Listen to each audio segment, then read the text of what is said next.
Torpor, welcome in, and congratulations on being officially the fastest thing alive, claiming first in the chat for this stream. So you've been first through the doors 59 times since that command was brought in. Very close to 60. Scary stuff. I hope you're doing well today.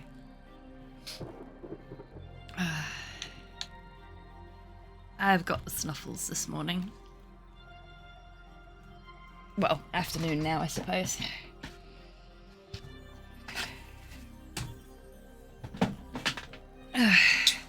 Hello, Tidders. Welcome in. Hope you're doing well today.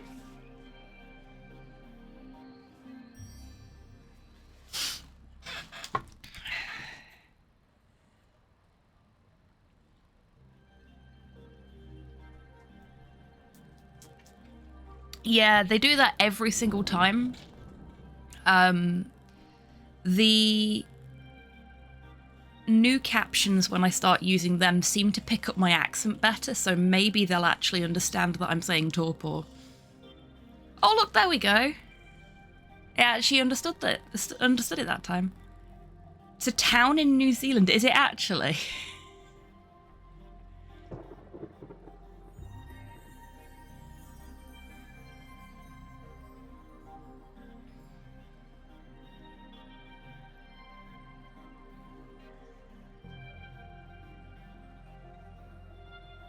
But yeah, you appear to be Torpo, whatever that is, and pretty much slap bang in the centre of North Island. Oh, okay, neat.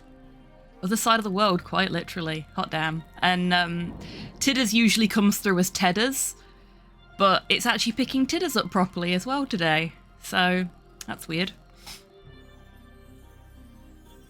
But yeah, unfortunately the captions aren't perfect. They never have been. I have been wondering what it was calling you, and now we know. Geography thing. Neat. Okay, I think I've done everything. I'm beginning to wonder if I'm coming down with something, because I just feel constantly sort of snuffly and fuzzy. Maybe it's time for me to hibernate.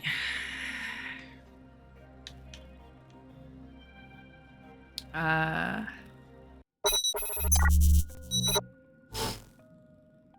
think it's a seasonal thing, yeah, maybe. Oh, I noticed I was horrendously loud on the stream last night when I went back to get a clip of Watson's "I am very tired and need a bath" speech. So I've put the microphone slightly further away from me today. Hopefully I'm still audible, but hopefully it picks up less of me just like smiling and breathing and my glasses chain hitting my headphones and shit like that, because we don't like that. That's no bueno. It does also mean the captions are less likely to pick me up correctly, unless I'm enunciating and shit, and we've just been through the fact that I'm sleepy, so that's not going to happen. I mean, it might, but not very often. So, we're going to play some more Verne, which I think I'm saying correctly now. Verne? Verne? Jules Verne. Which the captions don't pick up at all. But I bet if I say Jules Verne, yeah, there you go. So if I say it wrong, the captions pick it up correctly. If I say it as close to correctly as I am physically capable of, nah. I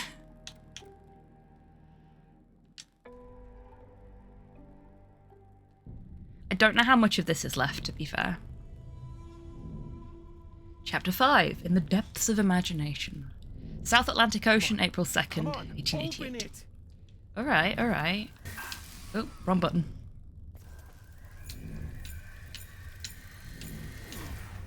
Jumping straight in with a quick time event. Incroyable. Fabulous. You were right, Adriel. That's true. The force of imagination has... Oh, hello, Dee. Nothing will stop us now. We have it. At last, the flame of Hephaestus will be in our hands. The Make has Waiting been a sub patiently. for 32 months. Take it Very Cutscene naughty. to finish. She must readjust the servo radars and the Nautilus's navigation system to integrate the compass of destiny. Verne, take the IMAG to the safe chamber. Captain, I must apologize for earlier. I crossed Starting with the a line. cutscene. Great stuff. I can't say hello to anybody. You deserve it. The Come Ancestors' on. Island is waiting for us. yes. Captain, Nemo still seemed to trust me. However, despite his good manners, I couldn't avoid looking at him as a murderer. Oh, yeah. I got to admire him. I remember His now. scientific genius was brilliant.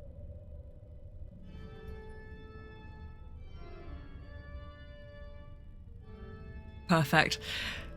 Okay, cool. I think we're out of cutscene territory now. Good stuff. Okay.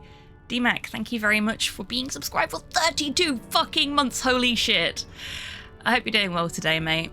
Nikki, thank you for the treat for the bar staff. I can see that Chibitan has already had their treat. Yep.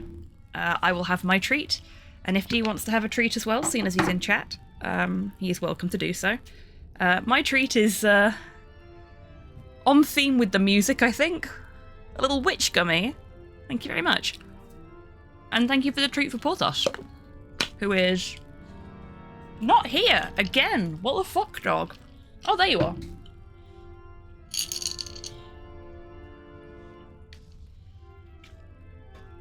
Oh, he came to sit on his bed because he heard he was getting a treat. It's pretty early for Ron, but who am I to challenge the whims of chat? It's past 3 o'clock somewhere.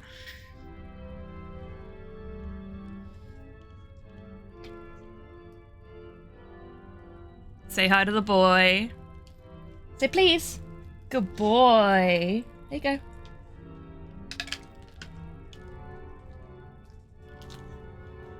You can have some scritches as well for being a good boy. Chin scritches. Yeah. Thank you, Nikki. Anybody else slept wrong? No, I actually slept surprisingly well. Thank you very much, Rocket, but I'm sorry to hear you didn't. Right arm joint fucking hates me today. Oh, bless you. Now that is a sensation I appreciate.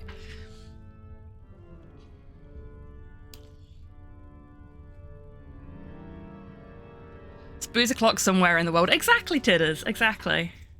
Oh, and another treat for Porthos. Or was it Tidders that did that? No, that's another treat for Porthos. We'll give him another treat then. He's gotten closer to my chair. Look how close he is to the chair now, in the hopes of getting treats.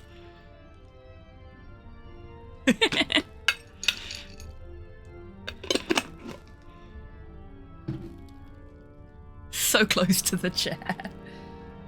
Can we get you on the camera for this? Slobber. So much slobber. So much slobber.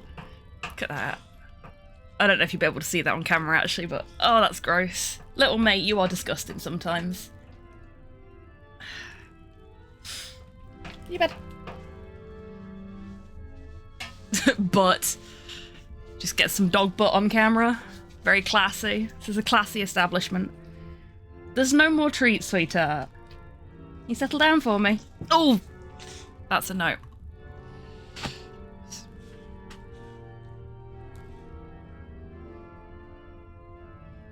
Just got to do pirate things to make it okay, like raiding a ship or downloading a car, exactly.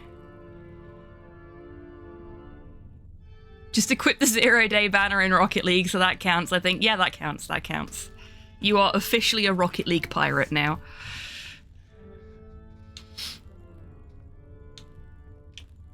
Okay. So... I did speak with Nemo before. I don't want to seem impolite. Okay, so we can't go any further to the left, that's fine. So we'll just investigate everything here first. Schopenhauer. It's a shame that the nation killed him because of his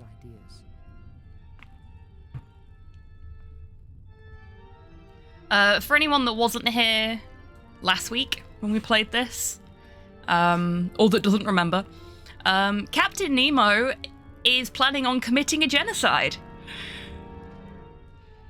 Which, I get that he's angry and that he's lost a lot of people he cares about because of the very fashy-looking enemy that we're against, but I'm not sure committing a genocide is the right way to fix the problem.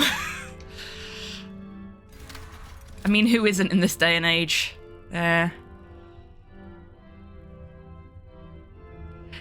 Treat being a witch was on theme as I'm currently shopping for pointy hats. Love it. Love it. This is pretty. Fish. This katana was a gift from the Empire of the Rising Sun to the captain for his aid against the nation. That is not a katana, it's not long enough. Mr. Verne, I am glad to see you in better shape. Thanks, Captain. I've been here only for a few days, and I'm still getting used to this marvel. I'm glad you like it. I've been thinking. The Atlantean priests from Placea's cult believed that there were individuals blessed by her who were more sensitive to her influx. Perhaps you are one of them, and that's why you were able to find the artifact of imagination. Atlantis? I thought that was a myth, a tale for children. You have had evidence of their existence in your hands. How do you make it work? I'm not sure that I make the iMac work. Rather, I would say it reacts to events. That's interesting. Do you fancy an underwater walk? I have a job for you. A walk? Under the sea? Of course.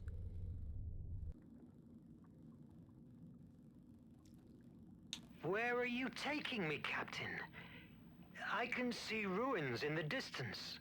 You are going to witness a great milestone of my journey. Follow me. The diving suits are fantastic, though I do prefer Nemo's to Az. I was expecting cement shoes time, this is better. To be fair,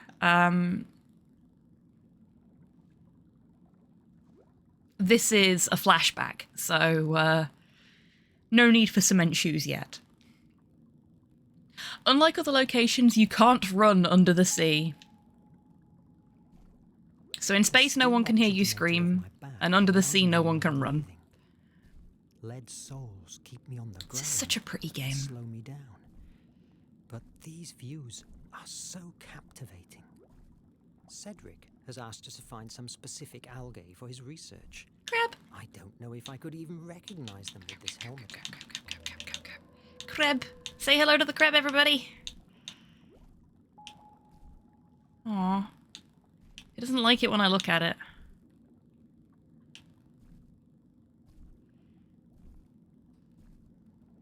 Ah. Is that a little hermit crab? That's a little hermit crab. Hey, little hermit friend. Oh, right, we're supposed to be looking for algae. Okay. Ooh, that's a big pearl. My goodness. She's a beauty, isn't it? Really impressive. That pearl must be worth a fortune. Do you want to take it? No. I just wanted to show it to you. Who are we to interrupt a life cycle I agree. that has been growing for years, creating layers with each secretion it produces? Why? To sell the pearl? To write a book about the discovery? By chance, is our fame more important than nature itself? See, he seems like a pretty good guy. Then he thinks about killing people. And not like the normal healthy amount of killing people either. An unhealthy amount of killing people. I hope you help Pretty. Cedric with the vaccine.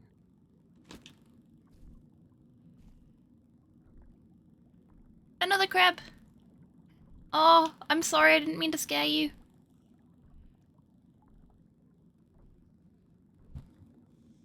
I should speak with Nemo before. Oh, okay. Can you feel the heat rising from underground? We must move carefully. Lava Okay. is still flowing among the ruins. Okay. Where are we, Captain? You are beholding the remains of a pre-Hellenic temple dedicated to Placaea, the Atlantean goddess. What? We spotted it months ago. This cult survived the fall of Atlantis and thrived for a few years in the primeval We got a Greece. cult. In their mythology, they linked together the flame of Hephaestus with Placaea. We believe there might be hidden information here about the flame location. Believe? Didn't you Yay, We cult! explored it for weeks in order to make a safe way to the center of the temple. However, when we reached the doors that guard it, it was impossible for us to open them. I'm surprised that you didn't blow them away. Do you think that I am like one of these brutes from the nation? I never destroy what I don't know. This temple is unique. It must be preserved, not destroyed. At that moment, we couldn't stay any longer. The Nautilus was needed for the war many miles away from here. But now is different. You and the IMAG are here. Fascinating. So, things that turn up a lot more often than I expected them to in my streams. Tentacles, giant women, cults.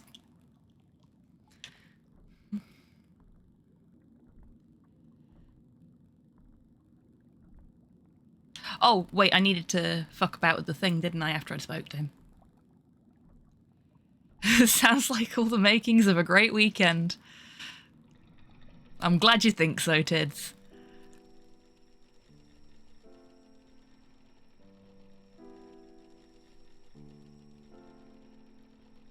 Maybe I should have gone off to the right first. There might have been, like, extra shit there. Ah, well. Hey, it's the thing from the menu screen.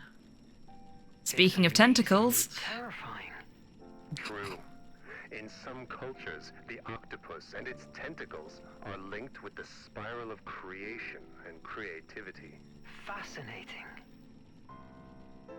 To be fair, octopi are super smart. I'm going forward. Take your time to contemplate this wonder. I'll wait at the Opisthotomus entrance. Follow the lifeline.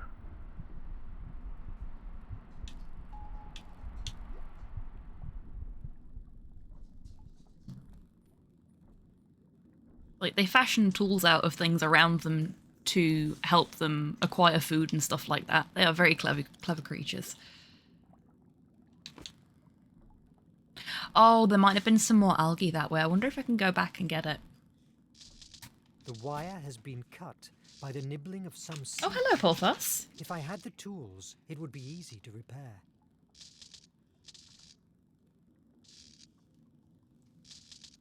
Oh, that's not going to work. There he is. I'd left the privacy cover on the dog in chair cam. He's just like hopped up. Hey, buddy. You keeping me company?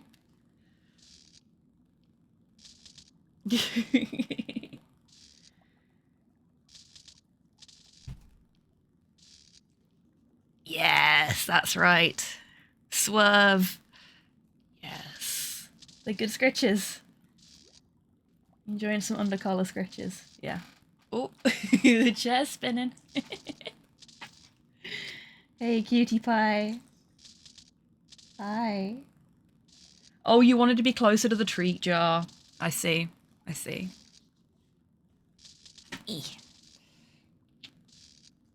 Let's see if we can get a little bit more of you on the camera. Without me knocking the camera off of the monitor. Super professional right now, folks. There we go. Now you can actually see the boy. Like, properly and stuff.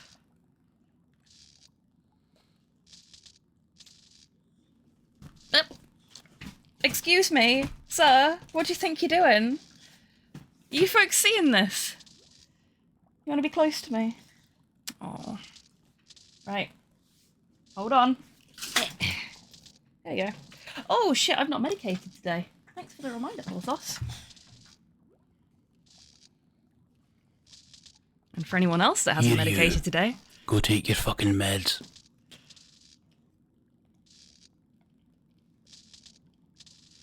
We can actually bring this back this way a little bit now, I think. So you've got less of the boxes and more of the dog.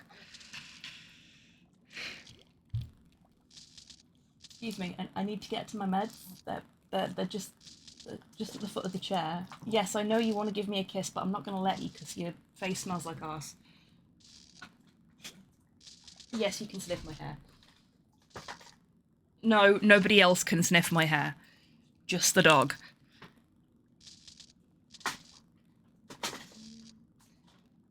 Uh-oh. Where's that gone? Ah, there. Excuse me while I fish all of my meds out and take them.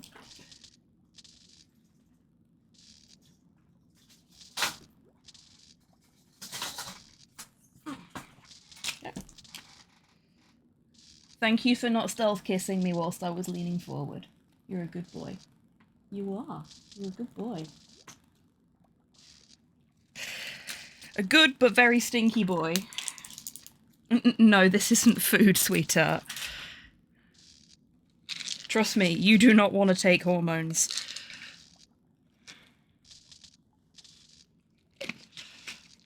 Hey, Soul, welcome in. I hope you're doing well today.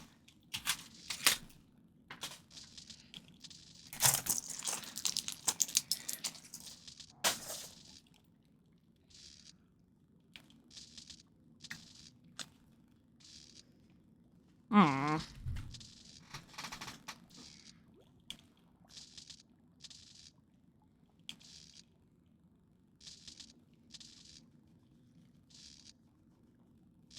Right. Now that I have medicated... Oh, a treat for Porthos. Thank you, Sol.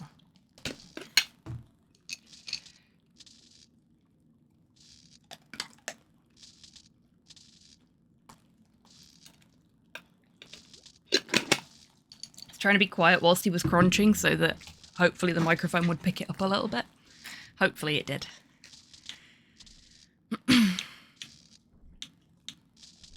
Can't go any further that way.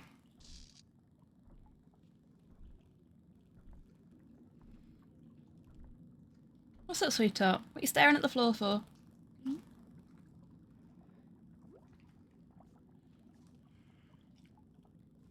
The baby's being a baby about things again. Let's move the camera slightly further away from you. See if that helps with actually being able to see you. Ooh. Oh, you get me as well. You poor souls. There we go. Well, you get my torso and my chin. But you get the most beautiful boy in the world.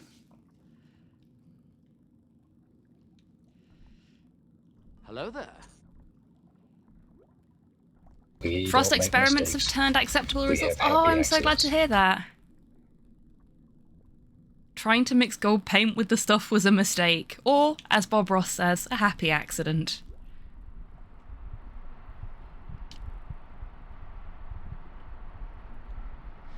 Cool, we can go outside. So we'll go back to outside the temple and explore to the right. In case we've missed anything. You watch, it'll be an invisible wall or something. There I see the algae Cedric needs. Oh, no, there we go. There is something useful here. But we can't reach it. Dang it!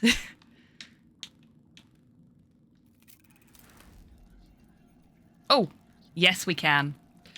We have a great collapse or a very thin base. I think a great collapse. The stones couldn't hold more and collapsed. Oops. Okay, no.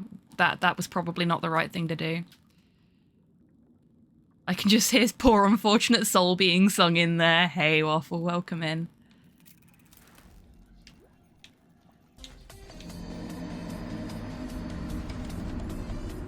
Hope you're doing well today and don't have too much of a hangover after yesterday. I suppose that counts as a death, Panda yes. has been a sub for 13 months. Very Panda. naughty. We let the bezobuckers flow for good beans and good vibes. Oh, bless you. Thank you very much, Panda. Welcome on in. Thank you for being subscribed for a year and a month with your Bezos bucks. I hope you're doing well today. And hello, Soup, as well. What's shaking? Cheese and bacon? Cheese and bacon. But what happened? There was barely anything left. There we go. Okay, so we fixed it. We broke it, but we fixed it. And now we wait. And we'll try a very thin base instead. I'm immune to hangovers because I do not let me become drunk. I stop at tipsy. Good plan. Good plan. The base was so eroded by the years of pressure that it finally collapsed. Ah, okay. See, I was sort of expecting that to I now have all collapse the algae both safe. bits of the base, but I guess not. Yay! We completed the side mission. Oh! I didn't realise that, because I wasn't paying attention while we were walking, that our, like, helmet frill is like a tri-piece mohawk. That's pretty neat. We look like a dinosaur.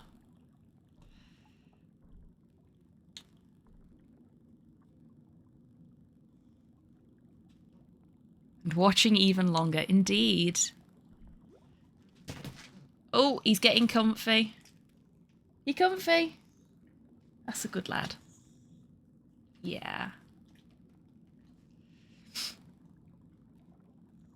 Speaking of Prime, currently playing Dexter Stardust, which is a pointy click and free on Prime Gaming. Ooh, cool. I'll have a look at that. Thank you for the heads up, Panda. I know what we're playing when we finish this. Curse. A new DLC's come out for the Golden Idol. And I really want to play it. So I'm going to play it for you folks. Soup, thank you for the treat for Porthos.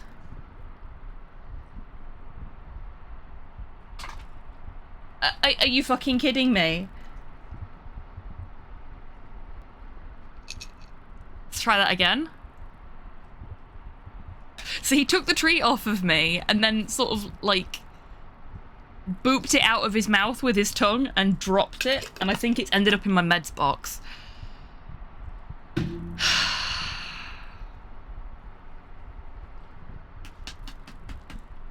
I love you, you furry little dimwit. Yeah, I do. Oh, and thank you for the treat for the bar staff. Chibi Tannis had theirs. No way, buddy. You are not having one of these. These will make you sick. These are for me. And it is... Oh my god, that is horrifying. It is a ghost with big googly eyes. Isn't that just haunting?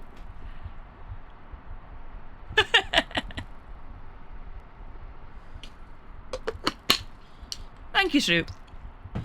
No, Porthos, you're not having one of those. Gummy sweets are for peoples. You have fishy treats.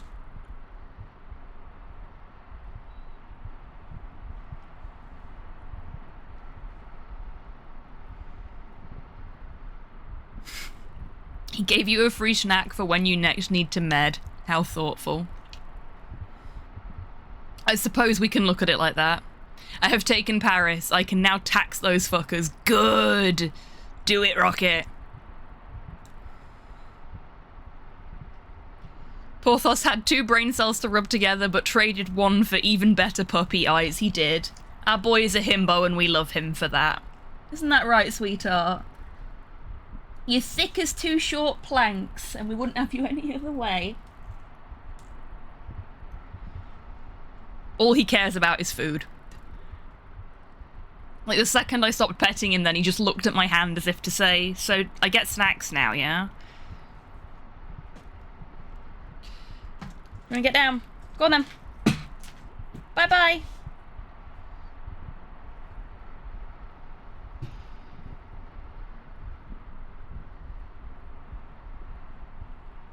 And he's gone.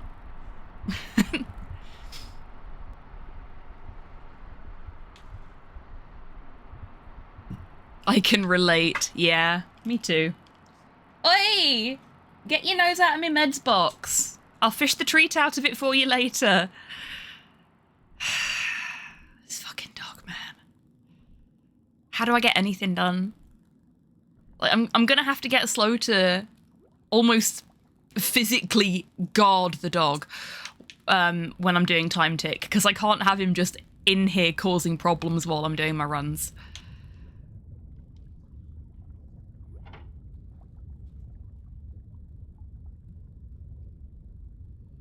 Do I have to hold it? Oh, I bet we have to go and fix the wire.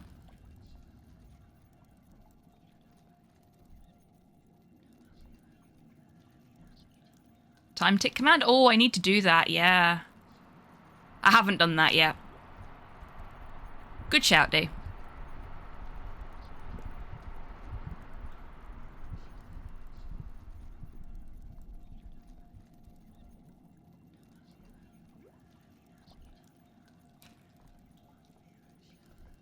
I am super excited about the time tick.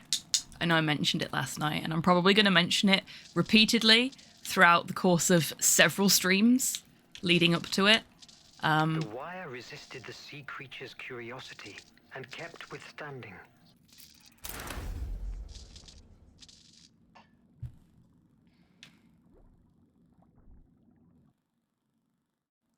Where?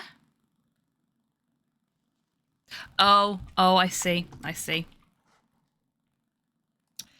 thought the game had crashed. It has not. The recording from last night was being archived in the background, and the archiving finished. The Tolkien Music Festival next weekend in the town where my dad works. Oh, that sounds fun. We looked at that. I vaguely remember we looked at that.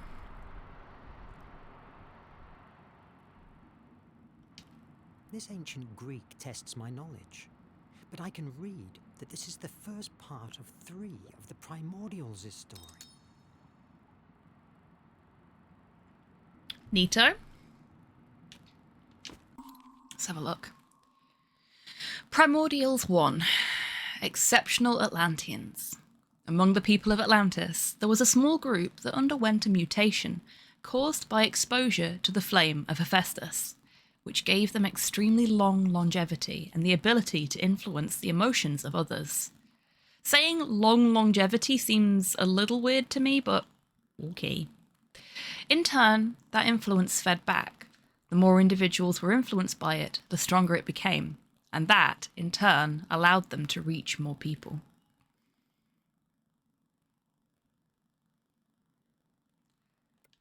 Was there?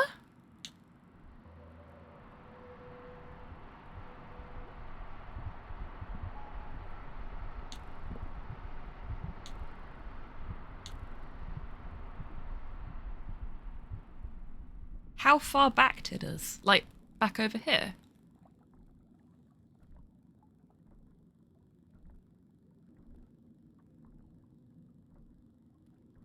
How did I not notice it? Oh, yeah! Oh, wonderful! Seems like some object on its way to the moon? What kind of place is this? Thanks for that, Tits.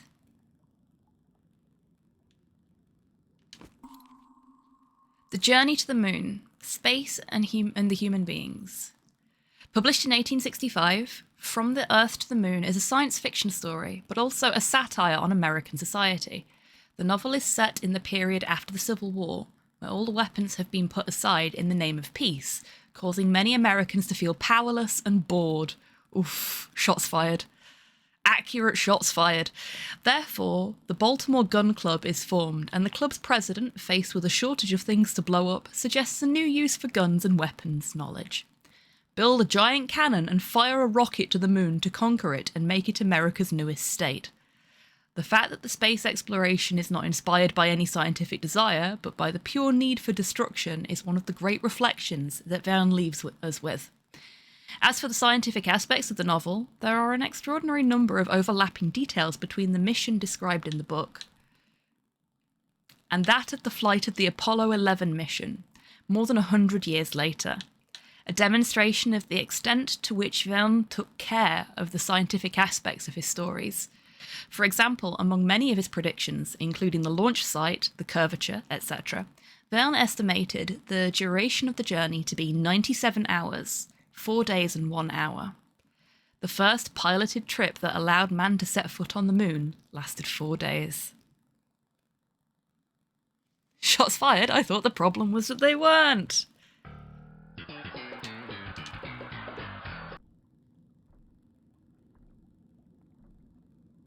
If I'm not mistaken, the Méliès film is inspired by, though doesn't stick particularly closely to, the Verne book.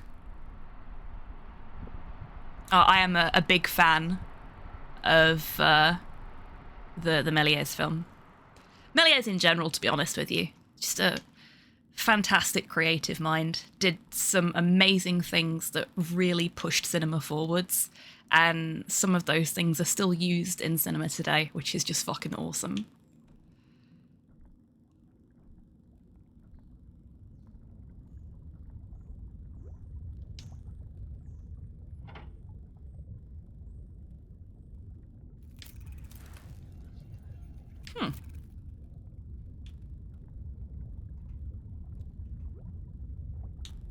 Méliès, Melissa, words. No, yeah, you're right. Méliès was a fascinating individual.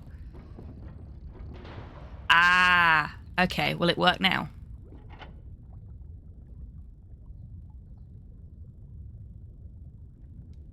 No? Okay.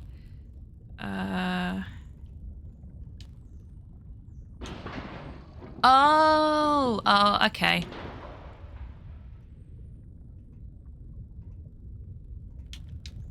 Oh, let's have a look.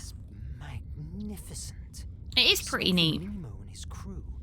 I'm the first human being that has rested his eyes on these views in thousands of years. If only I could explore them.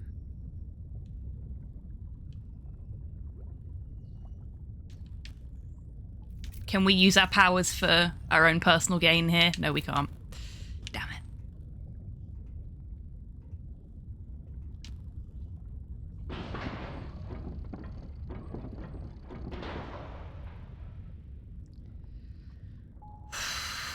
Oh, I will be happy when I stop feeling ill. I'm still feeling rough. I mentioned it on Wednesday. I think I mentioned it on Friday as well, but I'm still feeling rough now. Fascinating. It would be wise if I bring a few more oxygen tanks. I'm hoping that whatever's causing it just abates soon. We've got some writing on the walls, but oh shit, we trapped. Are you all right? Yes. Oh, thank you, Panda. A bit frightened, but in one piece. The iMag is outside. Ah, Yes, bollocks. But it has turned off.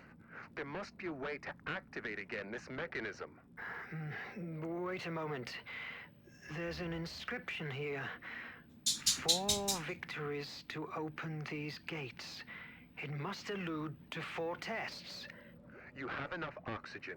Yay. Explore the hall and take the tests.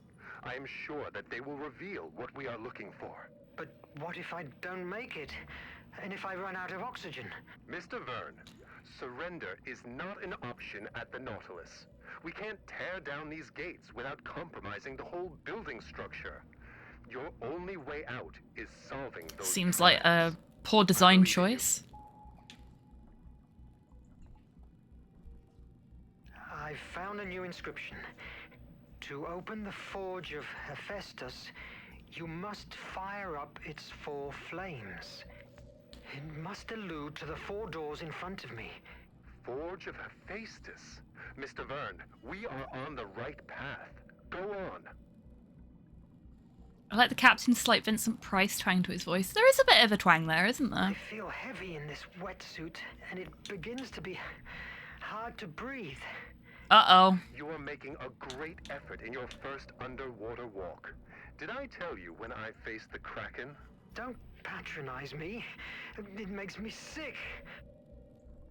Okay, so those doors don't appear to be open or interactable. Hello, butterfly. That opens the first door. Solve the 4 challenges. What could possibly go wrong here?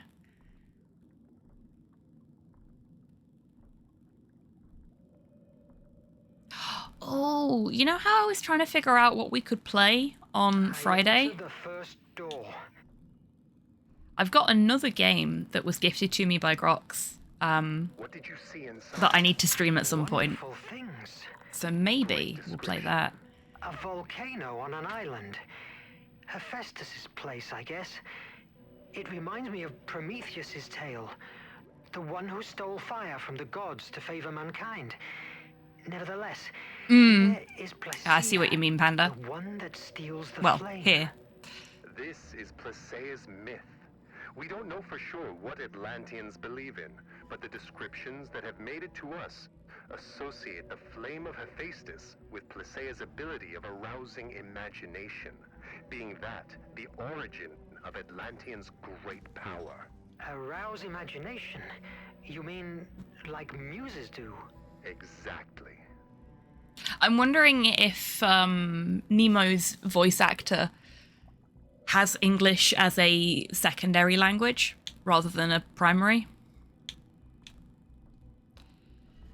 Because there's a certain sort of tonal quality to his voice that you just generally don't hear in native English speakers. A labyrinth. I must rotate it to link the lines with the flame. Oh, goody. Okay. Oh, there we go.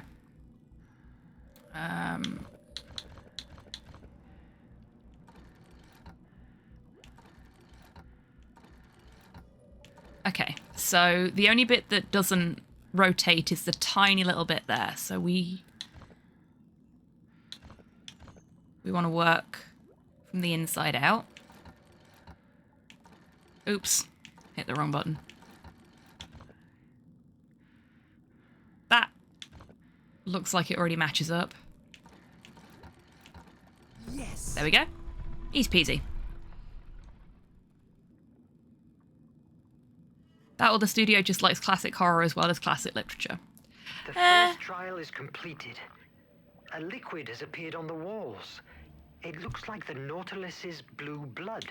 What I'd give to see what you are seeing. Make haste. Oxygen is not endless. Your paternalism will suit me quite well now. Tell me about the Kraken. I made it up. Krakens aren't real. There is a strong possibility of that, Panda, but yeah, there's a certain, like I said, tonal quality to the voice that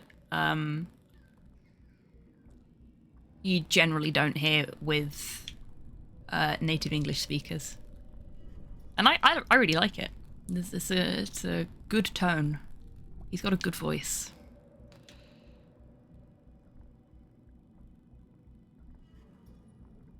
From what I see and understand from these inscriptions, Placea ventured inside the forge of Hephaestus. Yeah, exactly, Panda. It could be all of the above. It could be none of the above. Who knows? Power. She expected to free mankind, providing them with the gift of imagination.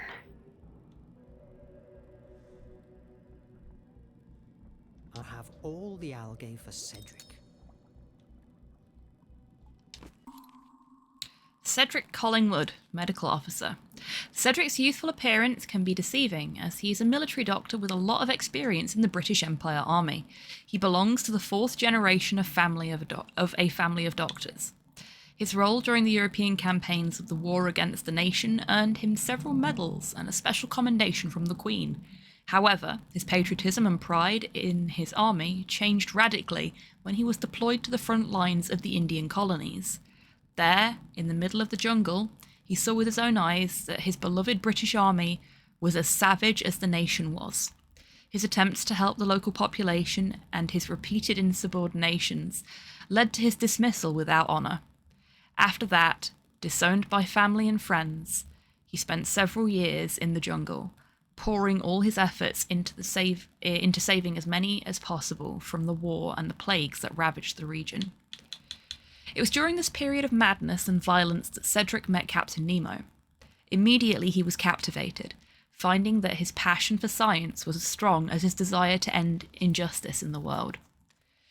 He joined the crew of the Nautilus without thinking about it, becoming one of the captain's most important collaborators and one of the most experienced by the time Verne arrives on the submarine.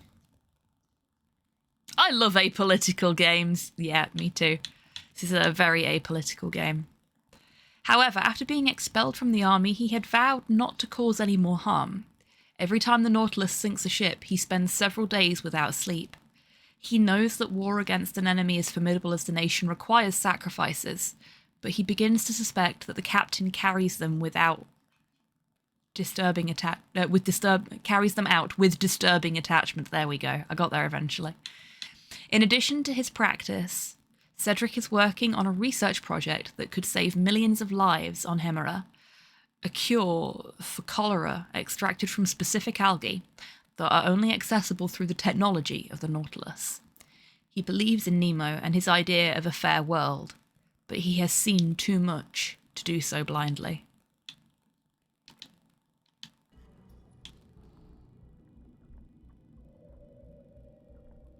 Complicated character, that one. The goddess spreads out what seems to be the energy rays, like the sun. But being a woman, she's related to the moon and her creative power. Thus, the answer to this enigma must be related to the moon cycle. Each one must mark a ray extension. I hope that means something to you. Okay.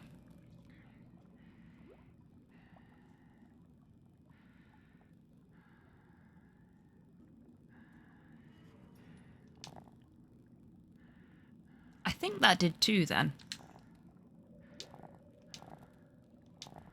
Okay, so we can do up to 3. And then we want... Oh, that's weird. Okay, so you actually have to select in the direction that the thing is from where you are, rather than just being able to press right over and over again. I had to press down to get to this one. That was weird. That's 2. And then 3. The music here is very tense, isn't it?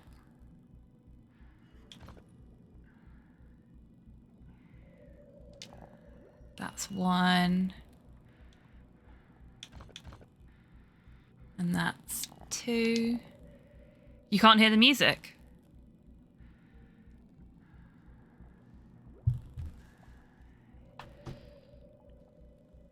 Remember, old is good, new is bad, and the only spices are mayonnaise and maybe salt. Hey, I like mayonnaise. New is good, but I like mayonnaise. No music here. Oh, okay then. Let me just increase the audio for you. Okay, you should be able to hear it now.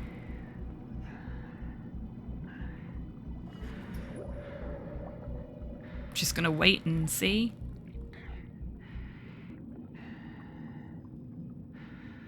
Okay, the music has stopped now. Because it doesn't play constantly, so... I can hear breathing, yeah. If the music starts again, I'll tell you that it started up again, and we'll go from there. Shit, which one did I just do? I did that one. So next it's... this one.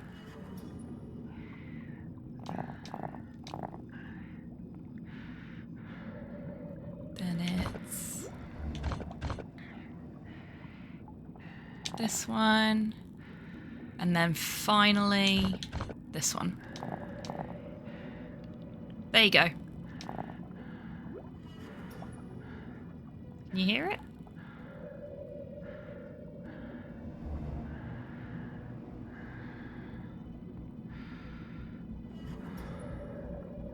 So I'm looking at the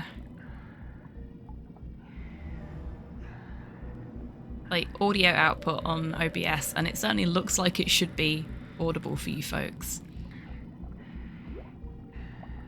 Yes! Okay, give me a second. Settings. I heard the sting. Yeah, but the sting was a lot louder than everything else. I'll put the music up to 86 and maybe then you folks will be able to hear it. Hey, 16-bit, how you doing? Thank you very much for the 16 bits. 16-bit hyper Hope you're doing well today. Shared. X16, power up lax 16-bit 30 circ power UPR. Captain, what's the word for victory in Hindi? VJ. Really? I went to school with a VJ.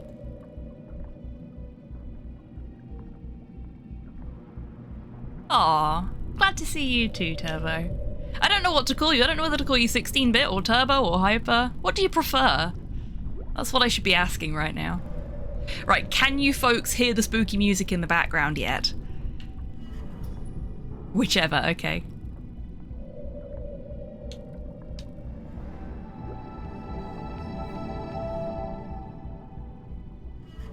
Butterfly.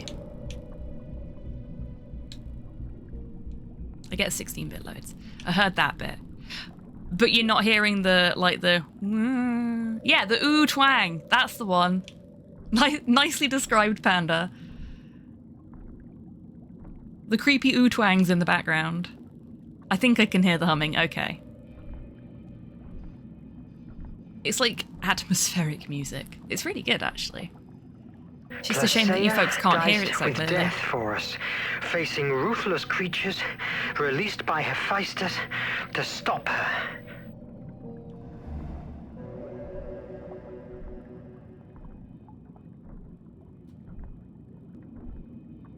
Is that a golden idol just hanging out in the ceiling there? I don't have a good feeling about this, but I can't see any other way out.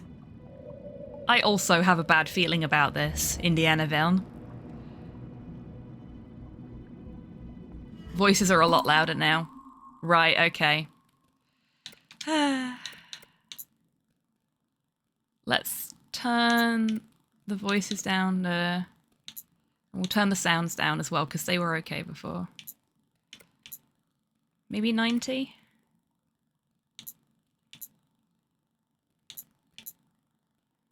It's so weird that, like, it makes me do it in 10s. There doesn't seem to be a way to do it in less than 10, but I somehow managed to get it to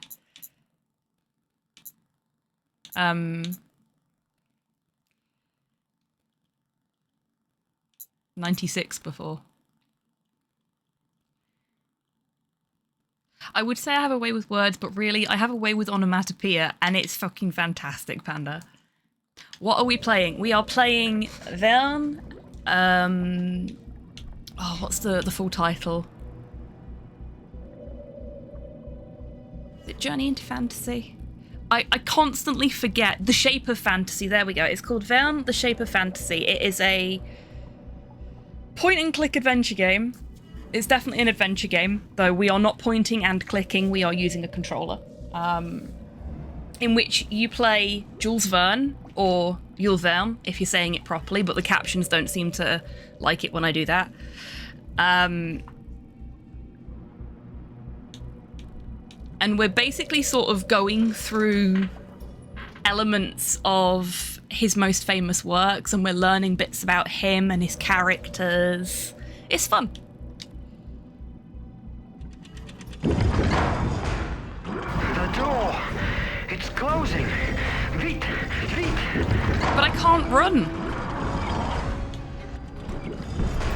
Oh! Oh! I died.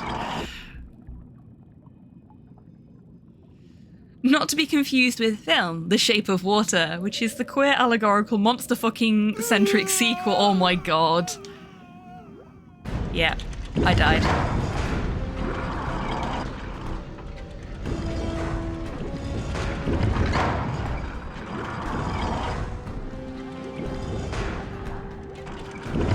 The urgency of this is really hampered by the fact that I can't run because I'm in a diving suit with lead shoes. Oh, no!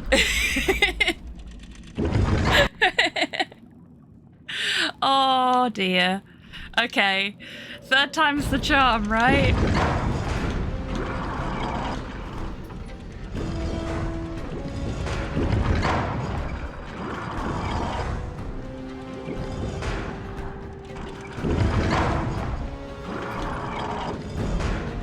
Okay, so we have to wait here.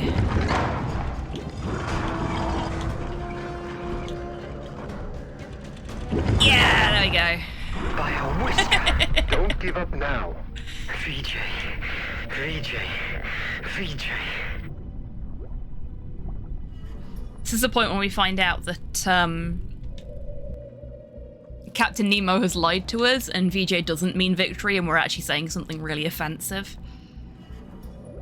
After receiving the flame, mankind began to benefit from the power of imagination almost immediately. The jealous gods realized that it couldn't be taken back from them. So, to shift the balance back in their favor, they resolved to release fear to weaken them, strengthening the horrors that already dwelled amongst the human race. It must allude to Phobos, Placea's brother.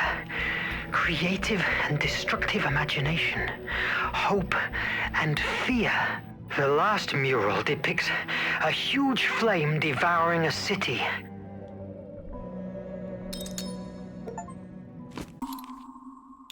Phobos, the dark side of imagination. Phobos is Placea's twin. As happened with most Atlantean primordials, twin couples, he was her negative version. If Placea's presence stimulated creativity in humans, Phobos's excited fear and destructive imagination. Ah, so Phobos is the guy that's like in the back of your mind going, go on, put your hands in the mower blade, that'll be fun. Hence phobia, yeah.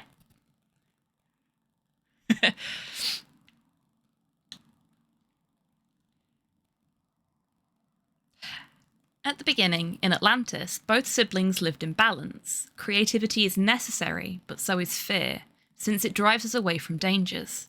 Nevertheless, when Atlanteans began to fret about supposed alien invasions that wanted to steal the flame of Hephaestus from them, Phobos began to acquire an unimaginable power.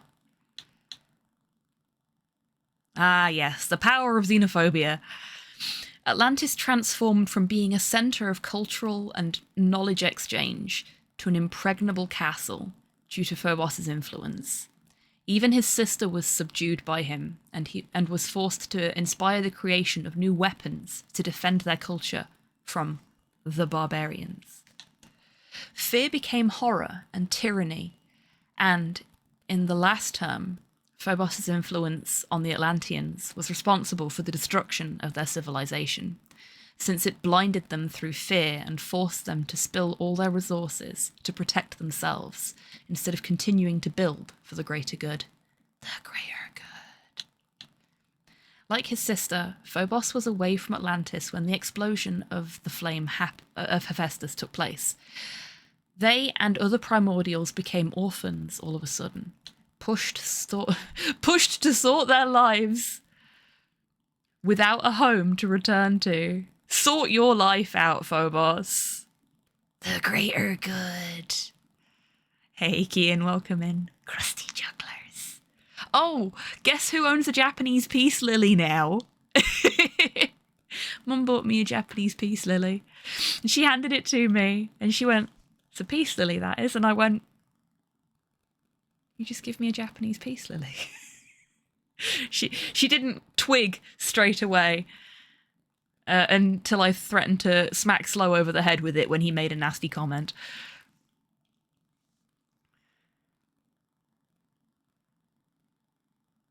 I'm going to be a mess and run away, though. Got to go to the shop. I'm also desperate, needed a nap because head is out. No worries at all, Panda. Thank you again for the resub. I hope your head feels better soon.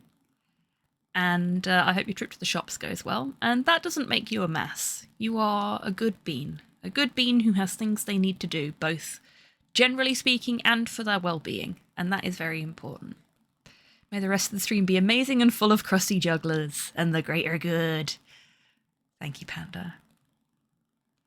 By ow, I mean sleep-deprived and cranky. Well, I hope you managed to get some good rest and then feel less cranky as a result then. But thank you, Panda, for being here. It's been lovely to have you. Some good jokes, as always.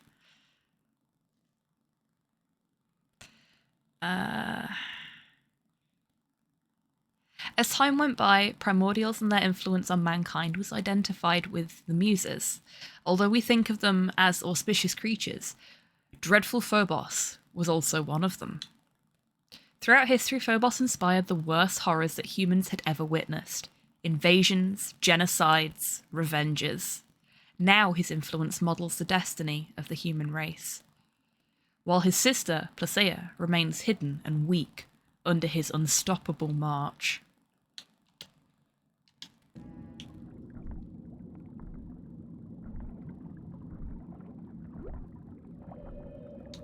Now, I see a mural of a great snake biting its own tail.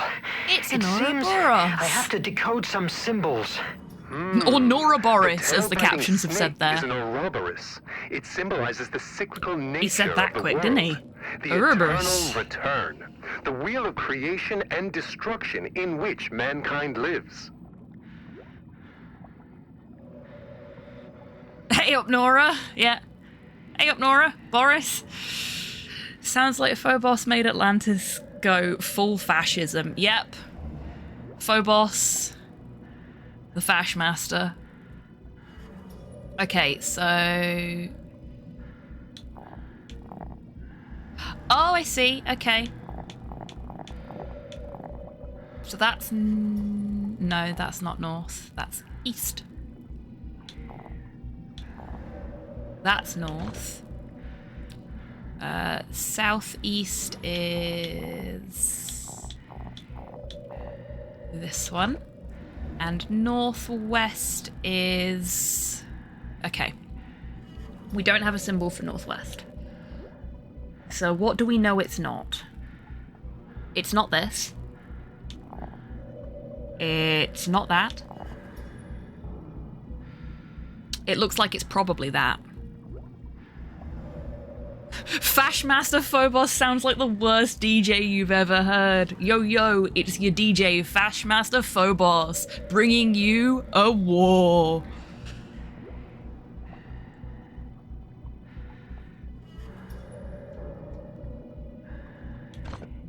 Okay, I think that's correct, but we're going to check through the rest of them just to be safe.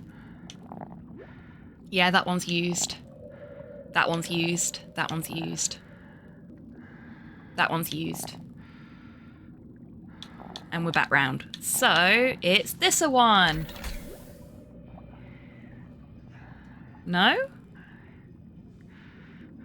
Not this one?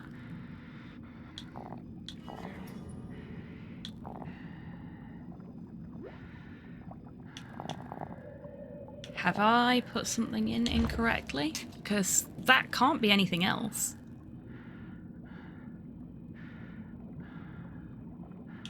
Can it? No. Everything else is taken. Southeast. That's correct.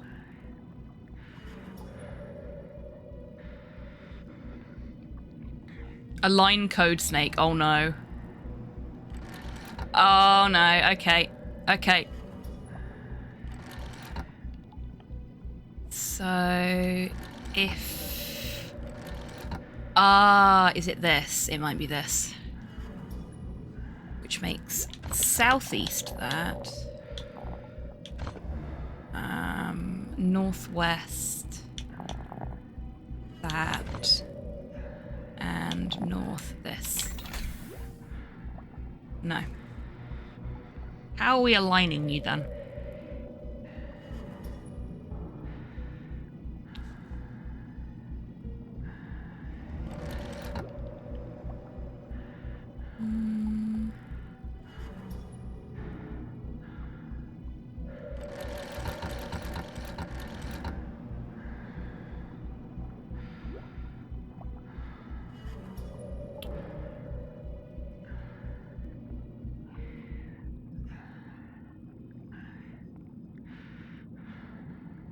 perhaps like this.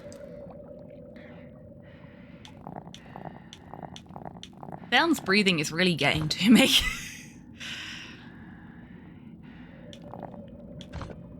So there's an N in the bottom left corner there.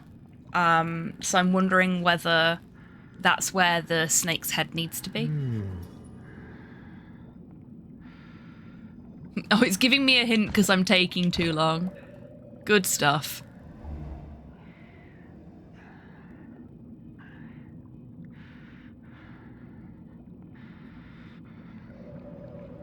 Yeah, we're gonna try that. Northwest, northwest. Oops. Southeast. Yep. No, that's not right either. Okay. An N for Napoleon. He escaped to the sea. Ah, the guy from last night. Yes, yes. We let him out and he escaped into the ocean. Because that doesn't align. Could be...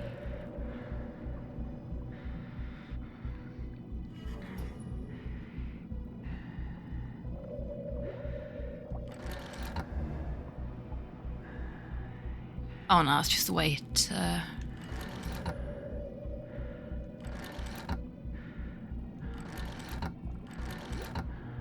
Yeah, it's just the pixels. Okay.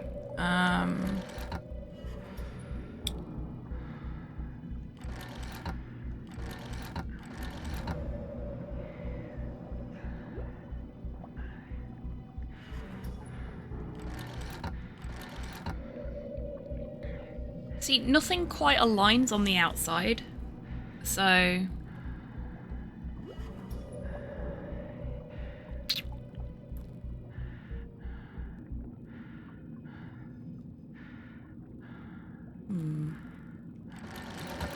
Let's put it back how we found it.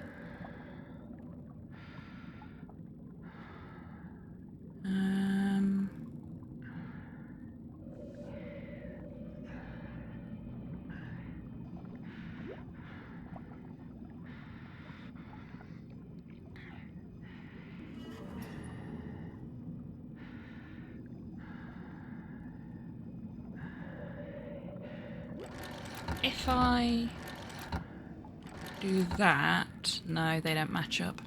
Damn it.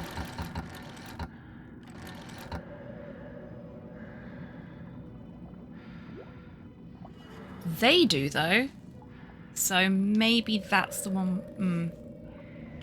Doesn't quite match, though.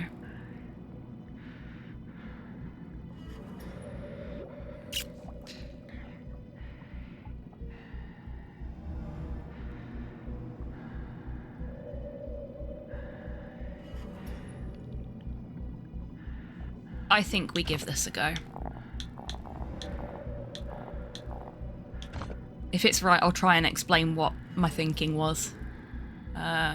North, southeast, northwest.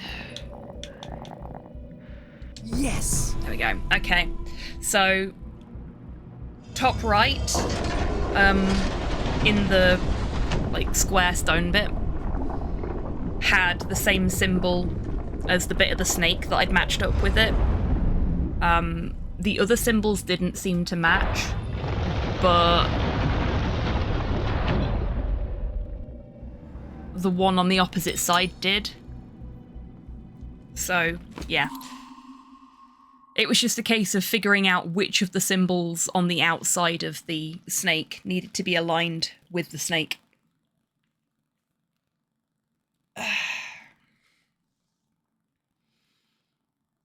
Plaisir, goddess of imagination.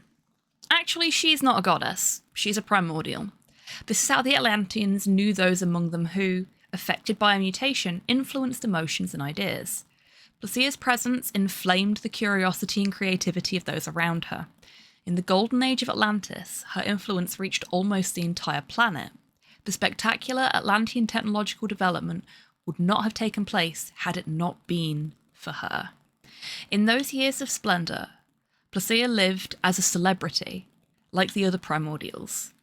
The most prominent Atlantean personalities of her time longed to have her as an advisor, and ordinary citizens worshipped her as a goddess. Her public appearances were always highly celebrated. She received all kinds of gifts, which she always donated to the most disadvantaged among the Atlanteans. Wow, so Placia, the part of the primordial twin pair who is the inspiration for creativity and like good healthy stuff, also a philanthropist, donates all the shit that she's given by her fans to the people that need it more than she does. And then there's her twin brother who converts people to fascism. What a dynamic. Bet their Christmas dinners are awkward. Phobos just coming in like, I made a new video for QAnon. I did do it, Turbo. I did. I knew I would. It may take me a few tries sometimes, but I will get there eventually. Sometimes I need assistance, but I always get there. And it's okay to ask for help if you do need help on something.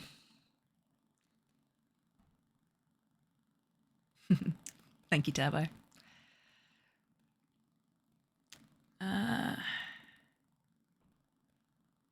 When the cataclysm that devastated Atlantis took place, very few primordials survived. Placia and her twin brother Phobos were two of the lucky ones, since they were both outside Atlantis when it happened. We must be getting near to the end of the game because we're running out of profiles to pick up. And I can't imagine that there's going to be a bunch of chapters near the end of the game where you just can't pick up any collectibles or learn anything new. That would be weird. Was that the last one? Have we done them all? I think we've done them all. Let's see if there's anything to pick up here. There is. Loot! Primordials 3. We don't have Primordials 2 yet, do we? Primordials 3. Twins. The Primordials had a distinctive feature. They were always born as pairs of twins, and their powers were two sides of the same coin. Hate and love, war and peace, sleep and wakefulness, etc. The case of Placia and Phobos is paradigmatic. She inspired creative imagination, and he, destructive imagination. Very few primordials survived the end of Atlantis, and were forced to live among us. Their presence did not go unnoticed. Greek mythology baptized them as muses, since, thanks to them, for centuries, thousands of artists, doctors, and scientists got the necessary inspiration to carry out their works and inventions. Okay, so I've missed Primordials 2 somewhere down the line, but hopefully we can pick it up while we're in here somewhere. It's not the time to go back. I still have things to do here. Right, fine. Okay, no, we've got... No, we've done that one. That was the one with the many heads. Do I still have something to do in here? It's not the time to go back. I still have things to do here. Why is the door still open? That's weird. It's not the time to go back. I still have things to do here. Alright, alright, alright. I get the message. I get the message. Hello, Nemo.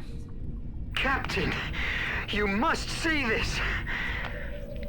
In this signaled place rests the flame of Hephaestus, power, and also the curse of Atlantis. Only those blessed with the compass of destiny will be able to navigate the horrible dangers that surround the island of the ancestors, last guardians of the divine flame. The compass of destiny? Of course. An X on the map was way too easy. It seems that the journey will be prolonged more than I planned, but you have made a wonderful discovery. Can I count you in for the remaining voyage? Nemo, from what I've just seen, it's just the beginning of it. You can count me in. I want to see the rest. Fantastic. Come on, adventure waits for us. Hooray! Adventure! Legends about the Ancestors' Island spoke of an area filled with magnetic disturbances and violent currents surrounding it. making it unreachable to those who weren't guided Violent by currents. the compass of destiny. Grapes of Wrath. For months, we sailed the seven seas, looking for clues about that fantastic artifact. The first solid sign was found at the nameless city, buried under the sands of Arabia. Thanks to it, we could reach a manifesto, written in the year 246 before our era, with the name of the ships that had engaged trade with the ancestors and therefore carried the compass of destiny on board. Those months of exploration were the most fascinating times I've had the luck to experience so far. How everything has changed since then. I like how Van's the only one who's not changed his outfit.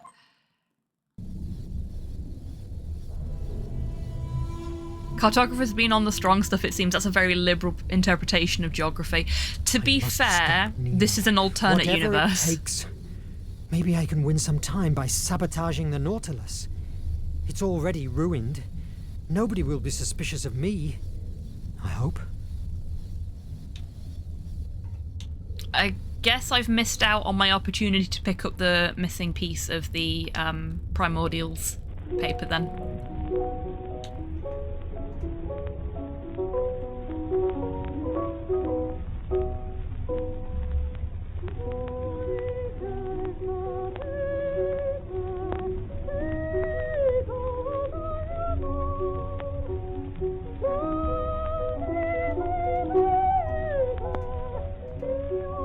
There's a little worm here. Hey, little worm.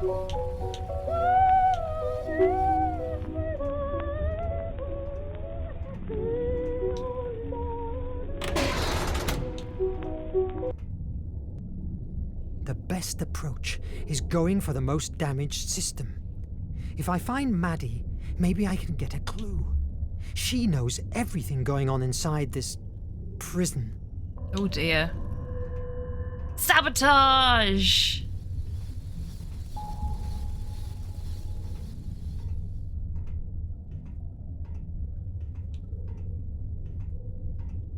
We are underwater. I can't go outside. I mean, you could.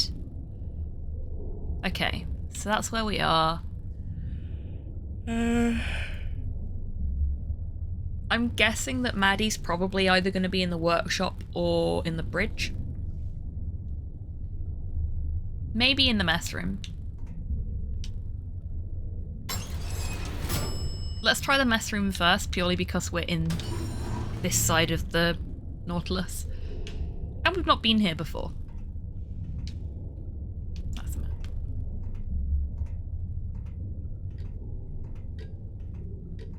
Salut, Monsieur Verne. What do you fancy? It's very dark in here. Akos was working to fix the aluminum that powered this area, but... you know. I wish I could have saved Akos, but I arrived too late. A toast for Akos. May he be in a better place. Oh dear.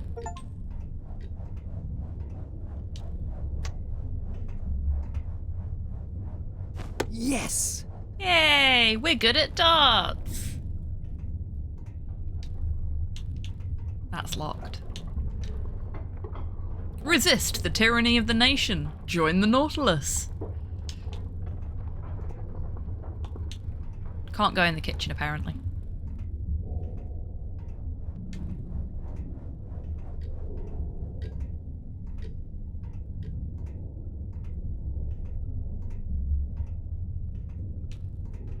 Ah, there's my run button. I found my run button. We can move faster now. Let's check the bunks as well. Just makes more sense to check this side of the map before we move on, you know?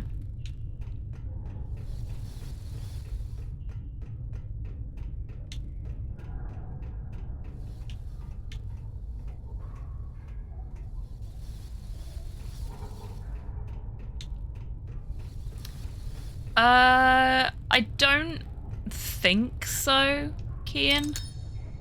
Nautilus 2. Do we have Nautilus 1? We do not have Nautilus 1. I think that's just the tack they've gone for with this specific game.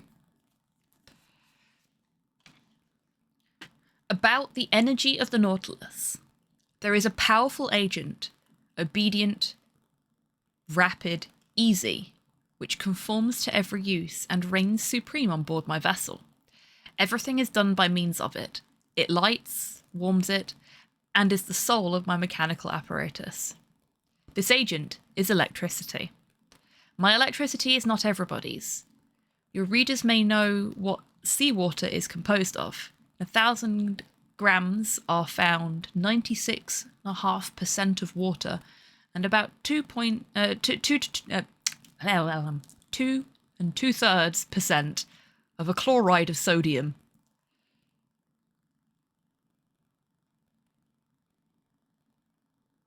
In the original 20,000 Leagues Under the Sea, the nation does not exist. No, yeah, I'm pretty sure that the nation has been made up specifically for this game. It's been a long time since I read any of Verne's stuff.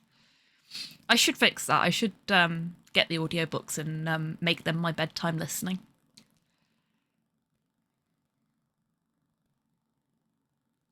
Then, in a smaller quantity, chlorides of magnesium and potassium, bromide of magnesium, sulfate of magnesia, sulfate and carbonate of lime.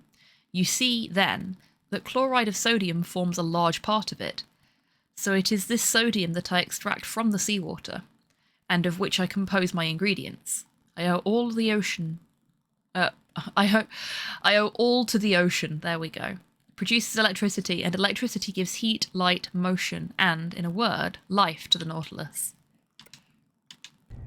I don't know why I really struggled reading that.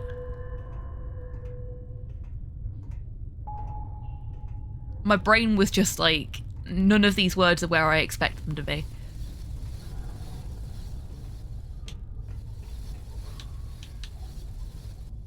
Okay, so we can't do anything with the cabins, it seems. But we got something neat out of it, so I'm not going to complain.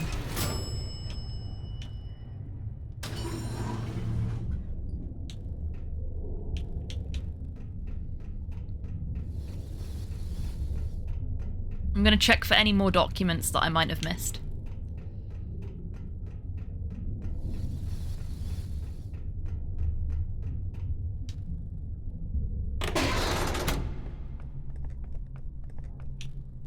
Nemo's organ has always fascinated me, and also gives me chills, just like the captain.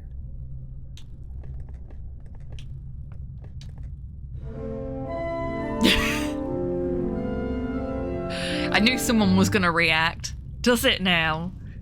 How lewd.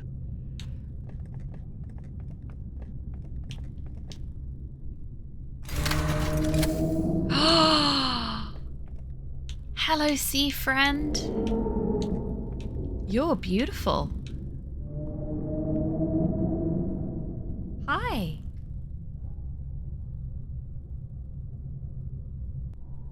Bye, sea friend.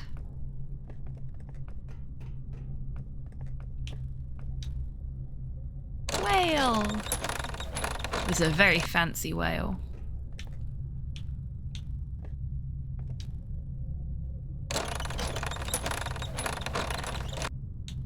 Huh. I can't climb it, so what is the purpose of this?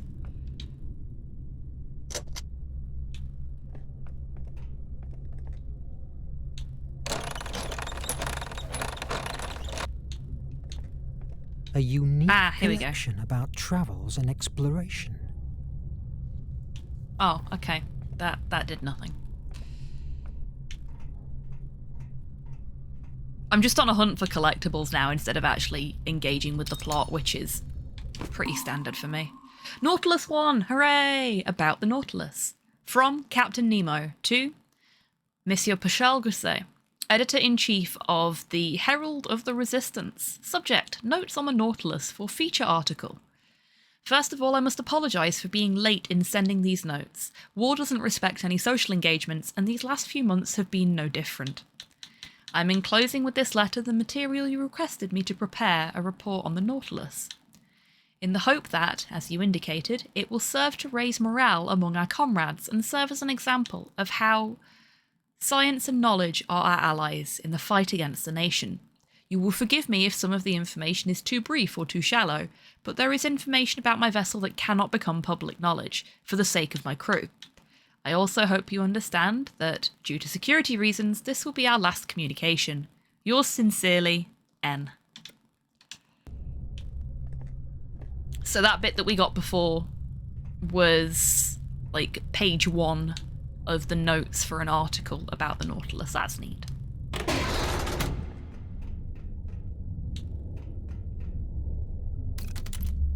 Oh, right, yeah, I don't have a map. I have to go to the map. We've not been in the lab. We're going to go in the lab before we carry on over to the other side.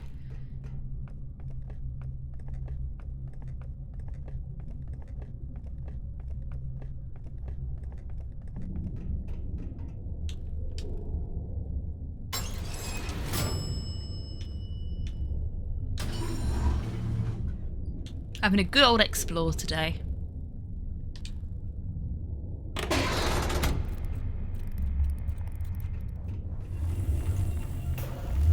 The Hall of Horrors, and I helped to create it.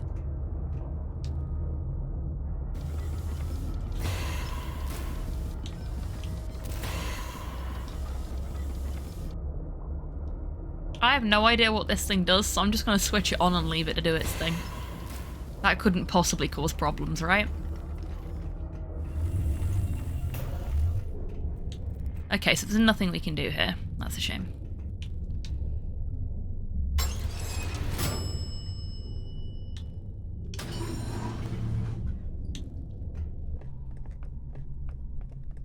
Just leaving all the doors open as well. We're terrible.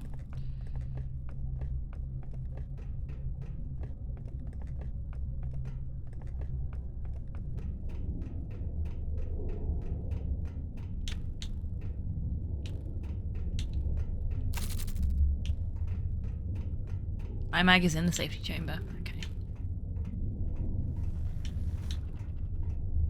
Have we looked at this poster? I don't think we have. Smash the nation. It's a good, solid poster.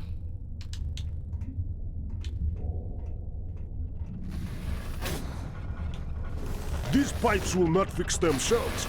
I can't be with you now. Okie dokie.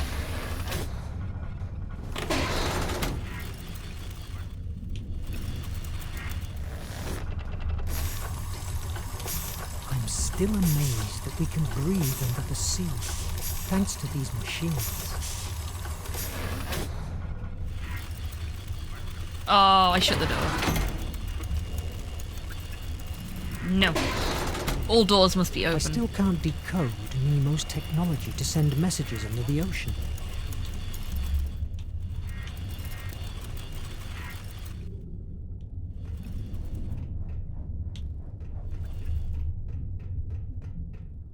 I still have some stuff to do.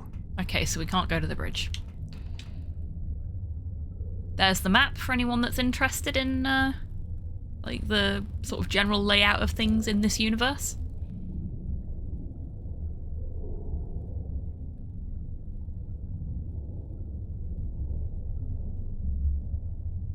Down there at the bottom on the right, we've got Australia, also known as the Land of Sorrow, or the Land of Snipe the Sorrow.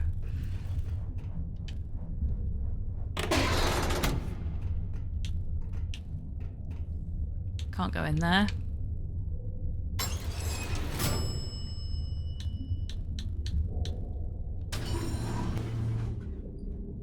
So the nation is based on Prussia, yes.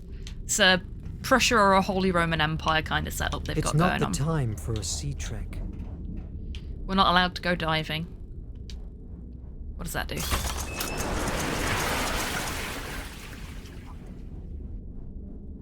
Well, I hope no one was napping in there. It's not the time for a sea trek.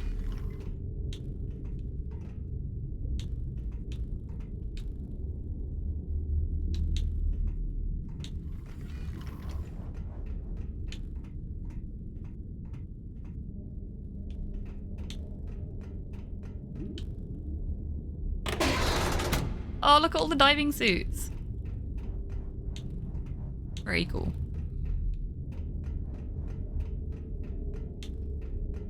Although recognizing it brings me chills, Nemo's mind is astonishing. The design of these suits looks like something from a fantasy. They are pretty neat. I would wear a diving suit if it looked like that. It's me, Verne. Sorry, Verne. We're on edge. I found Maddie. Just gonna have a quick stretch. Oh, no, I'm not, because, What are you doing in that wall? We're searching every corner of the Nautilus to find That was a any timed clue that drives conversation us to the option. traitor that almost killed us. If I find out that it's one of my comrades... Now I'm gonna stretch. And what about repairs? It's slow. Oxy recyclers are the worst part, but Suni is on them. The most critical issue now is finding that damn traitorous rat. And where is Suni? Why do you ask? I just wanted to offer my help. You don't distrust me, do you? Right now, I distrust everybody. Solid plan, Maddie. I feel we are losing control of the situation. That's because you have been lucky enough to not have lived through the harshness of war. All of us are marked with brutal scars, inside and out. But you? Go back to your quarters and let us work. Wow, she hates our guts. That was mean. Okay, so we need to find Suni. The Oxy recyclers are on deck too. But before, I must find Suni to grant me access. We know Suni's not on the right-hand side of the Nautilus, because we have already scoured that, so unless they turn up there after The doctor has that put conversation. on a "Don't disturb" sign. Okay then. Hey, look, there's the algae that we got for him in the tank there. Good stuff.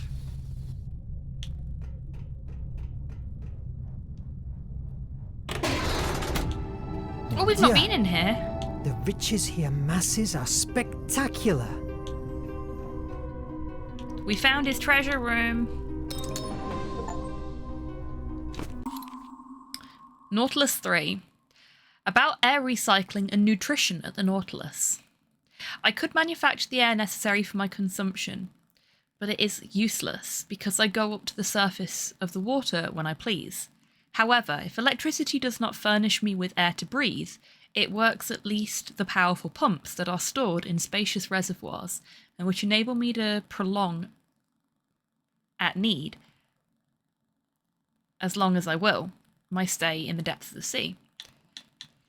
For a long time I have renounced the food of the earth, and I am never ill now. My crew, who are healthy, are fed on the same food. The sea supplies all my needs. Sometimes I cast my nets in tow, and I draw them in ready to break. Sometimes I hunt in the midst of this element, which appears to be inaccessible to man, and quarry the game which dwells in my submarine forests. My flocks, like those of Neptune's old shepherds, graze fearlessly in the immense prairies of the ocean. I have a vast property here, which I cultivate myself, and which is always sown by the hand of the creator of all things. My cook is a clever fellow, who excels in dressing these various products of the ocean. Here is a preserve of sea cucumber, which a Malay would declare to be unrivaled in the world.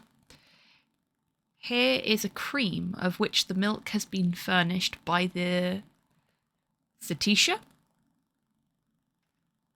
and the sugar by the great fucus of the North Sea.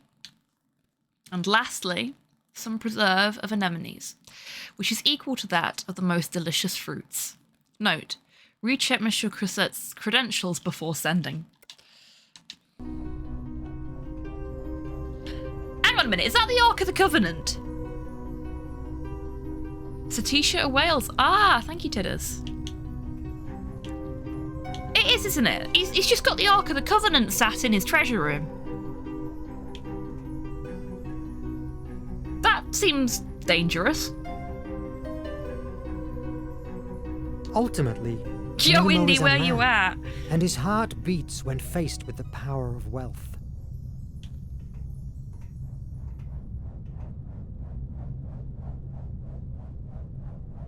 And fucus is a type of seaweed algae. Ah, thank you very much, Tids. It's fine so long as you don't try and open it. Yeah, but somebody's bound to try and open it at some point. It's really not safe to just have it knocking about somewhere where anyone can just blunder into it and go, ooh, shiny box, I'm going to open it. Oh, it's just a map.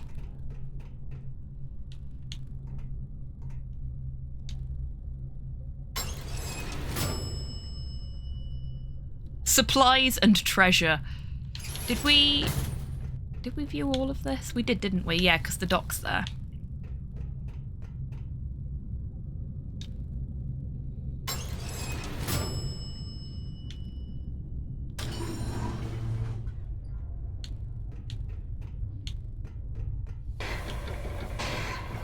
Did you check the readings again? I found Yes, Zuni. ma'am. 3 times. Quality of air is at its absolute minimum. I repaired the oxy-recyclers as best as I have been able, but they are still producing monoxide. Are you sure, officer? The air feels as usual. Ma'am, I have thoroughly created this environmental management system by myself, and I certainly know when it works and when it doesn't. That last attack has fatally wounded it. Oh, Will shit. it withstand to the island? Barely. But it would be mandatory to emerge more times to recycle air. The captain is ordered to keep surfacing to the minimum Exactly, Sue. until we reach the island. Do whatever you can to keep them operational. Yes, ma'am. I'll do my best. Thanks. I'll be at the bridge. Keep me informed. If there's one thing that Dexter's lab got right, it's that nobody Verne, can shouldn't you be contain checking the themselves capsules? in the face of a shiny yes, button. That's right.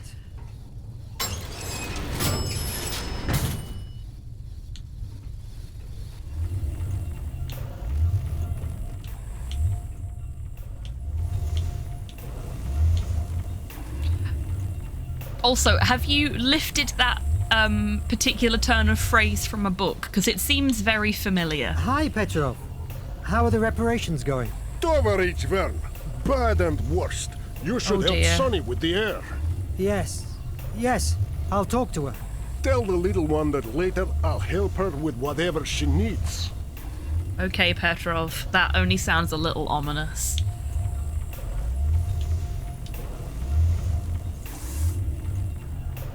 Yeah, boop.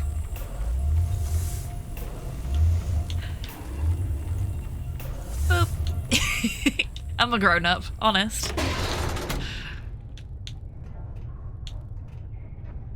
Very well-stocked armory. If I draw the iMag, Nemo will see the alert.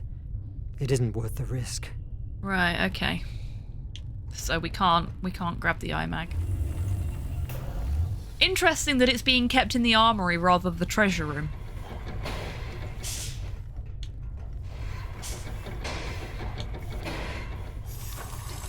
You know, just Nemo considering it a weapon rather than Hello, Suni. a tool. Maddie told me you're struggling with oxy-recyclers. I learnt a lot the last time I helped you. Do you need me? No! No one but me can touch my oxy-recyclers. Okay, God, stop sorry. distracting me! Look, Verne, She's so angry. I appreciate your offer, but I don't need your or anyone else's help. Leave me alone, please. Okay. Sorry.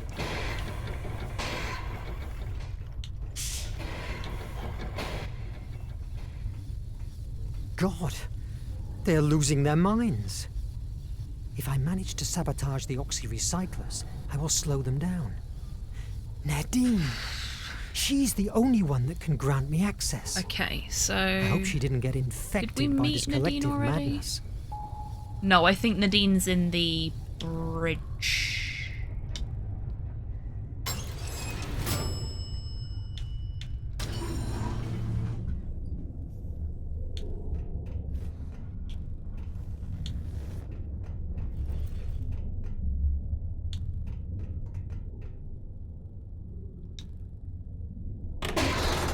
Yeah, because we couldn't go this way before. Wouldn't let us. We're just going to check for any collectibles here. It's jammed. Gee, I wonder why. There we go. I can't do more. How long will it take to get to the island? Let me think. Navigate through an area where no instrument works properly, where you can never see the stars because of the thick fog, and where we rely on a fucking stone to keep us alive. Oh! It will be a miracle if we don't end at the sea bottom. The most sensitive She's very thing to do angry. would be... There's no time. The nation is hot on our trail. Well, I can't assure you we don't end in a submarine ditch. That's a risk we face daily on this ship. You have your orders, follow them. Verne? What are you doing here? Shouldn't you be checking the capsules? Yes. Yes, ma'am. Sure.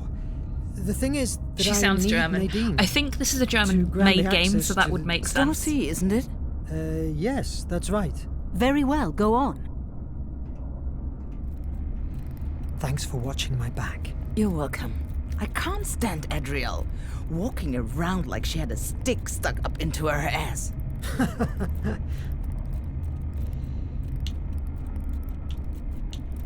What will you do when all this comes to an end? Well, just trot around all Park Avenue shops and never eat fish again. Something tells me you're I like chewing the Nadine. fat. What do you want? Me?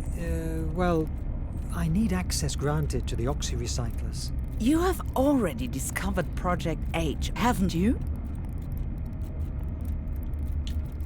Yes.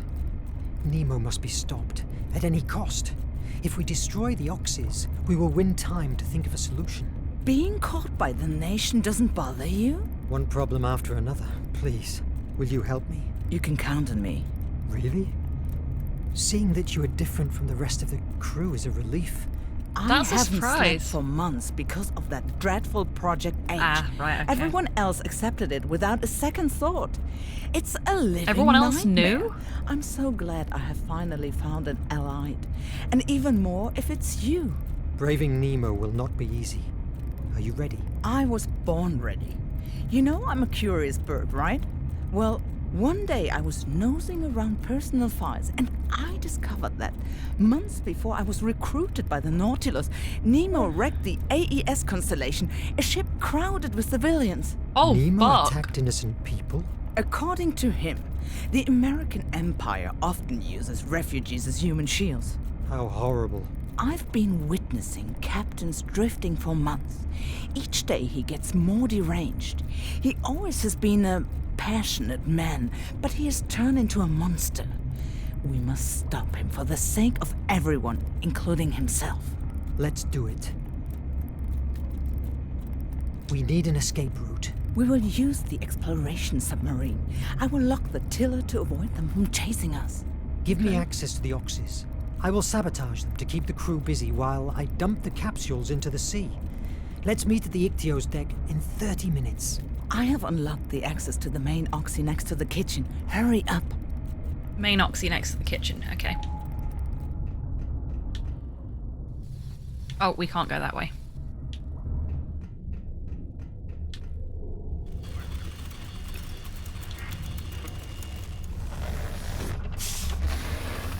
Oh, the lift's here. I didn't need to go down that ladder. Can we go that way? No, we can't. So... Oh, it's library and cabins, isn't it? That's what we need. Because then we go this way.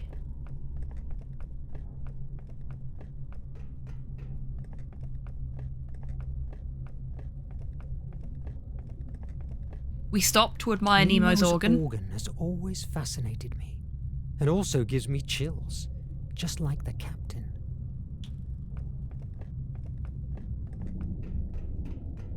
And I know we've heard that line several times now, but I'm going to do it every time. Every time we have to go past the organ.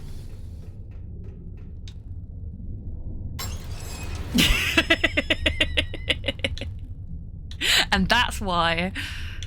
So we want mess hall.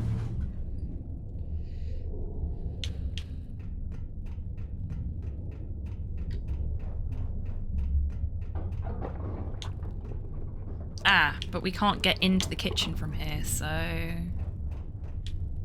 What does this do? Ah! Maintenance hatch. Whoop, whoop, whoop, whoop, whoop. What's this? Nothing we can do anything with.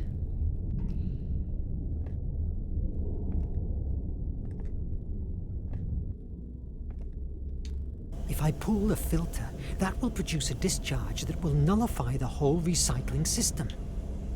I'm glad of having paid attention to what Suni does through all these months. Though it was easy. She only talks about her job. Ouch. Can we push them up? No, we can only push them... Oh, we have to actually select it. There we go. We can push them up.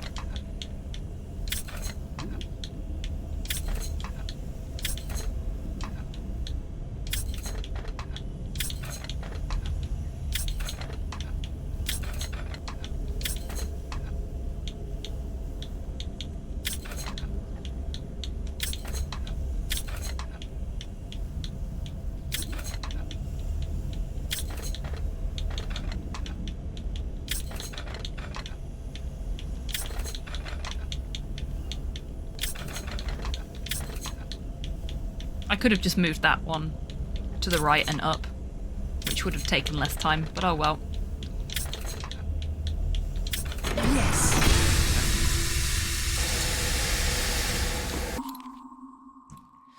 Suni-kyun, atmosphere specialist. Orphaned after the nation's invasion of Korea, this young girl grew up under her oppressive yoke. For years, she lived hidden in tunnels, which made her an expert in survival and air quality. It was easy for Nemo to convince her to join the crew of the Nautilus and fight against the nation. Since arriving on the submarine, Suni has upgraded all the ventilation and environmental management systems. She lives obsessed with air purity. Her study of algae is crucial to maintain the environmental quality the crew needs. She's rarely seen relaxing or enjoying life. She always has something to do.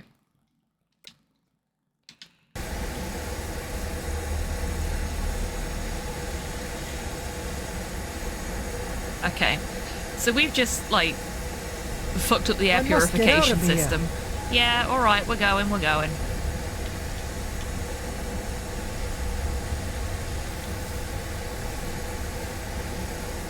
Verne! What the hell has happened? I don't know. I was passing by and heard the explosion. Goddamn traitor is going to kill us all. Did you see someone? No. Nadine, we must emerge. Oh dear. I don't care what the captain said. If we don't surface right now, we will die from asphyxiation.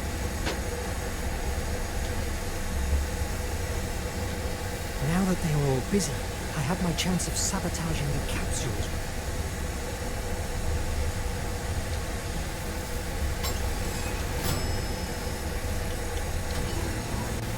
Think it's the lab I need to go to? Go to the lab, sabotage the capsules. Yep.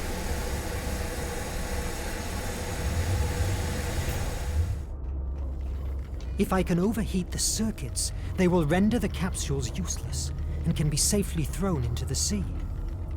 Nadine, what are you doing here? We agreed to meet at the Ictio. Don't you realize yet? What? I got you on the opto recorders while manipulating the oxys. Sorry for cheating you, but war is war. Fuck. Dieu. You are the traitor.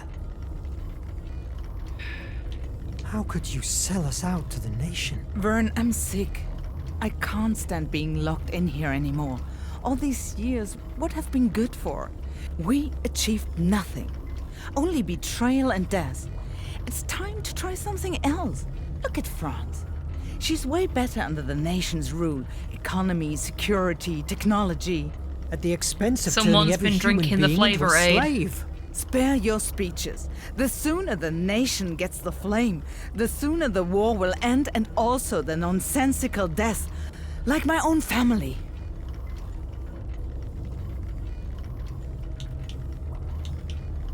No one is going to believe you. This room is filled with optorecorders. That she's already switched that's off. True, but none of them works. You know, the attack. All in all, I'm sorry. It's nothing personal.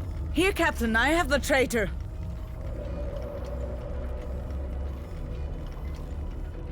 Is that true, Mr. Verne? No! I am not a traitor. She works for the nation. That's preposterous. Let me keyhole him, Capitan. Why, Verne? Why did you do that? Project H. I found out about it in your office at the base. You shouldn't. You are sick. We live in a sick world. It's not a time of shades of gray. Project H is radical. I mean, but from that's its ashes, a fairer and more peaceful world. one way to describe. What gives you the right to take that decision? I'm not going to argue genocide with you, project. Verne. Under normal circumstances, you would already be dead. But I need the iPad. I will not help you. Do you think I've never heard these same words before? I have methods to help you change your mind. Captain, your presence is requested at the bridge. Petrov, It's radical, dude. Genocide's totally tubular. Isolation will help him to reconsider his Oh my god. And lock Nadine in the holding cell. Petrov, don't listen to him. Nemo wants to... Oh, we got smacked in the face. Nap time now.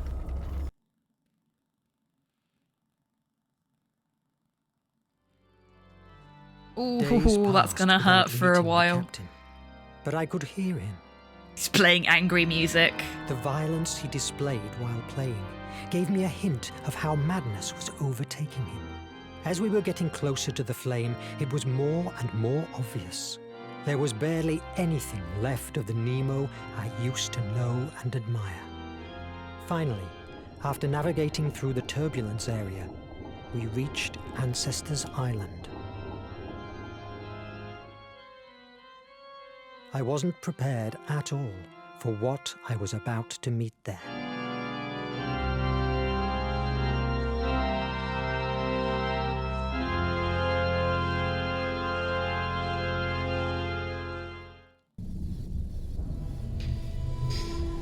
Chapter 7, Flame of Hope. Ooh, big fish. I must get out of here, and before the captain comes after me. Fish.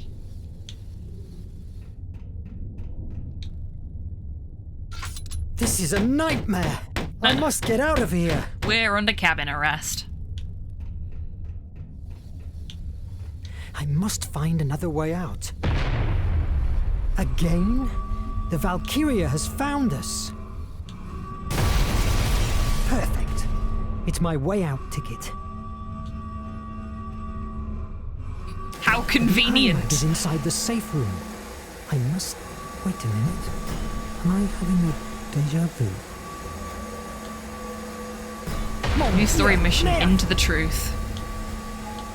This does feel very familiar to what happened at the very beginning of the game.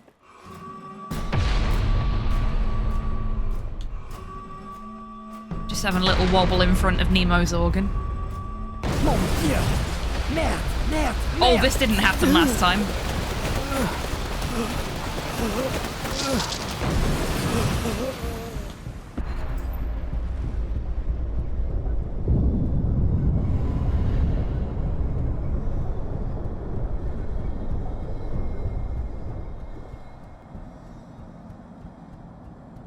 Retro.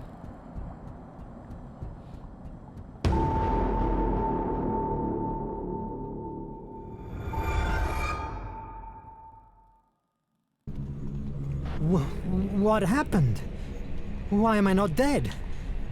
This damn bridge again. Oh, Turbo, thank you for the treat for Porthos. This isn't a timed bit, so we can do that now.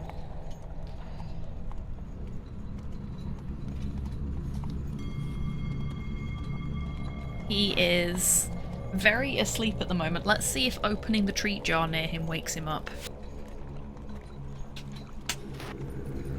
Nope.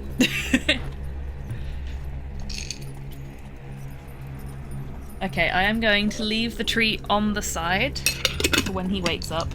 Because he is so Sparko, he's just not moving at all when I interact with the jar. Which is unlike him. Is that a reference to the Star Trek puppy? You know, that is not the first time I have been asked about the origin of Porthos's name. So, when we first adopted Porthos, because we haven't had him since he was a puppy, we got him when he was already a mature dog from a rescue centre. He had a very different name, which he didn't respond to. And Slow and I, Slow is my partner, had not long since moved house, and as has become sort of customary when we're going through a big sort of upheaval, we were re-watching the Three Musketeers movies when we adopted Porthos. So we'd kind of got the names of the Musketeers in our minds at that point in time. We are both Star Trek fans, so there is a little bit of that to it. But yeah, P really likes food, women, and sleeping. Not necessarily in that order. Very much like the Musketeer with whom he shares a name. So it kind of worked out nicely. We just sort of went, you know what, Porthos is a good name for him. And he responded to it immediately. It was like he'd never had his old name. He just became Porthos from that day onwards. And that was like day 2 of him living with us.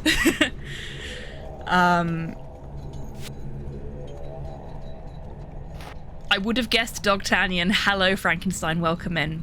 So, yes, partially in reference to Star Trek, partially in reference to the Musketeers. Also, a slight nod to J.M. Barrie, because his dog was also called Porthos, after the Musketeer. Obviously, because Star Trek wasn't around when J.M. Barrie was alive. But also, every single dog I have ever had in a video game has been called Porthos. It is just what I've always wanted to name a dog.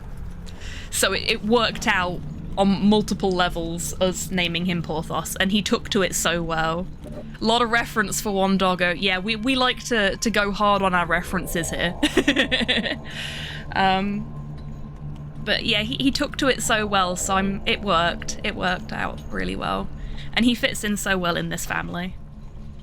He's definitely my dog, put it that way.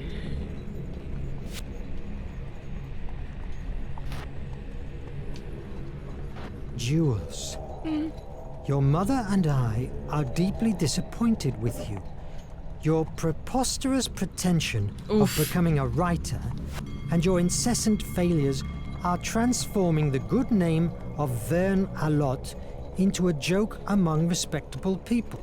That's a bit harsh. We have resolved to give you an ultimatum.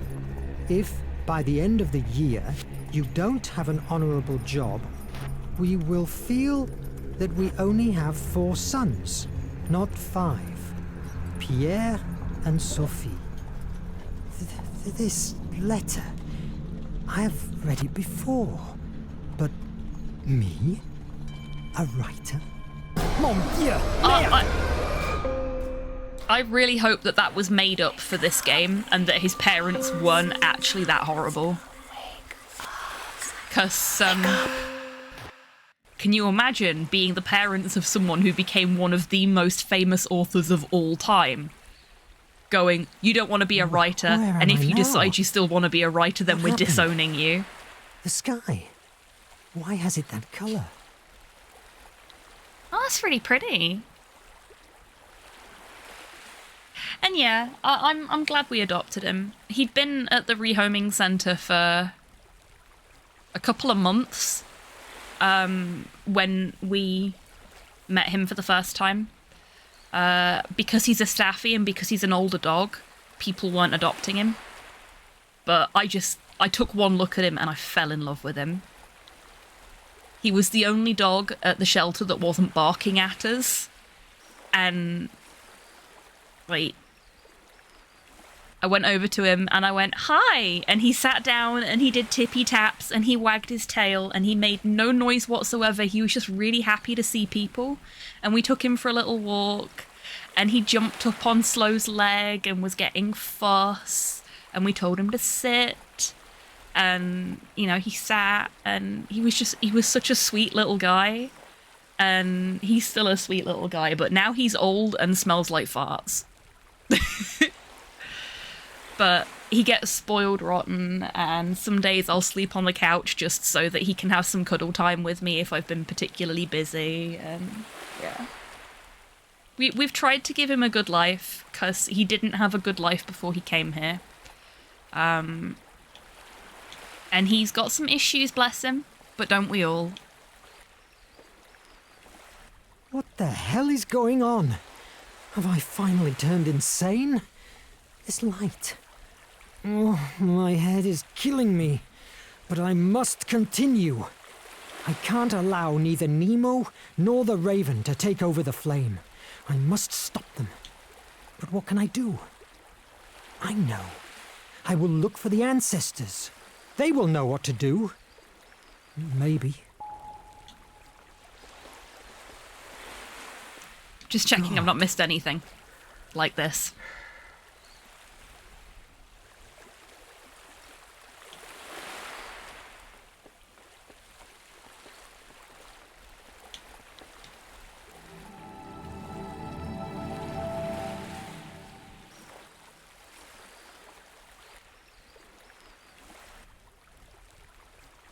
Yeah. Like, it's such a shame. Because something like that, jumping up, we've gotten really good with Porthos about it. Like, we've taught him that if somebody goes like this, that means please don't jump up at me. And if they just do it with one hand, now he sits, which is great. But things like that, they're so easy to train. Sort of train out of a dog. You need to be consistent with them, and they can be like super well behaved and polite. It's such a shame that a lot of folks aren't willing to put in that kind of effort. They expect the dog to just be perfect immediately. But to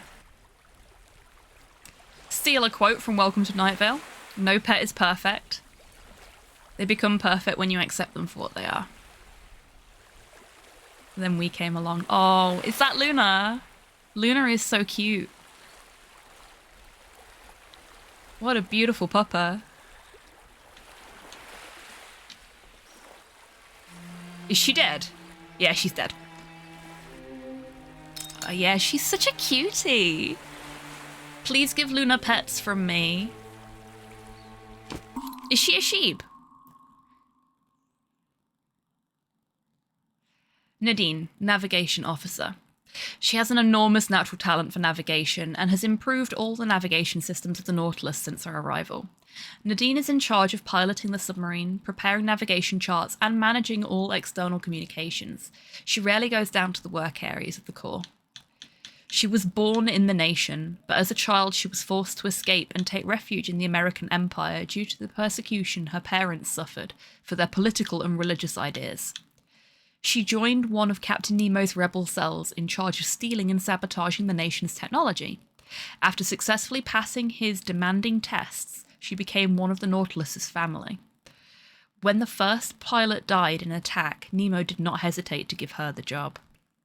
Her crazy and grumpy character does not prevent her from being an excellent professional, although she has trouble following the rules. She loves sailing. The feeling of movement and control is what fills her the most. But she is afraid of losing her youth. She wants to live and not be locked between tons of metal. Every day that passes, she is more tired of the war and the hardships she suffers with Nemo.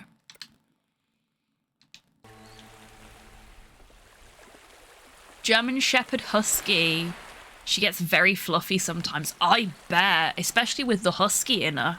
And I bet she's a bit of a runner and a jumper, isn't she?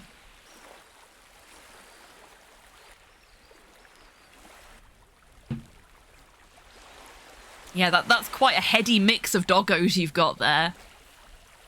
God. Bet she's a lot of fun. Will there be any survivor? Yep, someone's alive. Nemo. Oh, hello, Nemo. Oh, Verne. I'm glad to see you. What happened to you? Where are the others? Dead. All dead, damn it. My understanding was that good captains always sank with their ships. Ooh. My crew is dead because of me. Sassy. My Nautilus wrecking. No, Verne. I haven't been a good captain at all. However, abandoning the ship was not my idea.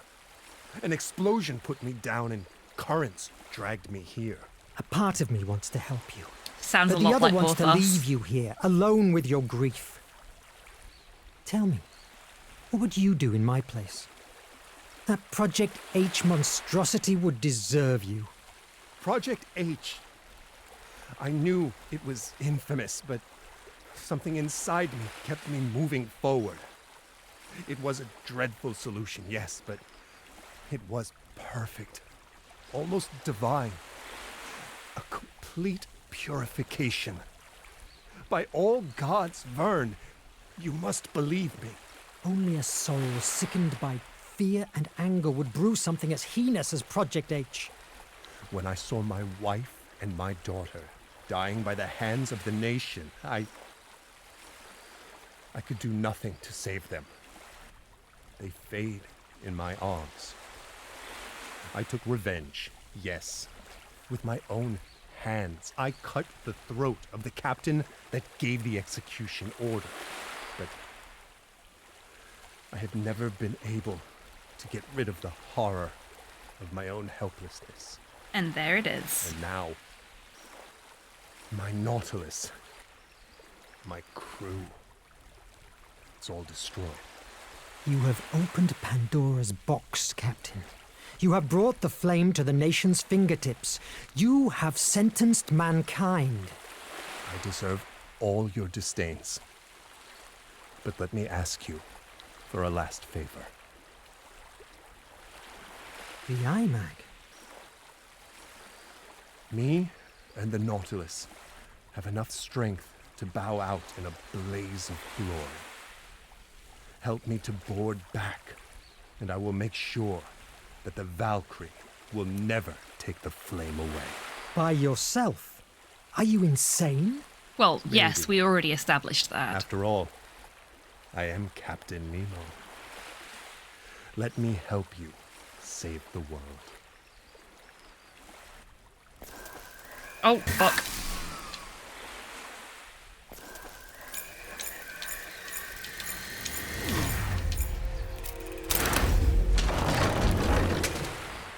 Will that be enough?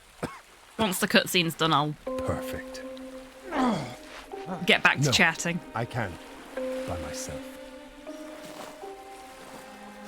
I'm sorry that everything has come to this end. In another world, everything would have been different. Better. It has been an honor, Jules Verne. Thanks, Captain. Have a safe journey.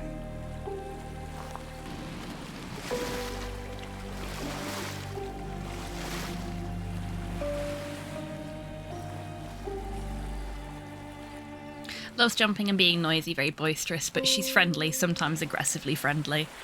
We have that problem with Porthos. I mean, he's not aggressive, but because he's quite a... Well, he's a staffy, so he's quite a muscly boy, and there are a lot of often wrong perspectives on what staffies are actually like. He's a big softy, but he's very powerful and very slobbery, and hasn't had the best of experiences with other dogs, so some people can make incorrect assumptions about his intentions where other dogs are concerned. And where people are concerned, you might have seen earlier him like doing little snaps at me, but that was, I wish to lick your face, but your face isn't quite close enough, so I'm going to do this in the hopes that you bring your face closer. He's really quite a gentle little soul, and there's been a couple of occasions when Slow has been playing with him and he's accidentally like nipped him, and then he's just been like, oh shit, I bit him. I didn't mean to do that, I'm scared, I'm sorry. Yeah, he's just such a sweet little boy. My doggo Max has just developed a fear of broccoli. I just picked a stem of the stuff up off the counter and he took one look and shot out into the garden to hide. Oh, what a precious baby. He's a big hairy idiot. Love it. I love staffies. They're a big dog in a small dog package that think that they're like a micro dog. Like the amount of times, and again, you might have seen it earlier in the stream, that he's tried to climb into this chair with me because he thinks he'll fit. He will not fit. I barely fit in this fucking chair. It's not going to fit a dog too.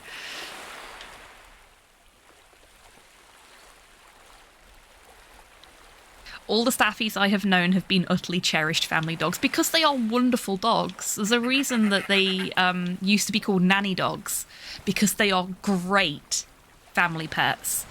But because there was a fashion some time ago for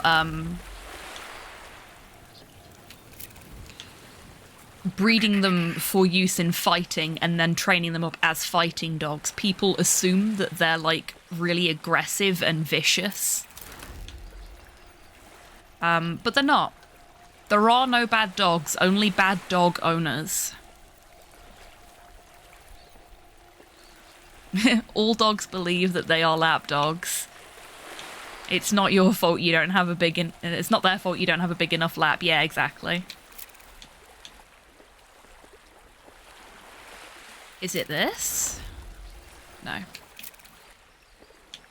God.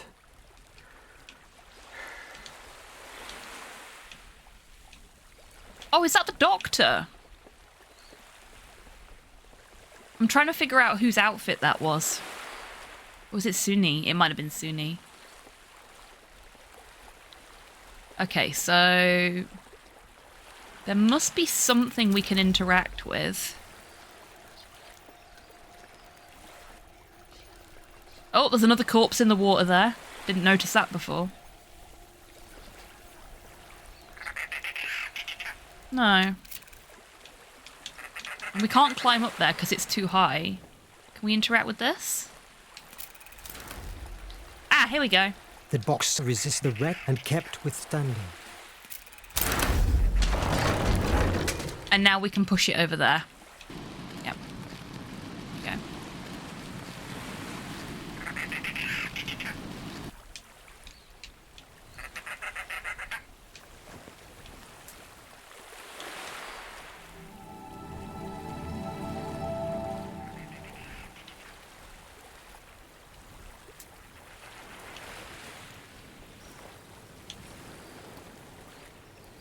Yeah. I saw Petrov's body in the water. Well, this is ominous. Oh God. Again. Am I hallucinating? Verne's office. His home and refuge in Amiens, France. Jules Verne was born in Nantes, and his literary career took off in Paris. But he chose Amiens, his wife's hometown, to reside, because despite being close to the capital, it provided him with the required tranquility to write. I live apart from journalists and critics, and do not leave my corner, he wrote to his brother Paul. During his first years there, he settled at number 44 Boulevard Longueville, and then moved almost next door to number 2 Rue Charles Dubois, where he lived for 18 years and where the Jules Verne Museum is now located. A few years before he died, he returned to the house on Boulevard Longueville, now known as Boulevard Jules Verne. It was an austere, bare room. Under the window, there was a work table, and it was spectacular not to see in it the usual mess that usually covers the tables of the literary. There was in the room only a single seat, nor more furniture than a low sofa, wrote the famous reporter Nellie Bly of the American newspaper The New York World when she visited the author. Verne had in his office, preserved in the museum, on the desk, a brown globe on which he designed the itineraries of the travels of the characters of his novels and, with a set of compasses, measured the distances and calculated the time they spent in their travels. That is commitment. In that office he worked on some 30 novels, writing from 5 in the morning until 11. Then he would leave to attend to his duties and get into bed around 7 in the evening to read books and magazines and take notes until midnight. What a life. Love that. Oh. Bye, bush-dwelling rodent. We have a ladder puzzle.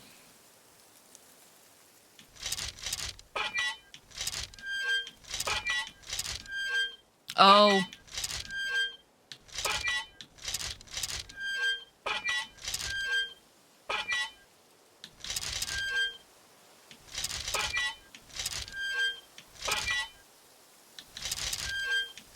Yes!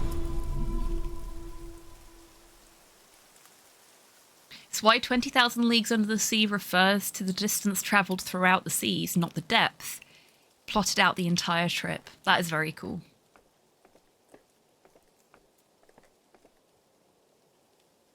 I really like the way they do trees in this game. They're so pretty. Oh, wow. I really like the way they do everything in this game. It's just a very pretty game. Destruction once more. It doesn't seem anybody has lived here for centuries. Verne, at last. You are alive. Hello, Adriel. Stop there. I won't let you or the Raven even get close to the flame. Verne, listen to me. I'm on your side. Forget about the Raven and Nemo's plans. There's something much more important at stake. I don't want to hear your reasons. You and Nemo are nothing but murderers. Ruh-roh. What the hell? What was that? Your mind is collapsing. My mind? What are you talking about? Adriel! Paris in the 20th century, written by Jules Verne? That's impossible. I would have given anything for not telling you what I am about to say. This book is very inferior to 5 weeks in a balloon. If you came to read it within a year, you would agree with me. These words, I've heard them before. To sum it all up, it's a failure. And if 1,000 men told me the opposite, I would tell them to get lost. Nobody will believe today in your prophecies, and nobody will be interested in them. It's signed by Pierre Jules Hetzel. These are the words of your editor. Now I remember the rejection, the pain. I know, Verne. That same pain is the reason why you have been brought to this world. You were trapped inside your imagination. What? But who are you? I am yourself. But inside this very world you have created. I was called Placia a long time ago. Impossible! What are you talking about? Is this one of Nemo's rigs? Ah! My head! We're running out of time. You must listen to me. You are not Jules Verne. You published in 94, really? That's not your real identity. Shut up. Think. Focus. You know you are not from this world. At this very same moment, you are at the Bridge of Ardennes in Paris. You are about to destroy the last book written by you. What feels like 6 months to you in your world has been nothing more than 20 seconds. Unconsciously, when you received Hetzel's rejection, you searched for shelter inside you. Who could blame you?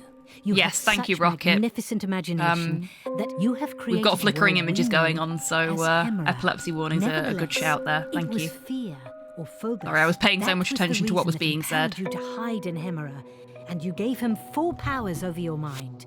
He gave you the paradise. Tids, can we get a flickering images warning on the screen, please? Since you arrived here, to that idyllic island after the wreck, I have been trying to leave you a trail of breadcrumbs to carefully drive you to the truth. Thank you, Tids. A too straight or too early Sorry, I can't tab out without could destroy your sanity. the cutscene crapping out. I can't afford subtleness anymore. Phobos, through Raven, is about to get his hands on the flame. All Verne was things beautiful very and demoralised and put the extraordinary manuscript in you a have safe and ever forgot about it imagined until his will be death. obliterated It was uncovered and by his turned great-grandson in into infinite 1989. wasteland. Fuck! That's cool. Is I insane. mean, it sucks, but it's If cool. this is a fantasy, why can't I just wake up? Because in order to do it, you need the flame. It's a portal to your world. If Phobos takes control over it, you will be trapped here forever, in your world. You will turn insane, and you don't have much time left. Where are we? I'm not sure I can take any more jumps. It's one of the main conduits that directly connects with the flame. It will lead us to the Raven himself. We must finish him.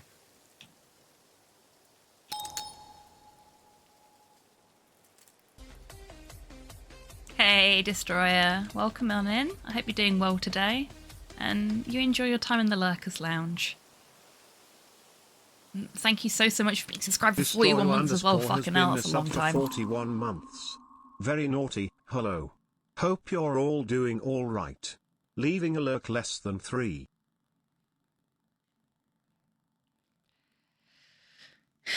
Pierre Jules Hetzel, Jules Verne's publisher.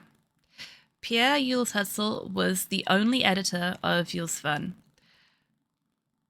with whom he created the collection of Extraordinary Voyages. He was one of his closest friends, and the writer considered him as a spiritual father. Not in vain, Hetzel was also the editor of important writers of the time, such as Balzac, Victor Hugo, and Émile Zola. In 1862, in his office at Rue Jacob in Paris, he received Verne's first novel, 5 Weeks in a Balloon. Very interested in children and young audiences, Hetzel was capable of seeing Verne's enormous talent, not only for adventures but also for the popularisation of science, since knowledge was the main weapon of his protagonists. Thus, in January 1863, he published the novel with great success, starting Verne's famous adventure saga. However, in 1864, he rejected the publication of the new novel of the promising Verne, Paris in the 20th Century. Okay, yep. Considering it too pessimistic. Through a letter to its author, he expresses his rejection and speaks of the poor quality of the story and its lack of interest. The editor knows his audience very well and believes that this novel is too serious and tragic. The rejection is a very hard blow for Verne. But there is no doubt that he takes good note of his editor's advice, since, from that moment on, his work adopts a more optimistic and enthusiastic attitude towards the future, which undoubtedly contributed to making him the celebrity he is today.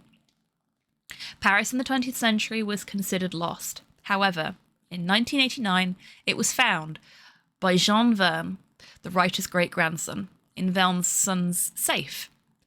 When it was finally released in September 1994, it became a bestseller and, to our regret, once again proved what a great science fiction writer he was, for he prophesied the 20th century sadly close to our reality.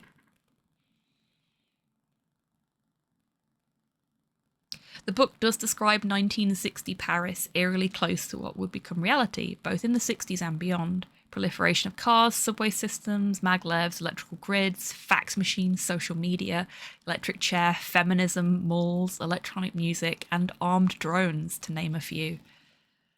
That is actually one I've not read, so I'll have to get that. Because it may not be very cheerful, but I always find it interesting to read or watch things that end up becoming strangely prophetic. It's very good. Very depressing, but very good. I can imagine.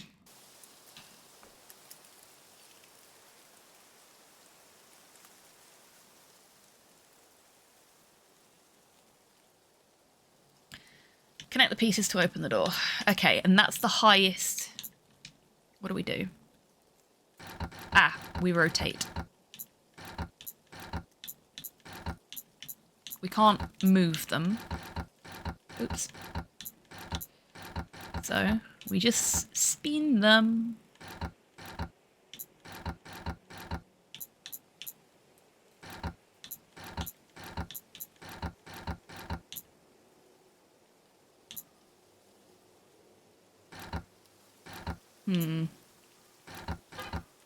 Ah, there we go. Silly me. Let's go inside. Is Jules Verne a real person? Yes. Wrote a lot of very good fantasy novels that have really shaped modern science fiction and fantasy. From this point, let's keep silence. Our voices I thought I will could echo feel through the myself whole learning. pipeline Yes, network. we do like edutainment on this channel. Hello, RNG. Welcome in. I hope you're doing well today. The Ancestors, the guardians of the flame of Hephaestus. After the great cataclysm that devastated Atlantis, due to a fatal breakdown in its complex energy system that was powered by the flame of Hephaestus, the few survivors decided that the flame was too dangerous and had to be kept away from humans to avoid their annihilation. After destroying every last trace of the flame of Hephaestus system, they left the wretched ruins of Atlantis and settled on the island where the flame of Hephaestus had its cradle, unreachable by the rest of humanity without the help of the compass of destiny. The Guard of the Ancestors was created under the command of two primordials in order to prevent it from falling into the wrong hands. In the time of Atlantis' isolation prior to its destruction, with the intention of keeping the flame out of reach of foreigners, the Atlanteans manufactured only a few compasses. When the hecatomb devastated the island, almost all of them were destroyed. Only one was saved from destruction, and it was the one that allowed the survivors to reach the island. Once there, it was given to the Angelus, a Greco-Atlantean family of sailors who, from then on, became their only connection to the outside world, and the first guardians of their secret. That delicate balance, the ancestors' only means of survival, was shattered 2 centuries later, in the Strait of Messina, when a violent storm sank the Scylla, the Angelus' ship, dragging the last compass of destiny into the depths of the sea. Just chilling. Lovely stuff. I hope you continue to chill and enjoy. I still have some stuff to do. Okay, so we can't pick up the shiny stone. I wanted to pick up the shiny stone. Strange inscription.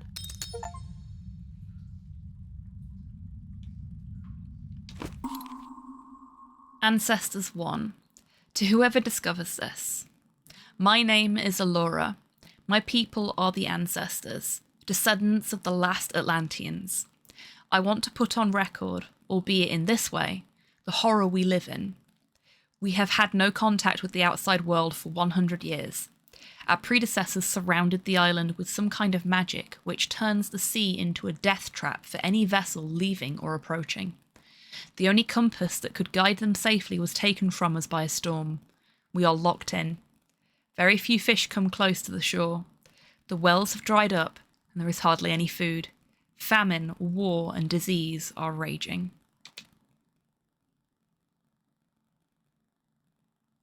I'm downloading Wii U games off the eShop, and it's painfully slow, so I might as well just vibe. That seems like a good plan. Merde. But yeah, Turbo, Jules Verne has written some of the most iconic science fiction fantasy stories. If you've ever heard of Captain Nemo or the Nautilus, actually, if you've ever seen the League of Extraordinary Gentlemen, Captain Nemo is a character in that. Captain Nemo was created by Jules Verne. The Nautilus, Captain Nemo's submarine, also created by Jules Verne.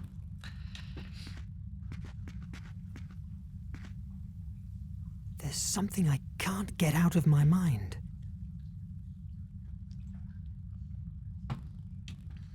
What's your story? What did I imagine for you? My nature is to inspire mankind to generate progress and changes in the world. But with the passage of centuries, I learnt it was better to go unnoticed. What do you mean? In the 14th century, a sultan found out about me and kept me locked inside a tower for 10 years. bearing in mind that I would inspire his armies to create new ways of defeating his enemies. And did you? No.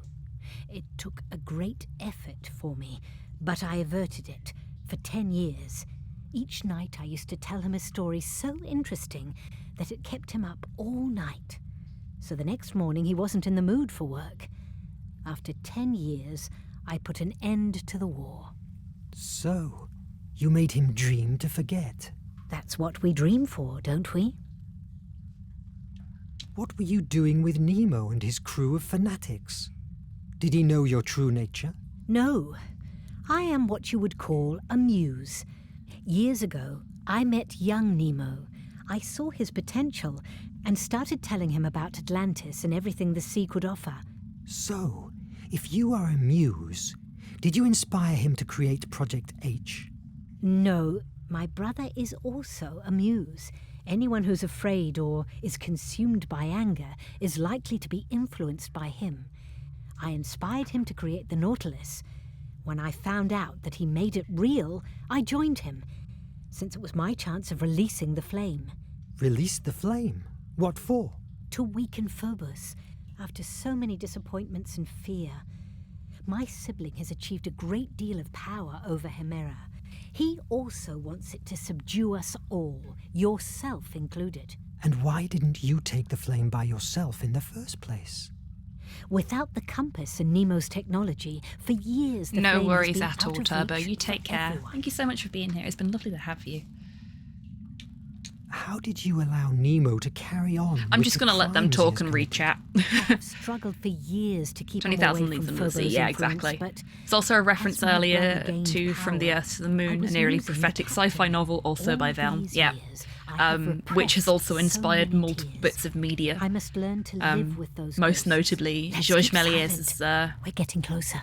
Le Voyage dans la Lune, A Trip to the Moon. Around the World in 80 Days by Verne has had so many adaptations, it's practically folklore these days. Yeah, not only have there been a few just Around the World in 80 Days movies, for example, but there has been things that have been very clearly inspired by Around the World in 80 Days, because it's a wonderful concept for an adventure story. Le Voyage dans la Lune is also an opera. Oh, I didn't know it was an opera as well. Willy Fogg for one. Yep. Why are you stopping? Master, the cave is almost collapsing. Will you let a bunch of rocks dishonor you? Huh? No, Master. Never. Faster! Get rid of this debris! I need to remember, will you let a bunch of must rocks be there. dishonor you for the they are next at the time I pipe kill someone below. with falling Both of rocks us will in make too much Hero noise. Quest? Wait here. Phobos must be with him. Be careful. If you die in this Written world, by you Jacques will never Offenbach in return to 1875. yours. Oh, I will neat. keep it in mind. Be careful too, even if you are a goddess. Find the bloody raven. Can we not go further that way? We cannot go further that way. Okay, fine.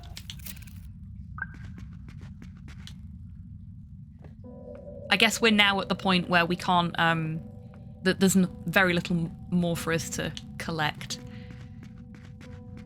What's this place? Verne and volcanoes, passion for mysteries. Jules Verne had a great passion, or perhaps a small obsession, with volcanoes, as he used them in many of his major works.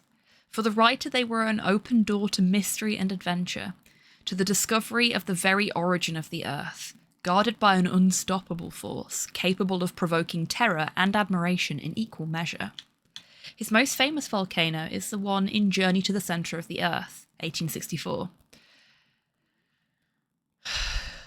Snæfellsjökull? I probably didn't pronounce that right, and I am sorry to anyone in chat who knows how it's supposed to be pronounced and is super offended by the way I just said it. Located in western Iceland, and which, in the novel, is the gateway to a fantastic subterranean world. The volcano on Lincoln Island in his novel The Mysterious Island, 1874, plays an important role in the plot as it hides a cave that holds a great secret. The novel The Golden Volcano. Gee, I wonder if that has a volcano in it. Close enough. Thanks, RNG. Like, there's a reason I named this stream the way I did, because I knew that was going to happen today at some point. Also, I don't know if the microphone's picking that up, but does anybody want an ice cream? Shit, where did that go? I caught a button, and now we're on the wrong thing. Ah, there it is.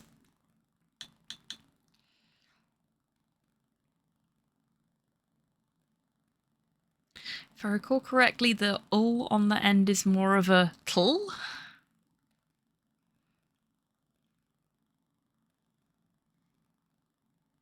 Yeah, I got no chance.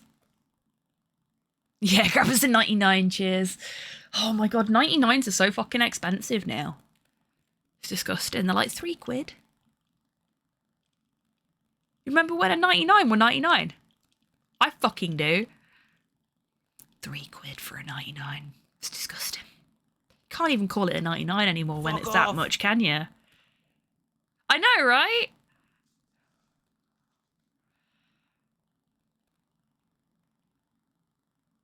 So they need to rename them to 300 then. They fucking do.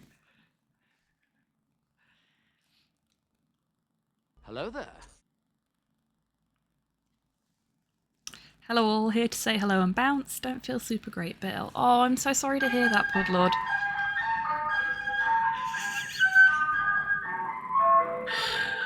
Fucking timing, Ice Cream Van. What the hell?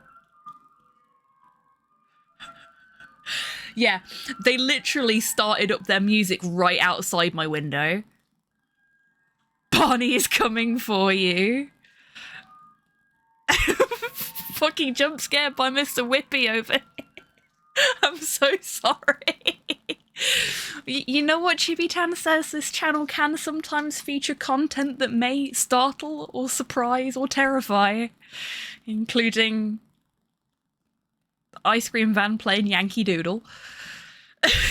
Hey Terp, how you doing? Welcome on in. We're just getting jump scared by an ice cream van. I hope you feel better soon, Pudlord. But thank you so much for popping in to say hello. I really do appreciate it. I hope you get some good rest and are feeling fighting fit again soon. Okay, where were we? We were talking about volcanoes and then an ice cream van happened. The novel The Golden Volcano, 1906, was published after his death and finished by his son, Michel. The story takes place around a gold mine that, coincidentally, is located in the crater of a volcano. Ice cream truck? What kind of game is this? Oh no, the ice cream van was outside. It's really hot in my office, so I've got the window open a crack just to get some airflow going, and an ice cream van literally drove past my front window and started playing the Yankee Doodle tune just as they rounded the corner and came past my house. So it was like super fucking loud. The ice cream van uses surprise jingle. It's very effective. It is. We're all very confused and now want ice cream.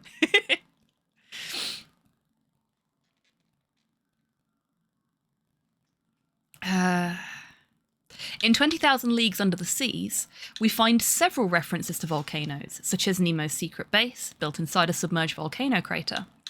In The Adventures of Captain Hatteras, 1866, he speaks of a volcano located at the North Pole. Undoubtedly, Verne was well aware of the power of the image of a volcano, and of the fascination that these titans of nature have, always aroused in human beings. It says a lot about his vision of the universe that, being as he was an enthusiast of technological progress, the presence of one of the most fearsome forces of nature, capable of wiping out civilizations in the blink of an eye, was so constant.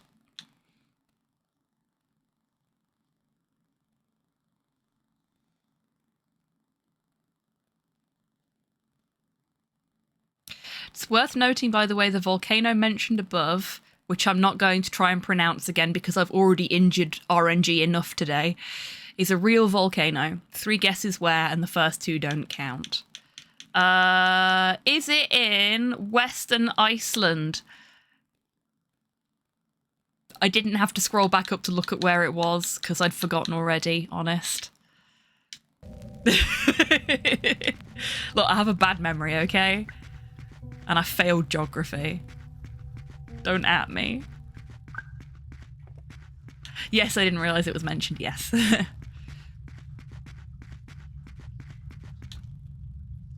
Okay, so we've got 2 ladders. I'm gonna go this way first.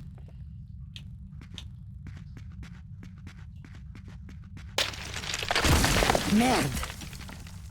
Maybe not.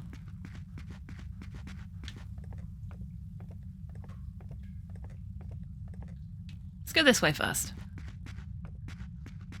Because that looks like a once you go that way you ain't coming back kind of situation. Oh, this may also be that.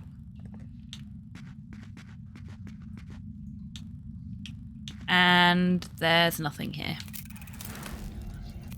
And no cracks in reality either.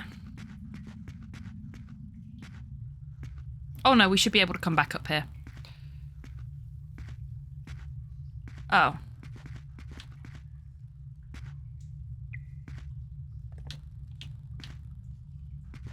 Can we read that? No. God, what I'd give for a map right now.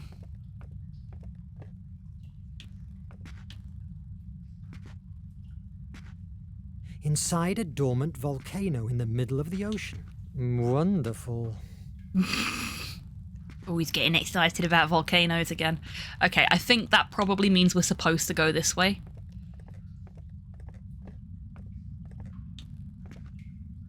I have to come clean. The only Verne book I have read from start to finish was From Earth to the Moon. And I realised it had a sequel like 10 years later. Hey, there's nothing wrong with that. There is nothing to come clean about here. Okay, no, that's where we're supposed to go. That music tells me everything I need to know. That is where we need to go. So we're going to go everywhere but there. Because what do we do to the critical path, everybody?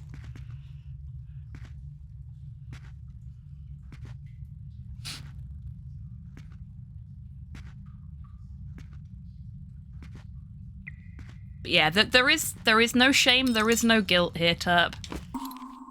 There are some folks in chat that have never heard of Jules Verne before. There are some folks that have read all of his books. There are some folks that have only read a couple. And whichever camp you fall into, that's perfectly fine. Shame it for being so critical. Can't it just enjoy something without picking holes in it? I mean, come on. Yeah, exactly. Harry Comp, thank you very much for the follow. Welcome on in. I hope you're having a fantastic day. Ancestors 2. To whoever discovers this. The war between the ancestors of the coast and the ancestors of the mountains that we have been suffering for 2 years came to an end yesterday. Admez and his mountain followers defeated Xander's men. There was a terrible slaughter. Admez is now the law of the island. We fear for our lives. He is a violent and vengeful man. Their stupid wars have spoiled this year's harvest. I do not know what will happen. I fear for our future. I've only ever read Paris in the 20th century, and it was a bloody while ago. Yeah, that's fair. And you probably wouldn't want to reread that considering how cheerful it is of a book. Not right now, anyway. I've only read 20,000 Leagues Under the Sea.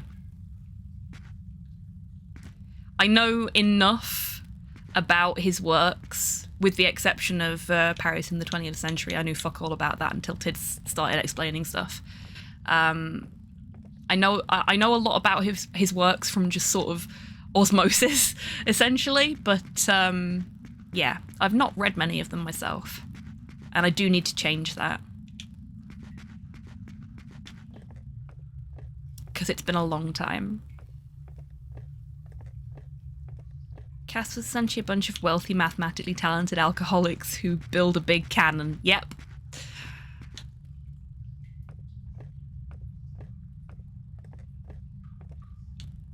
Yeah, Verne is a lot like, and this is going to sound really weird, but Verne is a lot like Princess Kaguya. in that the content of his works is so prolific at this point that even people who've never heard of him have heard of his work, even if they don't know it's related to him in some way, if you know what I mean. For anyone that doesn't know what Princess Kaguya is, it's probably most easy to find thanks to there being a Studio Ghibli film. However, it is actually considered the first real work of science fiction. It is proto-science fiction. It's an old folk tale from Japan about a girl who comes from the moon. She is banished from the kingdom of the moon people, which is, as you may have guessed, the moon, and sent without her memories to live on Earth as a human.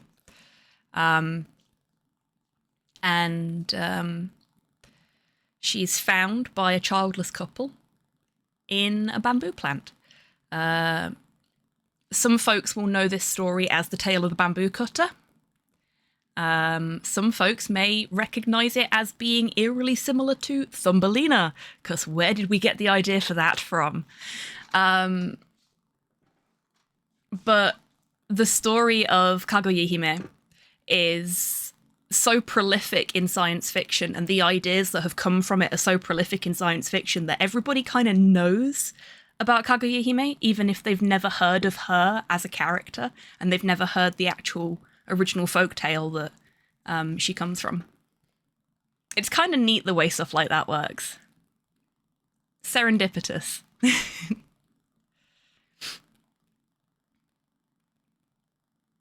Same with how most people who know Lovecraftian lore also have never read Lovecraft, which is probably for the best.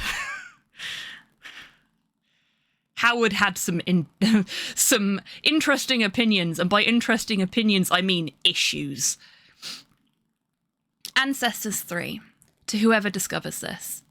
When I think of our forefathers, of all their deeds and miracles, how sad it is that such a noble lineage is ending like that of some wild animals. I pray to the primordials to have mercy on us. They are our only... Scrawling's terminated. Hey, Model, welcome in. I hope you're doing well today. Just don't ask him about his cat. Yeah, that's a good plan. Or the Irish.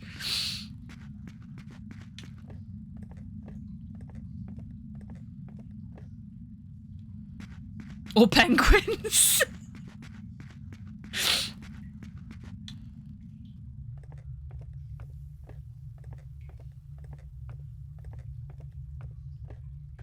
He didn't have issues, he was issues personified. Yeah, that's accurate. That's accurate. I'm glad we went back that way. I was a little worried we were going to get squished by something if we did, but we got lore. Lovecraft is better absorbed through osmosis rather than direct contact. Yeah, exactly. Exactly. So we have a stealth section, and we know how well these have gone for me previously, so this should be fun. Lovecraft has more issues than a comic book store. Bravo. Oh, shit's next. Hands up. Speaking of me being great at stealth sections in games.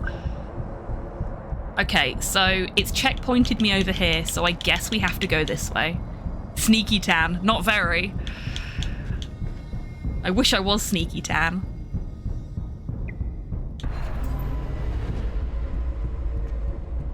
Oh no, oh no, oh no, oh no, oh no.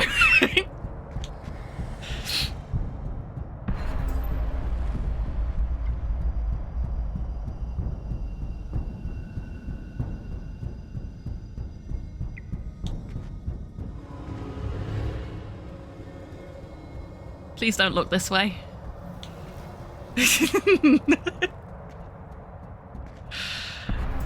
Stealth. I'm really wishing now that I had an emote of my avatar, but like hiding under an orange box. Not the orange box, but like a box of oranges. Oh shit, we don't need to go this way. Ooh, or do we?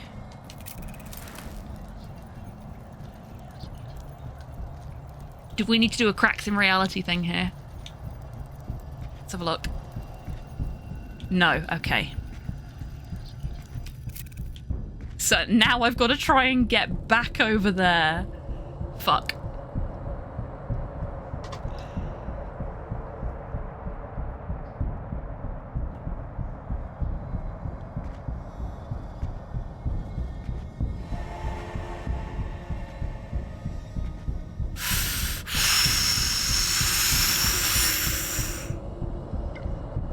No cracks in the flow of reality, eh? Well, that's a relief. Well, on this one occasion, not really. Okay, so we've got to go this way, and we have less cover over here. Great! What could possibly go wrong? Please don't shoot me, please don't shoot me. Oh, thank fuck for that. Okay, okay. Okay, we got this, we got this. We're okay. Probably. We have survived the stealth section. No, we haven't. There's more stealth.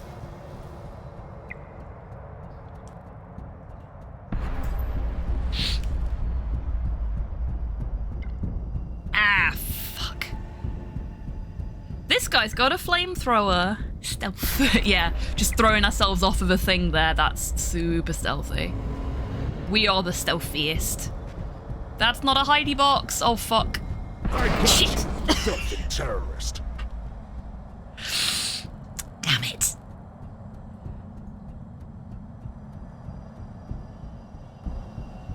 Just saying, we've all been there. It's Monday and you just got to get to work or school and boom, reality breaks. Must be a Monday. Yeah, yeah. Oh, we're behind this box. But we didn't go behind this box. Why is the checkpoint here? Game, this is cruel. And we can't go that way. There's a wall there. Fuck that. Okay. Okay.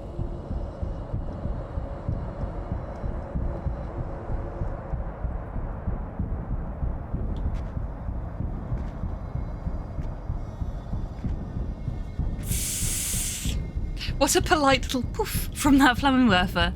Indeed. I was expecting to get barbecued, but no, he just, you know, little warning flam. Okay. So we're gonna have to wait till this guy turns around and then just follow close behind him, I think. Or as close as we can. Come on. Yes! Okay. Oh, fuck, there's another one.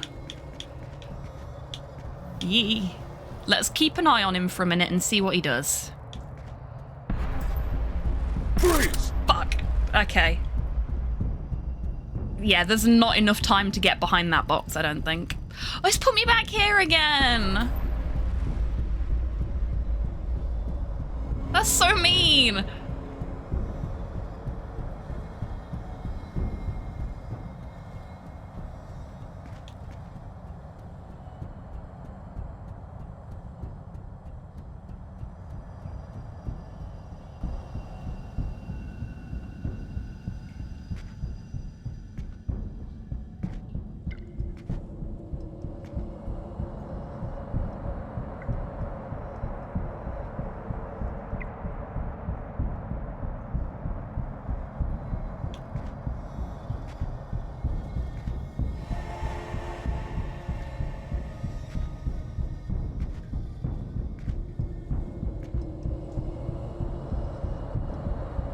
I am forced into a crouch, which means I also can't run.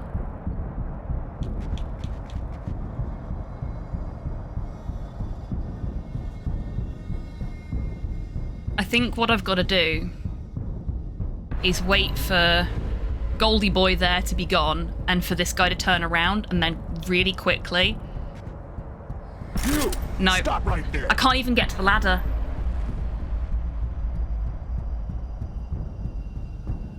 Maybe I can do some magic. We'll try doing some magic instead of just stealthing.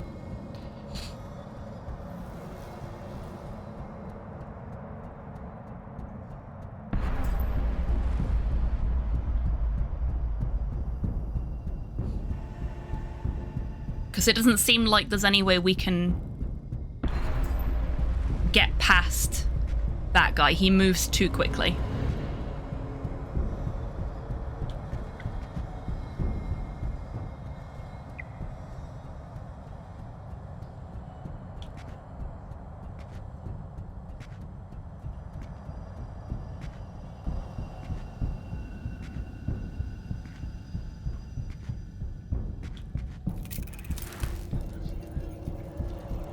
There we go. Stones fell violently from the highest part of the tunnel, warning the guards. What's that? There we go.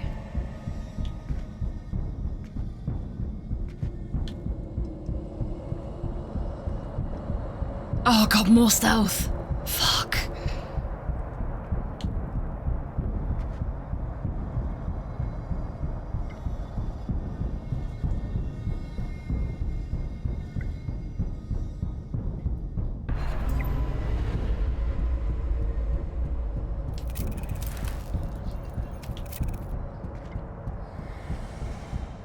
Have I fucked myself over now? Maybe not. Nope, there we go. Made it behind the crate just in time.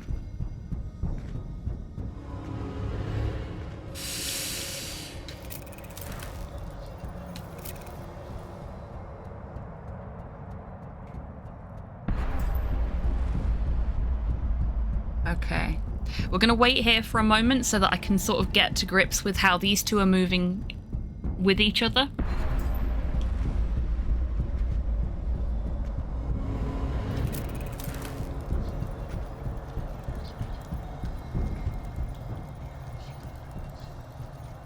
Still no cracks in the flow of reality. Fucking serious.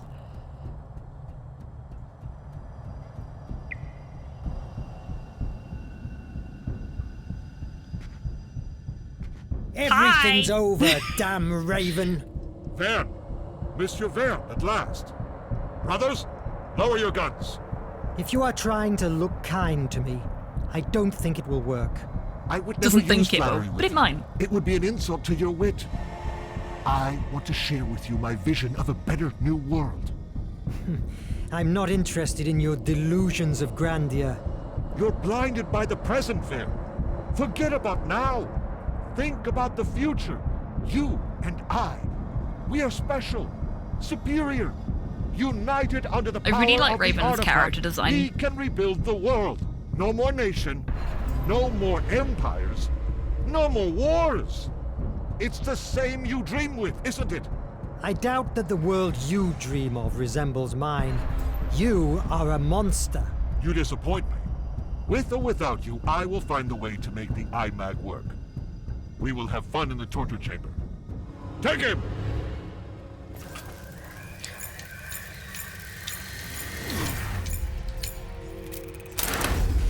Two-headed eagle banners, larger cult-related archaeology, grand visions for the future. These must be the good guys. Yep, definitely. It's okay, we drowned the Nazis. Now the Nautilus is yours forever.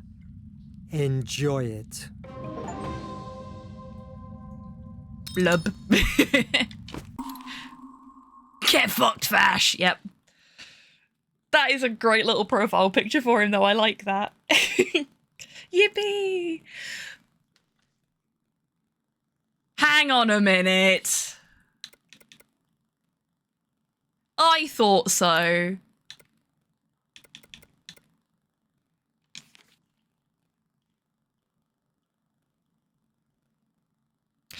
The alert box covers the subtitles. Yeah. I don't think we're going to have any more flickering images warnings for now, so we should be okay to take that down, I think.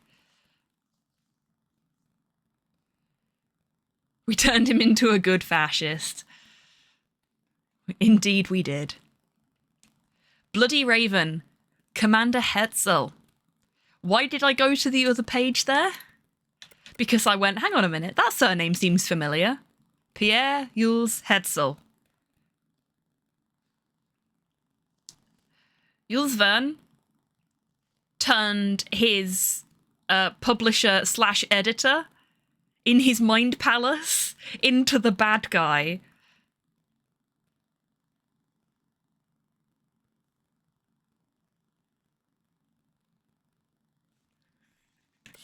You didn't like my book, so you must be a fascist.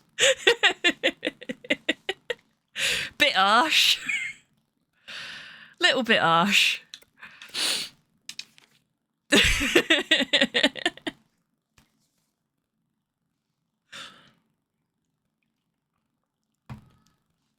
Raised in a family associated with power since the times of the old Prussian kingdom, Hetzel learned early on to hate the hypocrisy and plots that defined politics and the day-to-day life of the elites in the city. Fleeing that decadent and unhealthy environment, he enlisted in the army at a very young age to fight on the front line. Having fought in the Asian War of the 30s, he made rapid progress through his victories, his strategic talent and the loyalty he earned from his men. He inaugurated his position as a commander by founding the elite Echo Guard Corps, and, in his desire to become the terror of his enemies, he had a suit of armour made for him that resembled a raven. From that moment on, he took the nickname Bloody Raven. When he was assigned to the campaign against the Golden Empire of Africa, he was appointed warden of the Terror Mine prison, making it his base of operations and source of income. When Nemo and his companions arrived laden with chains, the Raven rejoiced at having the honour of being in charge of torturing and breaking the very famous Captain Nemo. That's so Raven. I know, right? Bravo, RNG. However, he underestimated the man, and it cost him dearly. In one of his torture sessions, Nemo managed to cut his face with a piece of metal hidden in his sleeve, completely disfiguring him. He had a mask forged that, from that moment on, he would never take off in public. Before he could execute Nemo, he and his companions escaped, destroying the mine prison in the process. That became Bloody Raven's greatest and deepest shame. The captain became his obsession, driving him to the point of abandoning the African front with his Echo Guard in order to hunt him down. The chase halfway around the world gradually revealed to him the technological wonders hidden in the Nautilus, and something that changed everything: the existence of the flame of Hephaestus. Hetzel realised that stopping the captain would not only open the door to all the inventions created by his brilliant mind, but would also give him access to an infinite source of energy, an unrivaled power to destroy all his enemies and those hypocritical politicians who ruled the nation. Hetzel is a supremacist. He seeks to exterminate all his enemies whom he considers inferior. He does not seek peace. He seeks domination. He considers himself a great hero and the herald of the god of war. Mon Dieu.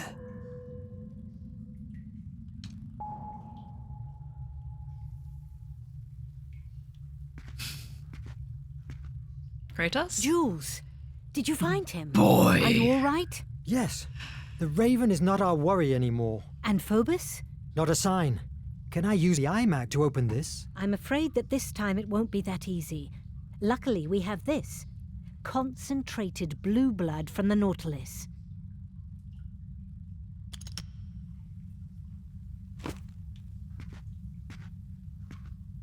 I need something that can help me.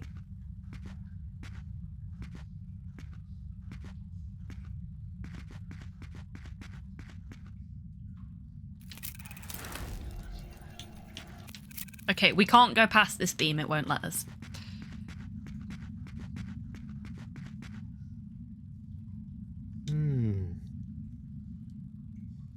Oh, right. I have to open my inventory first. There we go. As soon as it has come into contact, the blue blood has activated. It does sound like he's saying iMac, doesn't it? Select the right symbols, select a circle, rotate circle. Okay. So,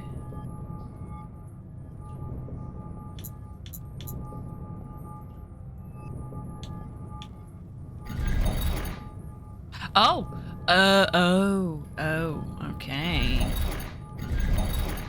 Let's see what we got going on here.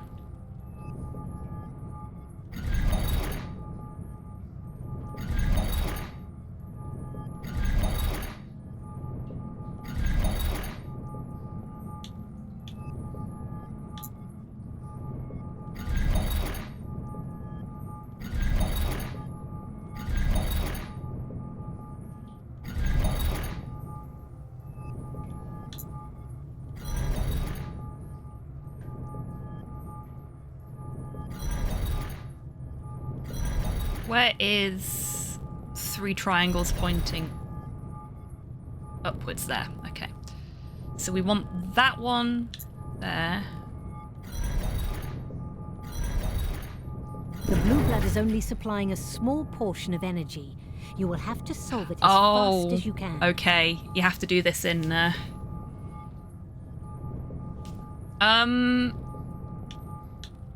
I don't think they've explained that, actually, Modho.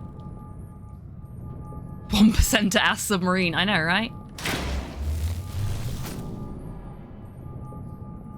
Okay, so... now that we've got a better view of what we got...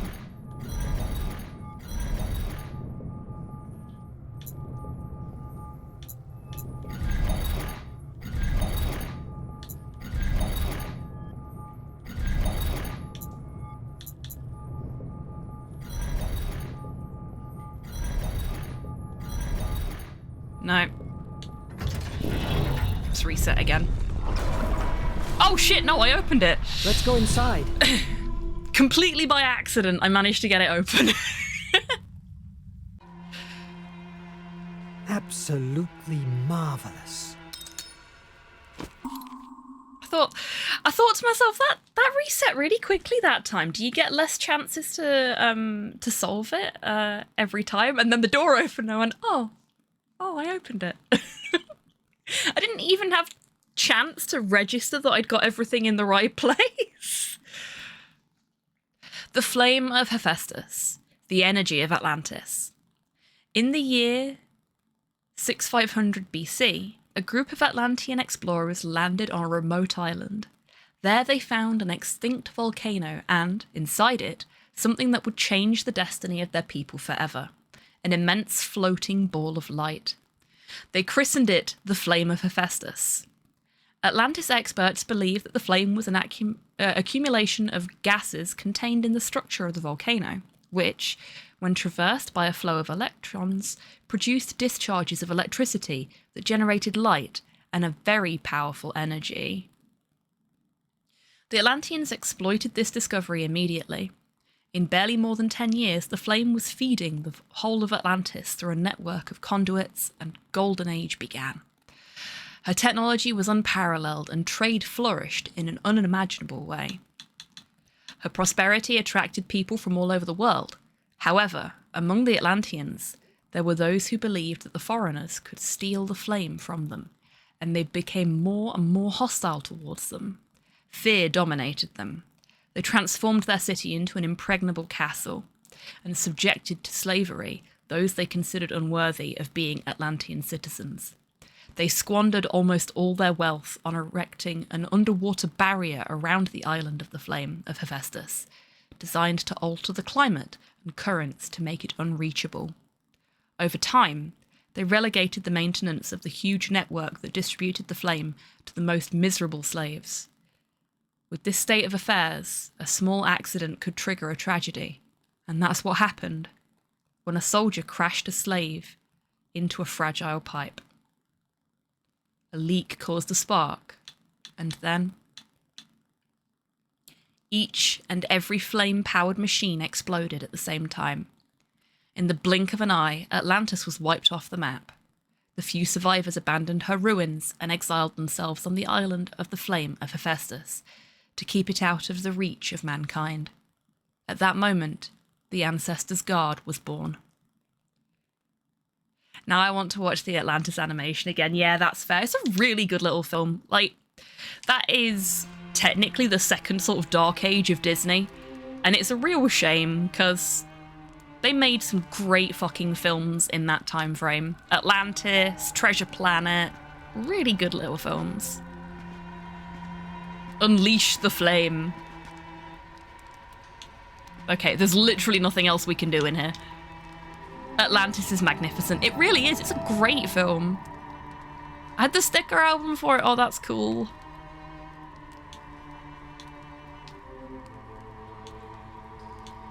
Hello, little sister. Thanks for opening that door for me. Phobos, Verne. No idea where it went. Oh, that's a shame. Hey, Phobos. Excuse me for using this ruse with you, but I need you to listen to me, Verne. What the? Ruh-roh. You were the shadow on the bridge. Placea, you must accept your defeat and stop confusing Verne with Liberty Dreams out of his reach. She didn't show you the whole picture. I am the fear that inhabits inside your mind. Yes. He is the shadow that flaps in the night. The only reason of my existence is protecting us from Are we pain. gonna have a space How wizard is it lightning that you still battle don't now? Understand that you'll be happier with me here than on the outside, in a world that doesn't love nor understand you. Don't listen to him. He wants to corrupt your imagination. That's untrue. I just want the best for him. You came to this world looking for protection from reality, fleeing from failure and shame, because you knew that here you would find everything you always craved for. Adventures, mysteries, extraordinary journeys. Why do you want to return to your world? Here, you can be happy forever. I can do it, and I just need one thing to achieve it. Destroy the iMac. What? Quit your impossible writer dreams. Destroy the iMac. Give me the control of your world, and you will never feel pain or rejection again. No, I don't want to hide. Now that I've seen what I can create, Destroy I want to show the it to iMac. the world, at all costs. That is delusional. I can't allow you to suffer. I don't want more pain. We must protect ourselves. If you don't want an eternal paradise, I will drown you in a grayish terror that will make you want to keep harsh. your head inside a hole in the ground. You will live the rest of your Hello, days Agamemnon. Welcome in. I hope you're doing well today. factories. Destroy Don't iMac. try to Embrace resist. PC. You are just a sad scribbler with a head filled with Shit, our villain's Billy Gates. Yes, that is what I am. What I always wanted to be. Better than a coward who hides from himself. All right, the hard way then. I will Wait, does turn that mean the we're flame Steve of Jobs? Hephaestus with my imagination. I will write the end to this story of yours, of the iMac, Placea, and the Nautilus. The nation will prevail forever inside. Oh your mind. no. Verne, I hope you like smoke and ashes. Oh, I do actually, yeah.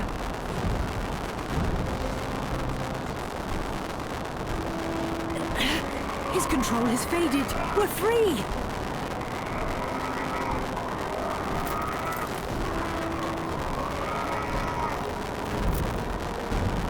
Why don't you open?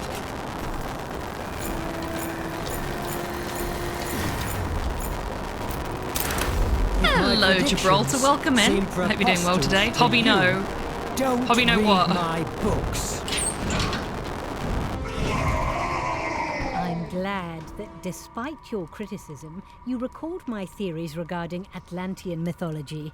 That thing you came out with about sand and rust was catchy. I hope at least we were I the made better guess Steve, that if Wozniak. the iMag is my creative Yeah. imagination catalyst. That would be better. When coming into contact with destructive imagination, You know what you it should did. annul No, it. I don't. Luckily enough, it worked. Has Phobos disappeared forever? Not quite. Oh, God Fear forbid, is Tim terrible, Cook. But No. sometimes it's necessary. What has vanished is Phobos's control over your mind. You are finally free from him. Thanks, Jules, for saving us. I wish I could stay. May I see you again? We are inside you. Always will be. That's ominous. We are the shape of fantasy. It's time to go back home. We do have the same facial hair as Woz. Yeah? Fair?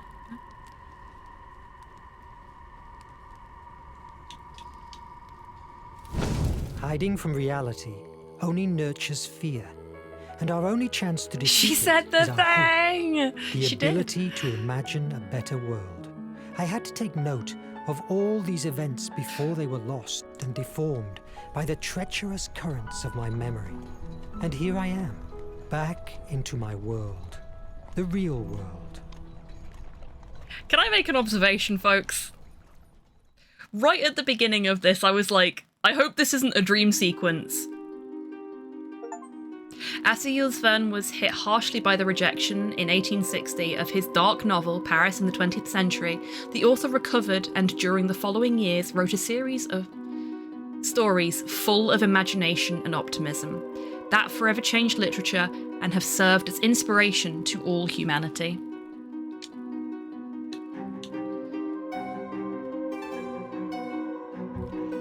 Yeah, right at the beginning I was like, I hope this isn't a dream sequence. This is going to be a dream sequence, isn't it? And the entire game was Verne wrestling with himself on a bridge in Paris, trying to decide if he was going to throw his manuscript into the river or not. I was right, it was a fucking dream sequence.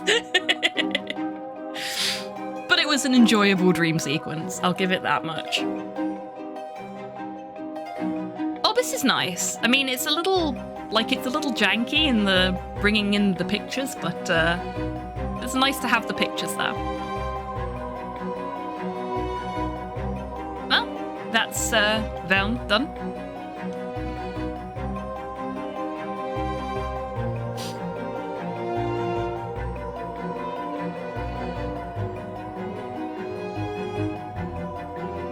Oh my god! Look at the size of the French and German translation teams in comparison to the Chinese and Japanese ones. Nemo's VA, Joshua Zamricki, is an American. Oh, okay then. Thank you for looking that up, Tidders. Surname suggests probably a Polish family. It's a good surname. I like it.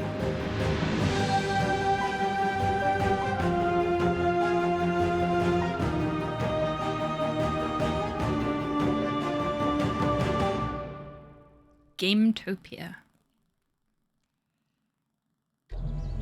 1 year later, oh, we've got more to play. There's the post-credits, everyone.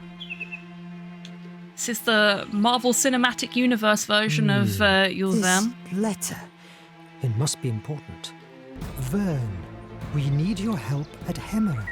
That name rings a bell, Frankenstein.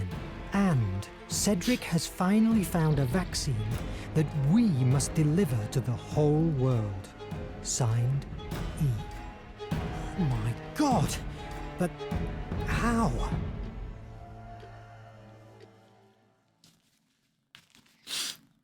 Someone needs to lay off the smelling salts.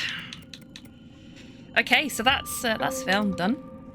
It was an early DS game. Then yes, I probably have. Let me look it up. I bet if I look at the cover, I'll recognize it. Oh shit, yes, no I did. I really enjoyed Another Code. I just forgot what it was called.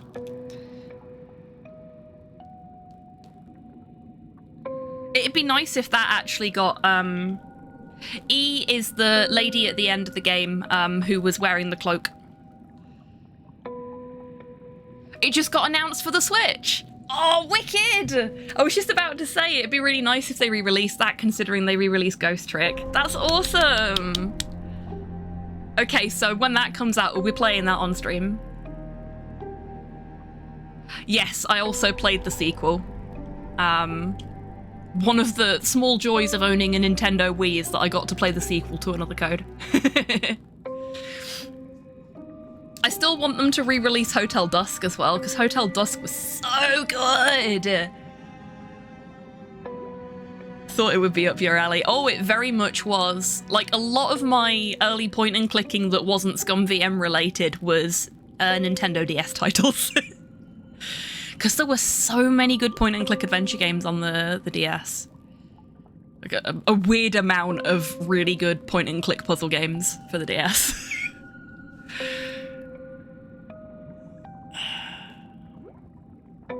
should show you folks The World Ends With You at some point as well, because that is one of my favourite games. And there's a Switch version of that, which I own. So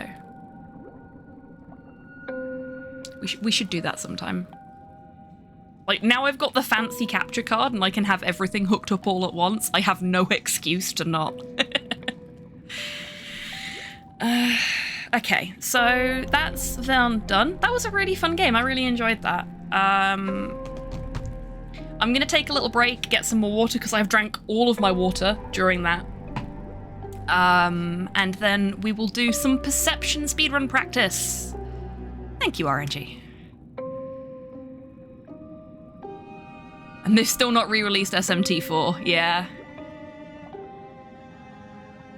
Stuck on the DS where it can't be bought anymore, yeah. To be honest with you, I don't see any of the mainline Mega 10 games getting re-releases. If I'm honest with you. I mean, I'd love to see DS1 and DS2 get a re-release. Nocturne did, yeah, that's true. But besides Nocturne, I doubt they're gonna really put a lot of time into re-releasing the other mainline Mega 10 games. Be nice if they did, but I have no faith in Atlas to re-release the games that I want them to re-release.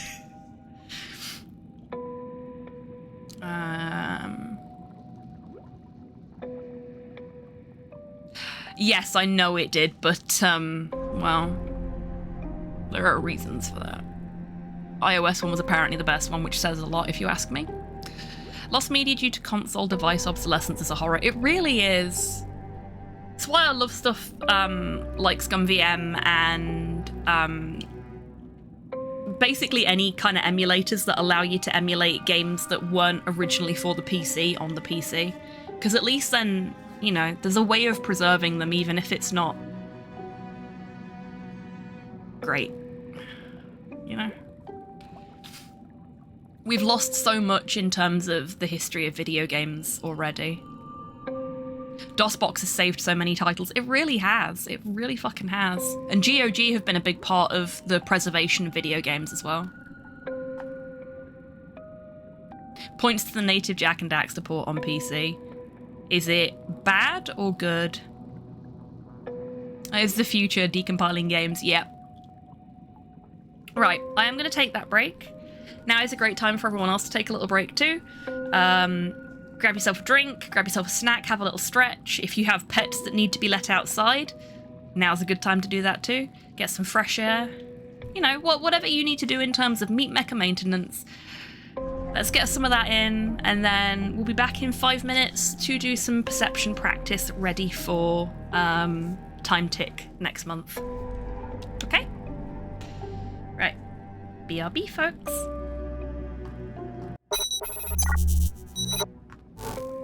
If I'd have known that, I would have wished her a happy birthday. On to food. Ooh, enjoy food. Oh, fucking hell! What? No! Ah! Shit!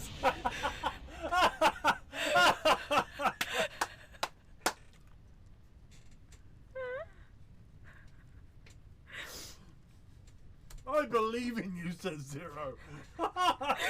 A little late there, buddy. What the fuck just... What? What? What the fuck just... I was all going a bit Pete Tong all of a sudden. No!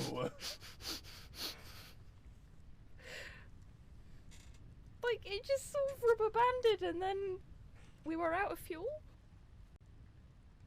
All to yourself.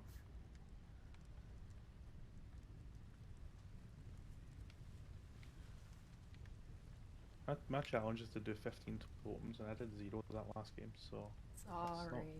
Not good enough. Tell you when I find any, instead of doing them myself, and then you can have the points. Hey, Sadie. Sadie match.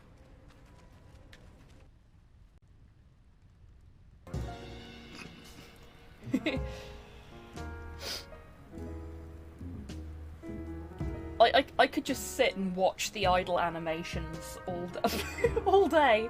Oh my god, Bob is adorable. Okay, so... Chronodile.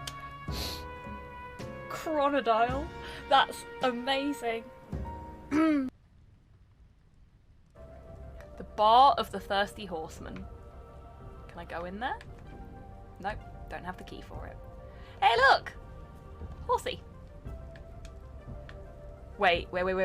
Is that Big Narita? I think that might be Big Narita. He's in the background! Oh my god, that's amazing! I'm calm. Totally calm.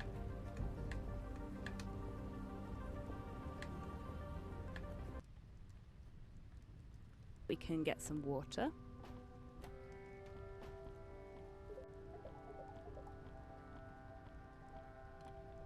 Fuck. I put the bear trap down and then stepped in it.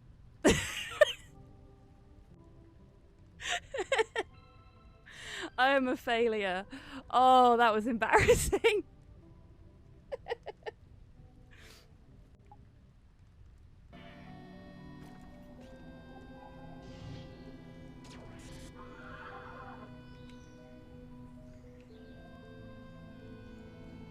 Where?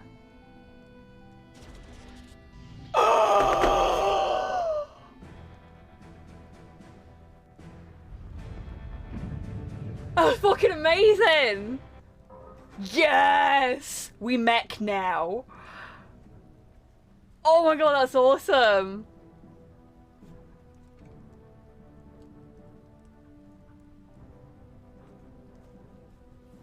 Servobot has all of Naruto Boy's basic moves: jump attack, dodge, shoulder bash, uppercut.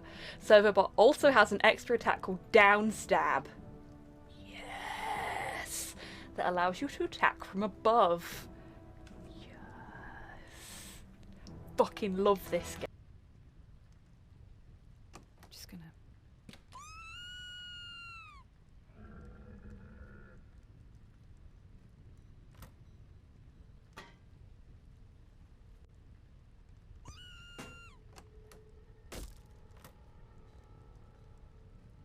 She's watching a fucking horror movie. I love her. I love her so much. It's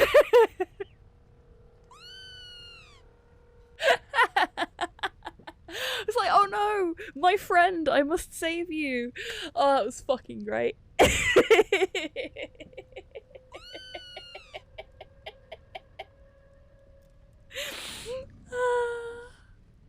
Oh, you came back.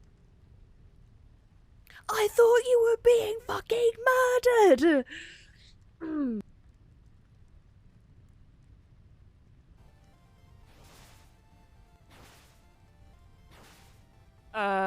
There is a spike stuck in him. He doesn't seem to care.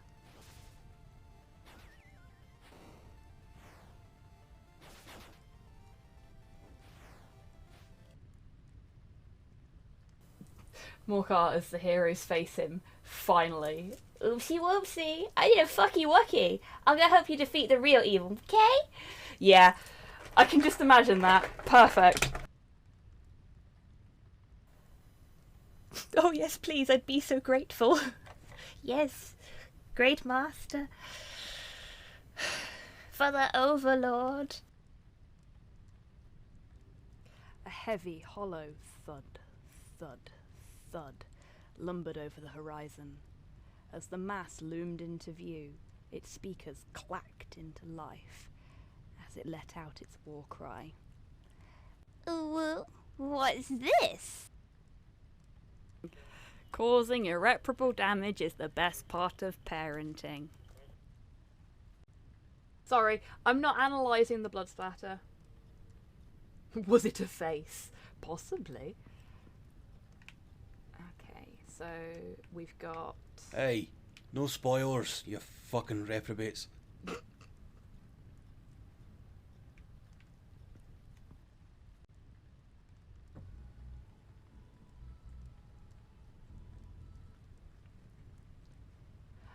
I will take that compliment, Tidders. Thank you.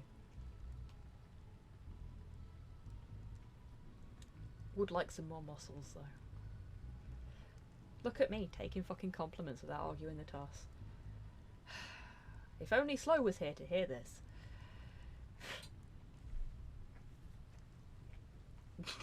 Good.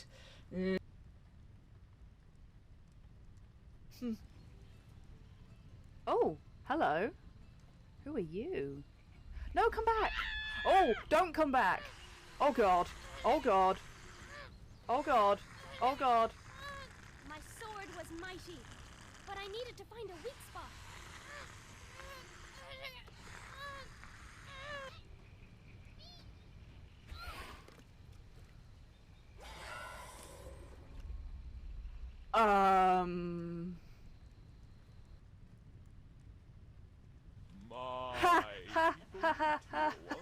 I just got an achievement called Didn't Panic. That's very definitely what happened, folks. Twitch will off of it, and the holes are getting bigger. Let's see if... Okay, so I know we can't fit any more corpses down the toilet, but I feel like these two need... Mon Dieu. It's a Manet. Oh, no, it's not. It's a Hobbs. You know, it's only slightly unsettling that he's staring directly into the camera when he says that. I feel seen. In the style of man. I imagine Nurgle is a very... Spotty, let's move. And please, try to contain your excitement a bit. No, don't, Spotty. Don't let anyone drag you down. You be as excited as you want to be, mate. Lovely dog. Owes me a pint. Yeah, that works.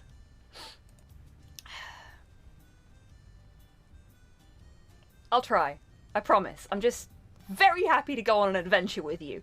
Oh, Spotty, sweet pea. Oh. I wish to pet. Okay. Follow me. Look at his tail. Yeah, I know. Isn't he brilliant? He's brilliant. He's a good boy.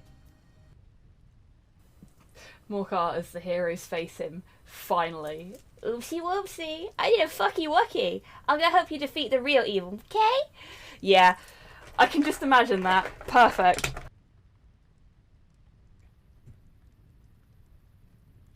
Another corpse. Oh, fuck. George! I forgot.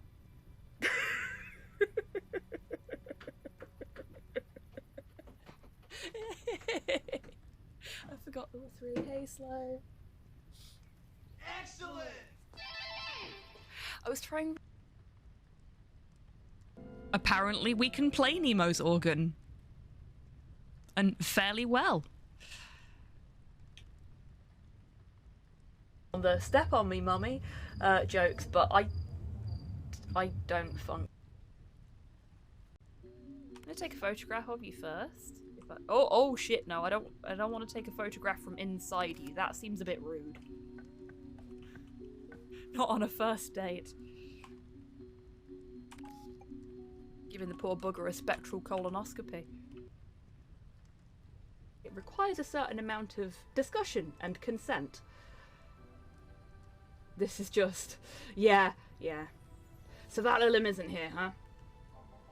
I'll have to find a busty enough replacement tonight, or I'll explode. Oh.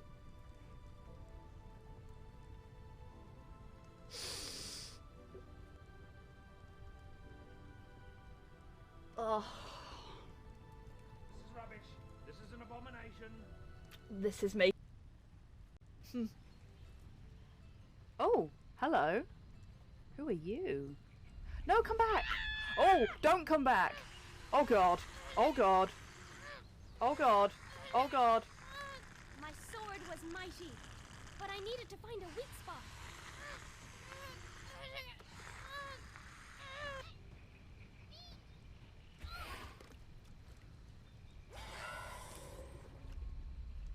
Ha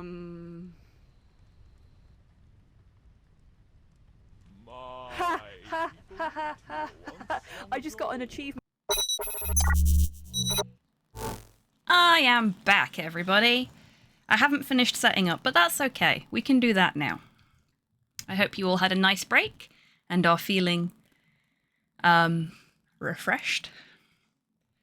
I need to press this button and then press it again. There we go. God, I hope that was the right button. I haven't felt refreshed in weeks. Oh, bless you. Pretty sure that was the right button.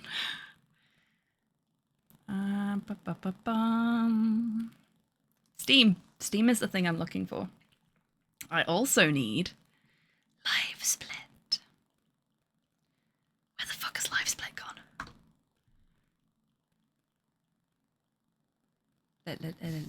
Live Split? I pressed the button. Where are you? You've definitely loaded up. Ah, there you are. Why are you over there? Come here. So I did some perception practice off stream in the hopes of getting a new PB, and I failed every skip. So that went well. I was kind of tired though, so maybe I should have not tried for a new PB whilst sleepy. I have so many achievements left to get for this game. I'm going to have to do some casual runs just to try and 100% it.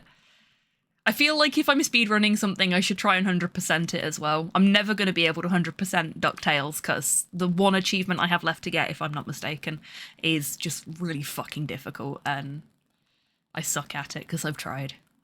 Believe me, I've tried.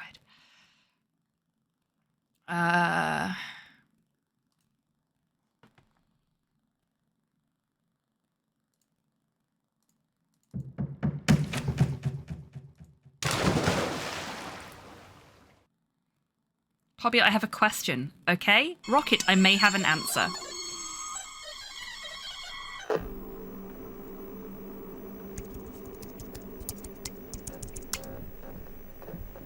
Also, one of the reasons that I was so long with my break is...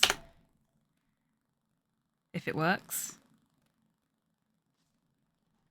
Which it does not. Fucking typical. Why does it not work?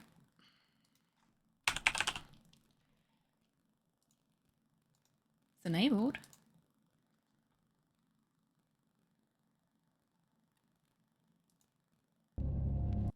Huh. Odd.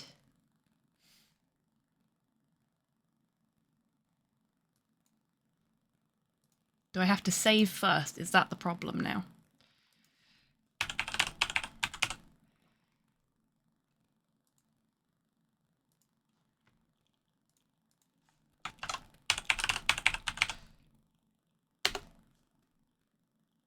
Chibi-tan. Why you not do the thing?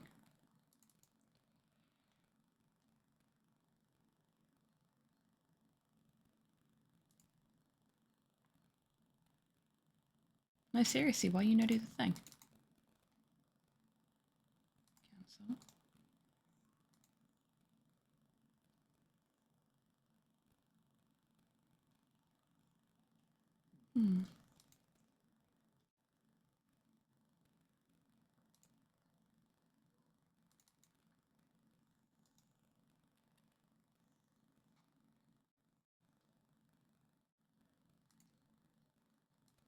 It should work. I don't understand why it's not.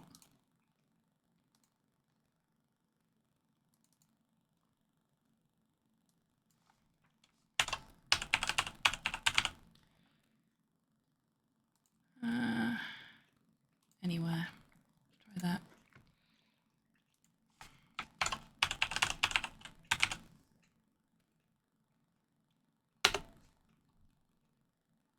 Chibi-tan, why do you hate me? I try so hard to look after you. What kind of helmet decoration would you go for? Wings, animals, statues, etc. Depends on what kind of what am I using the helmet for? Is it for military application? Shall we say?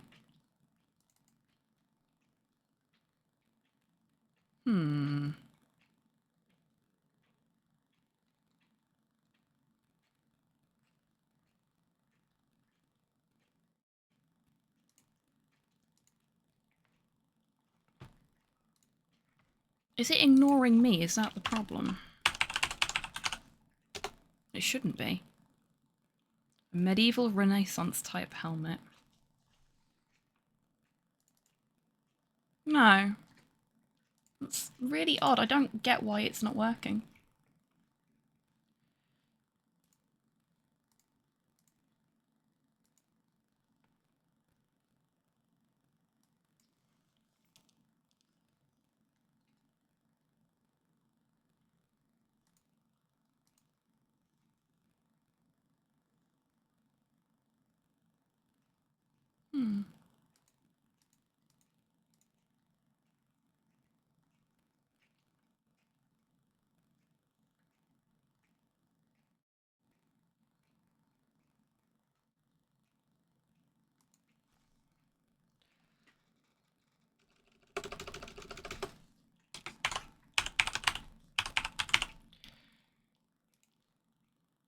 Save. Actions.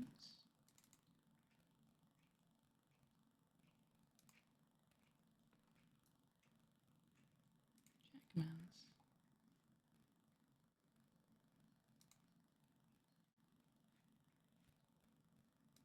Okay.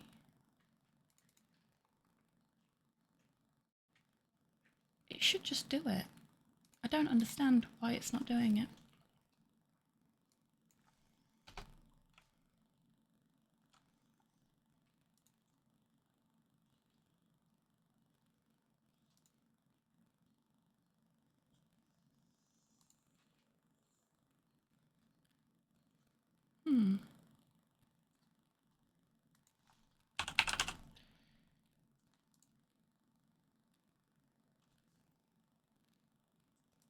Sorry, this is really bugging me because it should just work. I've set everything up. It's all enabled.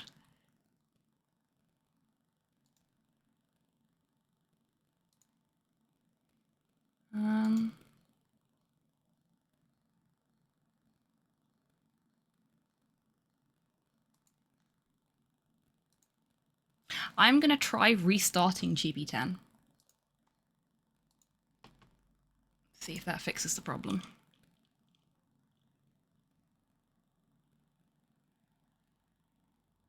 I mean, good plan, Sol. I don't know what I'd go for.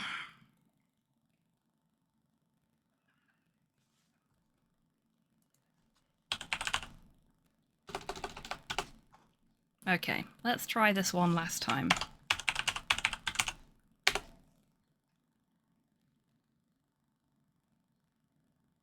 No, it's just not working. How odd. Very odd.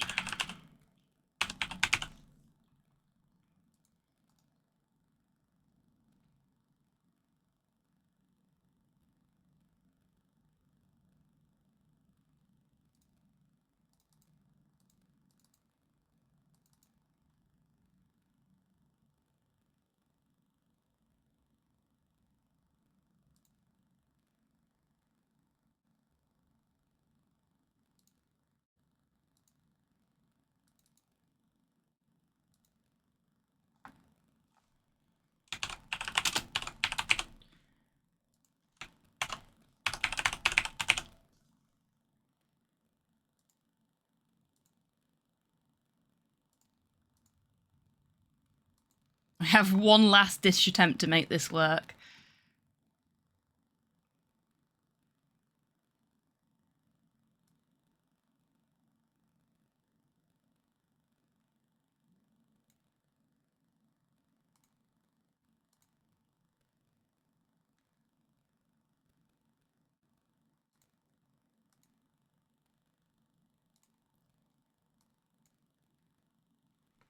Okay.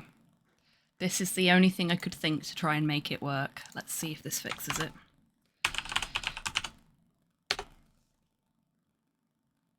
That's a no.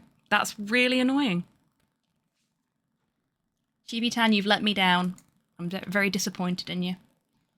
Very, very disappointed in you.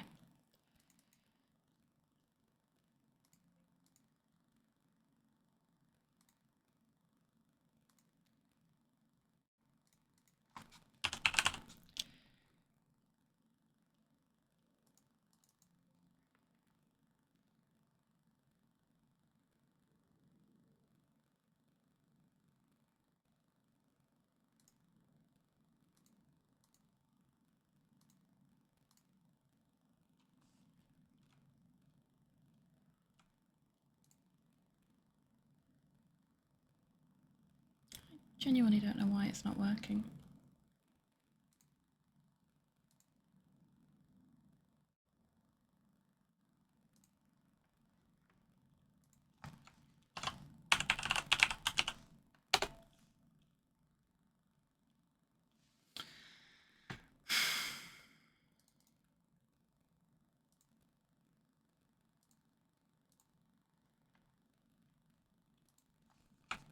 One last type. And then I give up.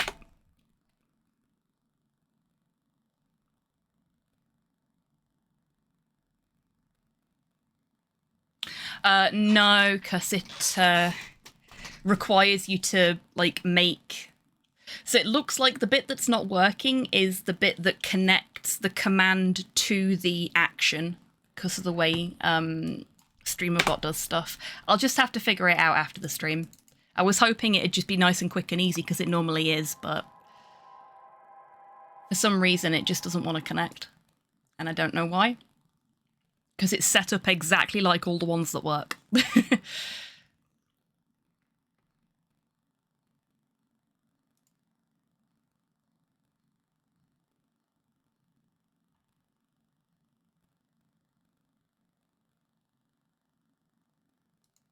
We've actually got some in here that aren't properly set up as well.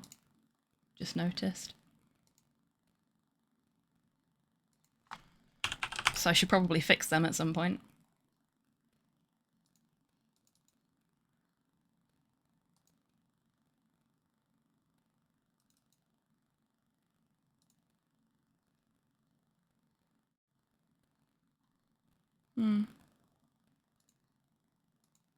Ah, well. We tried. I'll get it working eventually, I'm sure. Probably after the time tick finishes. Okay, so, seeing as I can't just use the chat command that I set up during the break, I'll have to do this the old-fashioned way, which means I still need the command that I set up because it's got all of the links in it.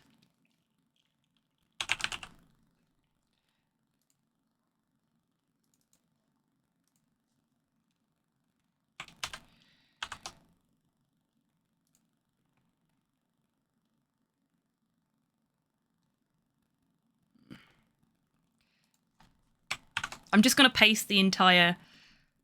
Oh! Ah! I know why it's not working.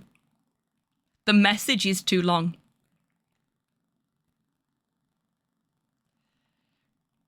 You've reached the character limit. So I need to separate it out into 2 messages. Be nice if I could get some kind of feedback that that's what was happening there. All this time I'm like, I don't understand why it's not working. So what we're going to do is I'm going to quickly fix it now, because now we know what the problem is.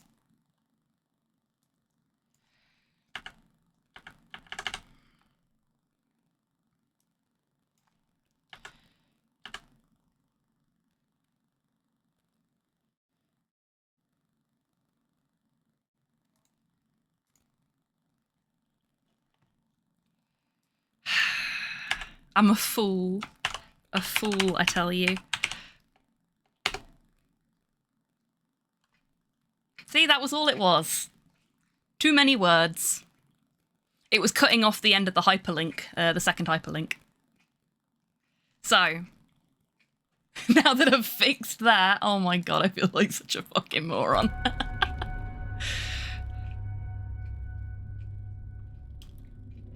On Sunday, October 15th, so next month, I will not be streaming on my own channel because as of 6 p.m, I will be live over on Clock Tower TTV, which is one of the two stream teams I'm in, participating in their annual fundraising stream, Clock Tower Time Tick, Speedrunning Perception, and DuckTales Remastered. Which is why we're doing some Perception runs today, and we'll probably do some DuckTales runs next weekend. Clock Tower Time Tick is in aid of a charity called Safe in Our World, who are a UK-based mental health gamer charity. So some really good stuff going on there. Also, if you want more information about Safe in Our World, there are links to their site and everything on my Discord, or you can just Google it. Both of my runs are set up as events on the Discord, so if you are interested in watching my runs, you can mark your interest in those events and it will notify you when that time is happening, if you're in a different time zone and need the assist there. Yeah. This is going to be my first ever speedrun marathon. I am super excited about it. I'm still kind of flabbergasted and honoured that they picked any of my runs. I submitted all 4 of the runs that all 4 of the games I actively run, so Narita Boy, Perception, DuckTales, and Zoombinis. Narita Boy is the only one that they didn't even put on the backup list, which I can kind of understand because it's a fucking long run. But yeah, I am very, very excited about it. I'm also going to be hosting for a couple of speedruns that are going on the Saturday.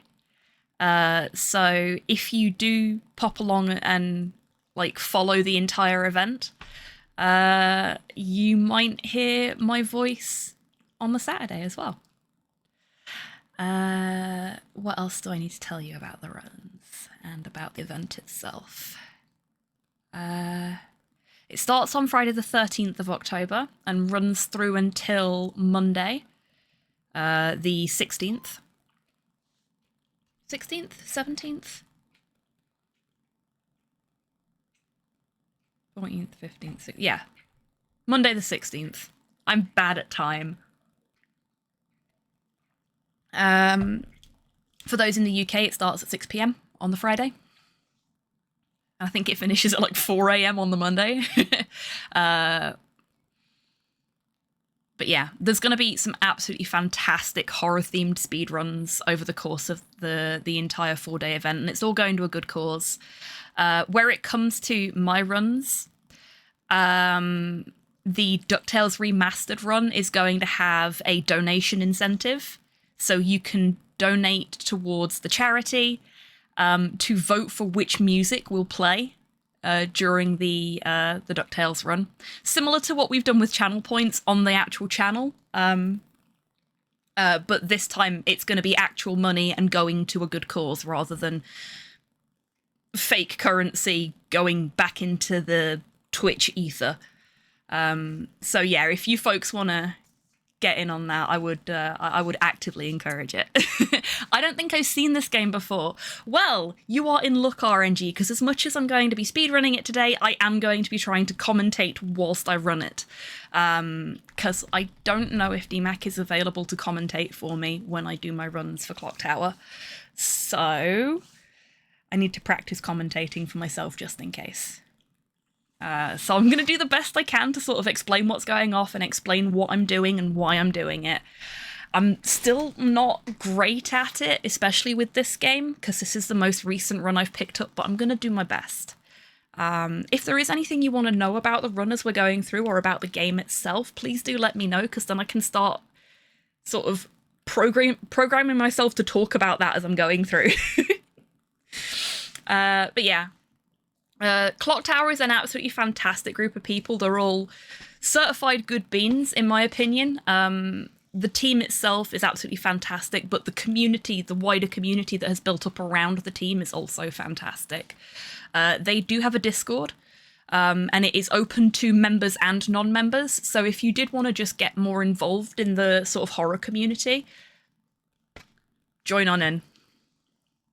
Like I said, they're all great people, so... right. I think we're in a good position now for me to actually do some runs. And yeah, if you want the information about the time tick event itself, !time tick in the chat will get you the links to the schedule and the channel that I'll actually be streaming on so that you can follow it if you want to. The only link I don't have in there at the moment is the one for Safe in Our World, but I'll add that in later. I just didn't have time to grab it. Okay. So... I'm going to try and do this the way I would be doing it if... well, the way I will be doing it for Time Tick in terms of how I'm going to commentate it, which means I am going to be talking over some of the exposition. And all I can do is apologise for that.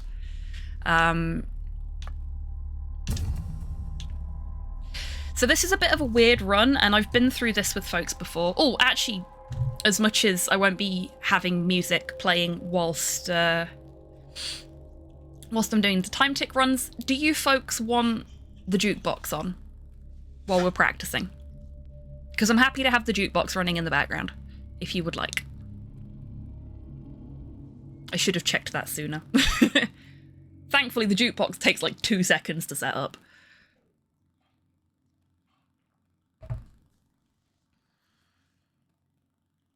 Play those tunes. Okay.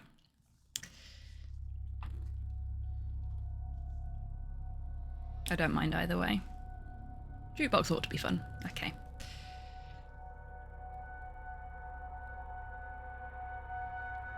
So our Now Playing Watcher is on. Spotify will be open in a second. When it thinks about its life a little more, there we go. Spotify is awake. Let's get the playlist running, because I have been listening to a different playlist. And it's unshuffled my music, so we've got Taylor Swift's cover of Can't Stop Loving You, which, interesting way to start the runs, but I really like this track. I really hope she puts it on an album at some point, so I don't have to keep stealing it off of YouTube.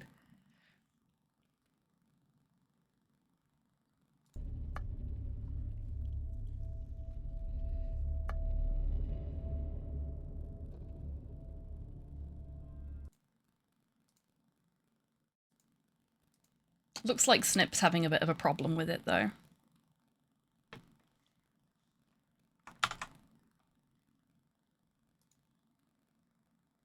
Where you at, Snip?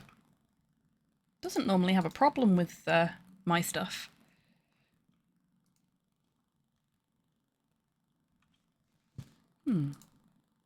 Ah, there we go. It's woke up now. Just took it a while.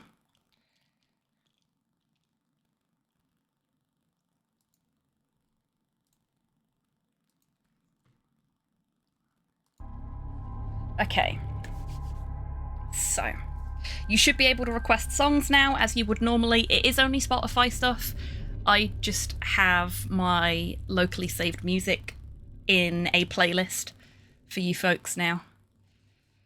On that note, if there are specific tracks that you would like me to add to my locally saved stuff, you won't be able to request them through the playlist, but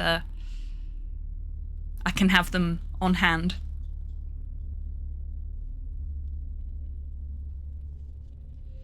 Okay.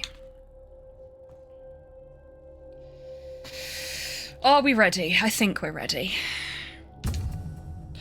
So we're going to go with Silent Night, which makes Cassie as quiet as possible, and we're going to go with Story Mode, which makes the house as chill as is physically possible.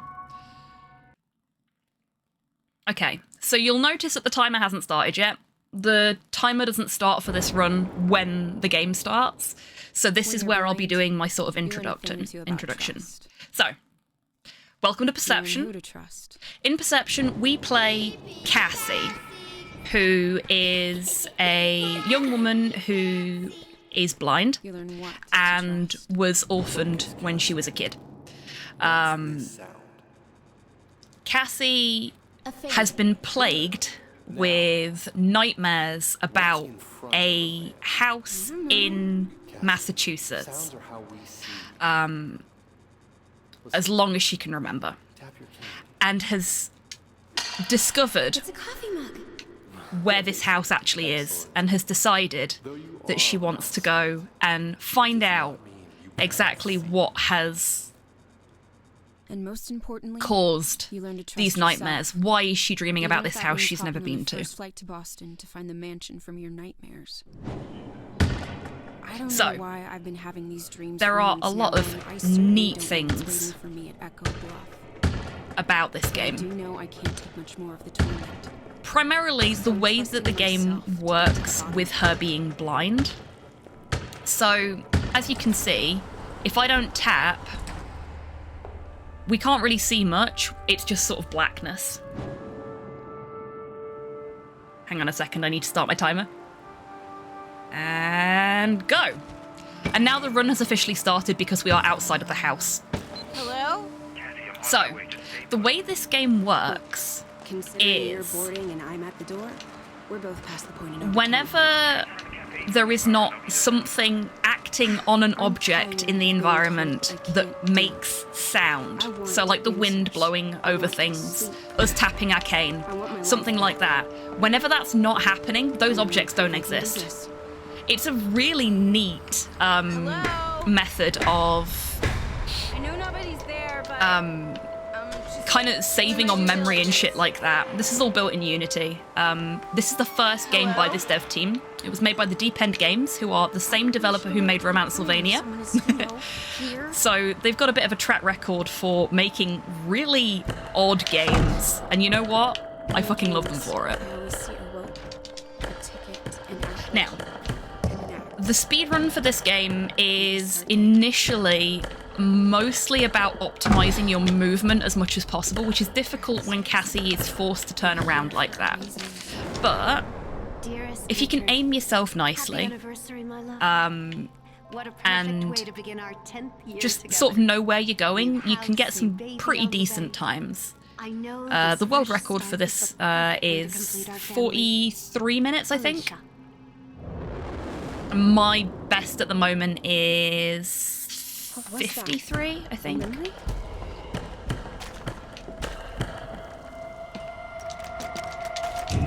So we've actually gotten to the door before the monster did there, which is nice.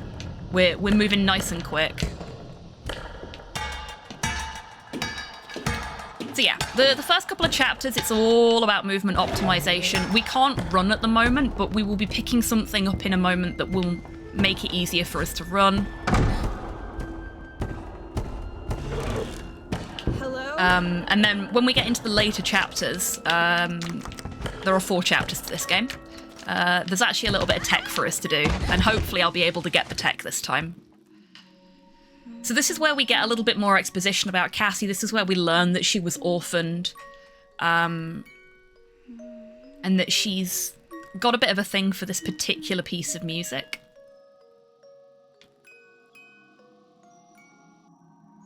Now, Cassie, that music box belongs to St. Joseph's, not to Cassie Thornton. There's not really much for me to talk about here, so I'll just let the game run. Because I can't skip this. It's a new house. I'm scared to go. So she gets adopted. But I love this song. Okay. And she's not allowed to take the pretty music box with her, which is a shame. Okay, so I'm actually holding down the left thumbstick and have turned myself towards this door. That one buried in the backyard. She loves Daft Punk, she does. So that the second I'm allowed to move again, I can do. There it is, the rope. Now, on my PB, I failed to do something that is actually very, very useful. Because when we pick up this little doll here, we get the ability to run early. Now we need to be over here, so we just wait. Being able to run early is actually super useful, as you'd guess, because, you know, we're trying to do this game fast. And we don't get the ability to run until we go outside in a moment, so we've just ran down a flight of stairs and across a hallway and across the kitchen, and all of that we wouldn't be able to do quickly. I need to go out this door, run this way, and now, right now, we'd get the ability to run normally. But because we did what we did, we got it super early. We got a jump scare incoming here, so if you are of a sensitive nature, here it is. Bird car jump scare. I really dig this visual style. Me too. So I backed this game on Kickstarter.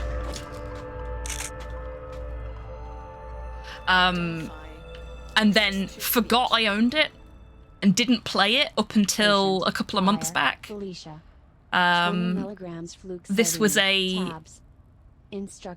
DMAX not available for Silent Hill, so we're going to play something else for a bit game. And we played this for a month. And it was great. We had a good time.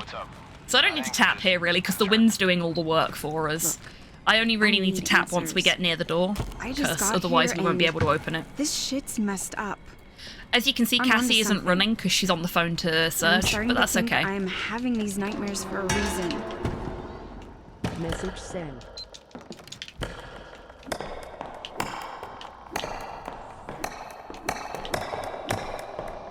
So we just go straight through here. We don't wait for her to tell us. Put the meds on the bar. The fire frightens, but that's okay. We're just going to ignore it. Make our way over here. And now I need my notes because my memory is terrible. There are 2 codes I need to remember in this game. Ooh. And that's one of them. Oh, jeez. Staggies! Thank you so much for trusting me with your community today. I hope you're well. I hope your stream was good. Welcome on in, everybody. For anyone that's not been here before, hello.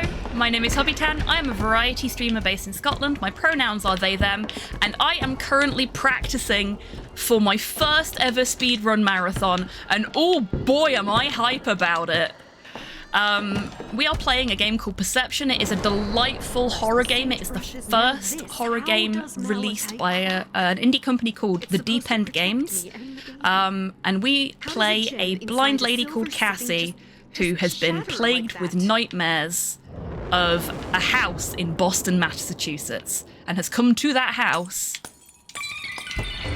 to find out why. So we need to angle ourselves here for this key, so that the second it becomes available to interact with, we can pick it up and run down the stairs. If anybody wants to know more about the speedrun marathon that I am participating in, which is a charity event for Safe in Our World, then !timetick will give you all the information you need. I am really sorry, I can't stop right now to greet people. Yes, I got the pills first try. Because at some point... Hello, Staggies. Hello, Ruthie. Hello, Rebecca Roo. Hello, Alex. Welcome on in, everybody. I don't understand. Is it Richard doing this? Or the house? Oh, is it not working again? I got it to work for me.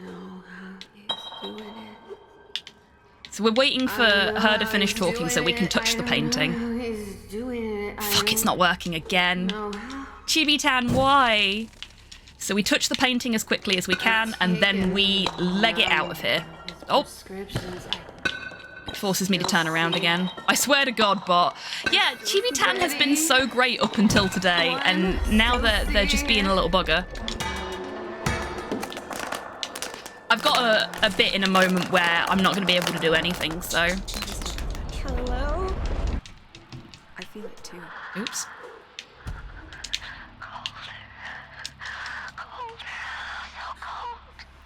Whoever you are, I'm not afraid of you. You hear me? Thank you, Tids. You can't scare me.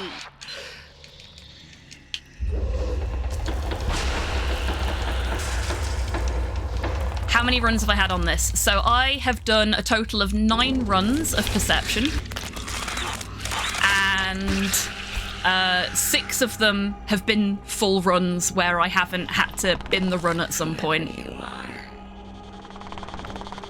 I am 3rd place of 3 people on the leaderboards right now. But nobody else has run this in the last 4 years. So, you know, there's potential that maybe I could push one of them out of their spot. Maybe.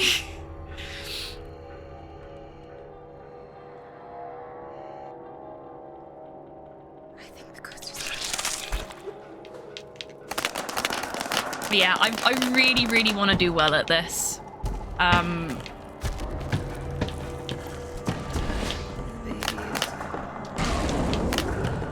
Okay, I don't know if there's a way to just avoid that fire, because it always pushes me back. Fire, not here.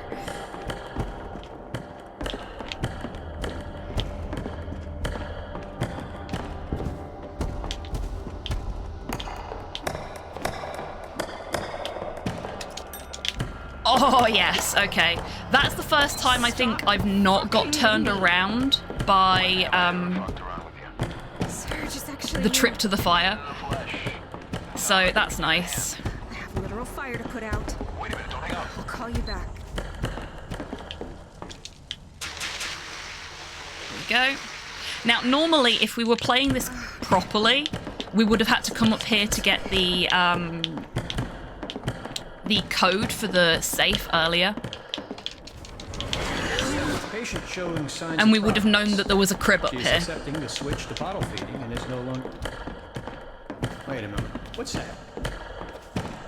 I must be hearing things. Need more sleep. Now, this is a very classic sort of horror story. So if you've ever... What's that? Who's there? If you've ever seen anything like Haunting of Hill House or Bly Manor, then the themes here will be very, very familiar to you.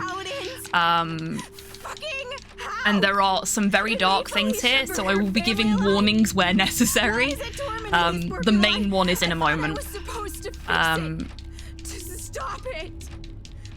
But yeah, I'm super hyped about the time tick. I don't understand! So, the reason we ran all the way over to this door is because she's about to go, we shouldn't be here, we need to leave. There we go. I've got to get out. And we're already at the front door, ready to leave. Which is going to save us so much time. And then I need to be positioned about here, I think. For the piece of paper that's about to spawn. Please tell me I got it right. Yes! Perfect. See, this is why knowing where you need to be is really important for this speedrun, because it allows you to do things a lot quicker. Is it like the maze where the bad guy is a giant toad? Not really. Not really. I really like the way this story progresses. When we played it casually on stream, a lot of chat figured out the plot very quickly, but it was such an enjoyable ride, we didn't care that we'd figured it out. It was nice. Right, I don't think I need to put this one down myself. I think the game will put it down for me. Yeah, okay, cool. So we just need to leg it up the stairs. Spin round those stairs as quick as possible. Don't go into the gym, which is what I do on every PB I've had so far. Right, we are about to have a suicide warning. I will look at the carpet, but it is going to force me to look at what's about to happen very briefly. So, suicide warning, I will let you know when it's over. If you need to look away, please do so now. And we're looking at the carpet. It is safe to look back. It's a very messy carpet. Look at all the dust, honestly. None of this was your fault. You'd think whoever lived here died or something. What the hell is the point of any of this? I always love it when you have to wait for a game to catch up with you. Yeah. It's good stuff, isn't it? Oh, that was a little bit slow, but we may still get a good split here. So much ghost dust. I know. It's terrible stuff. I saw it was Erwin, the town cripple. Can we get a rainbow split on chapter 1? Can we do it? Come on! What is she talking about? Rainbow split. Rainbow split. Rainbow split.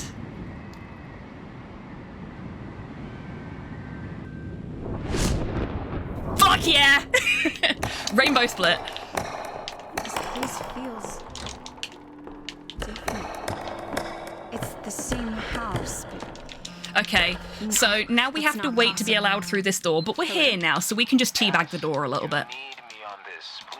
Here we go again. We'll dance to the music. Needing someone isn't a weakness, Cassie. Not for you, maybe. Needing is primal. Once you need something... Just like DVD, yep. You're not in control. You're desperate. And I teabagging at the gate. To be safe right now. And I'm not ashamed of it. Oh. Damn it. What the hell? When you're playing this in one of the harder difficulties, it does feel very DVD at points. Okay, so we come over here. We very quickly turn this radio off, turn it back on. We don't care about the dead guy. Pay no attention to the dead man at the table. I know this isn't real. And now we wait over here until this finishes doing its thing. Me. I need to be There's a lot of nice points in this run where I can just stop and take a sip. This must be Betty.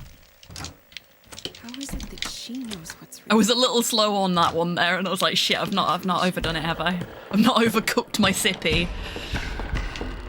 Okay, so we need to come up the stairs to trigger this. Come on. There we go. And we go straight back down the stairs. And go this way. I think. Oh no, we don't. We go this way first. Because we gotta get the motor pass. Wait.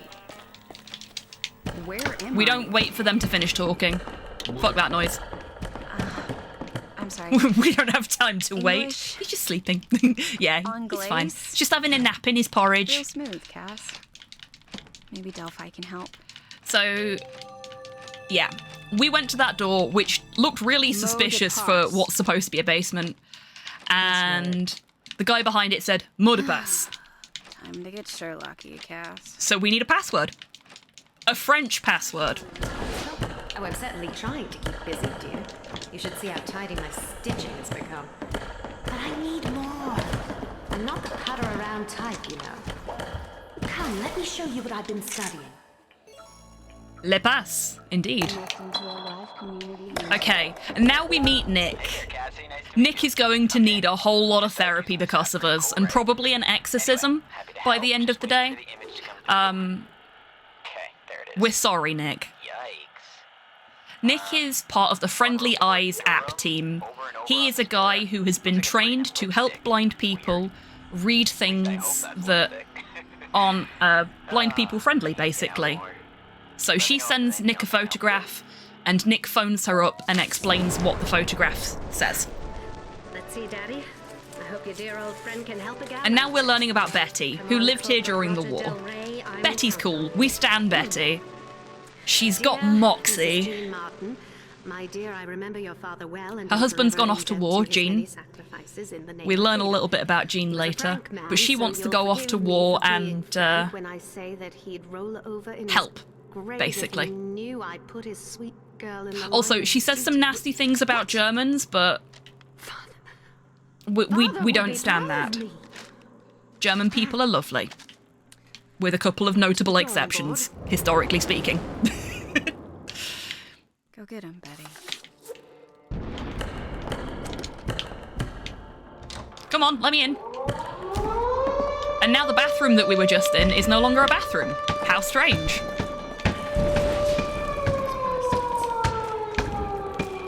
And I think that is the first time I've actually gone to the bathroom door and not gone somewhere else first. Okay, so we're just going to pretend she's not saying these nasty things. We're waiting for this little box or this little square thing here to be interactable. Suspicious how it's the only thing that doesn't disappear. There we go.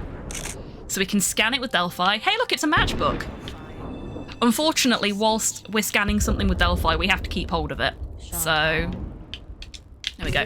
We can put it back.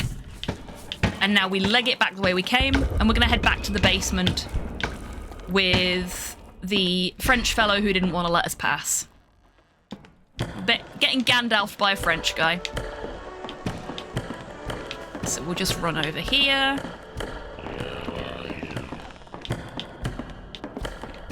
And again, we're trying to optimize our movement as much as possible in this chapter because there's no tech to be had here. Chantal. Now the nice French person is going to let us in. And, oh, that's a lot of curtains. I wonder where we are. This feels very boudoir-y. How odd. Oh, I wonder what's behind these curtains. I hope it's cake.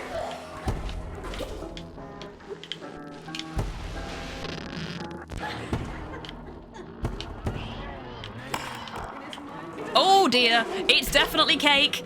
It's definitely cake. I'm sorry, folks. I will leave you to it. Please just let me leave. Le curtain shop. Twitch, don't ban me. It's never cake. I mean, it was a kind of cake.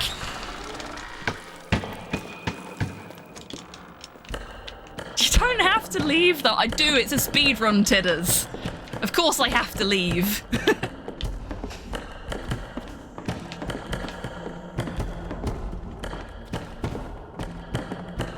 The orgy is for the casual playthrough.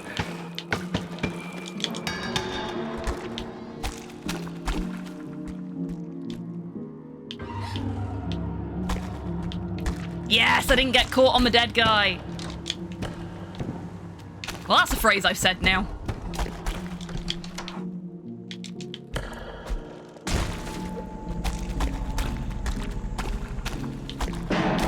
We're just going to ignore the spooky self-playing piano and leg it round this way. I'm coming. I forgot to scan it. This one takes so long. Text to speech. Casual orgies are so much more enjoyable than formal orgies, let alone a speedrun orgy. Yeah, no one wants a speedrun orgy.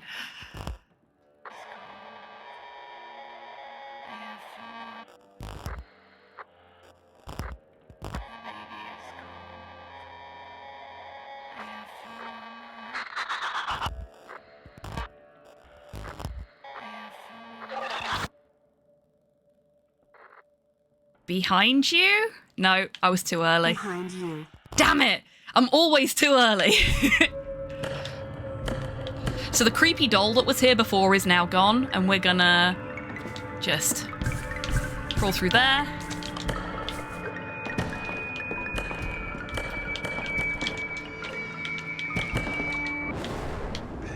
Betty.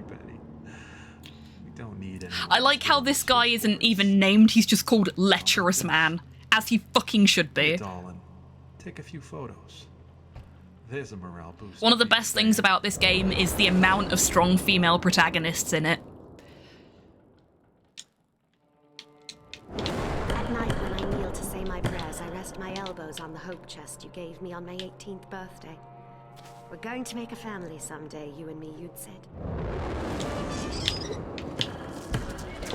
Practice, practice, practice. You don't need fancy tools to disassemble your gun. Use the cartridge here as a screwdriver. Yes, Jean. My favourite thing about Betty. She taught her husband how to use his gun. I am coming for you. I'm coming. I'm coming for you, Jean. She knew all of the tricks. Why are there occult symbols on the hope chest? The pain sure is. Well, you'll just have to find out, won't you, Motto? Again, we're waiting on a key to be, After months of trying to decipher something, anything. I think it's just scratch marks, to be honest with you, Motto. Little elbow grease at the library. Thanks, Sol. You heard it here, folks. Promise was made. Bosch means forest. I am coming for you. I'm coming. I'm coming for you. There we go. So we got the key as soon as it was available. And I think the building is here. Oh, I was a little too far to the right that time.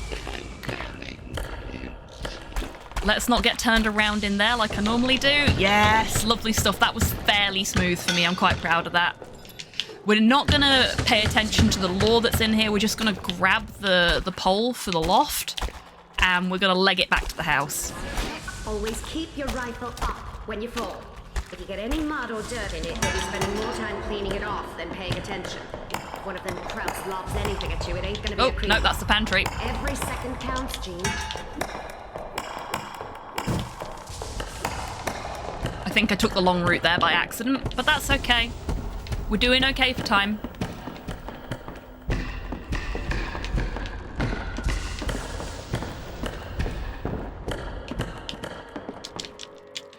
Come on. It's so finicky about the loft ladder. Like, you've got to be at exactly the right point.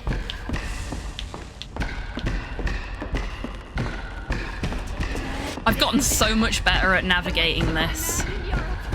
Drill Sergeant Betty, I stan. I know, right? Drill Sergeant Betty is fucking great. I love her. I received a phone call from the Silver Star line, and it turns out I won a trip to Europe. I don't think we're going to get a rainbow split on this. On this particular split, but that's okay. We got a rainbow on chapter 1, which is nice. In no time. Faithfully, Betty. And it's all about progress. Progress is progress, no matter how small.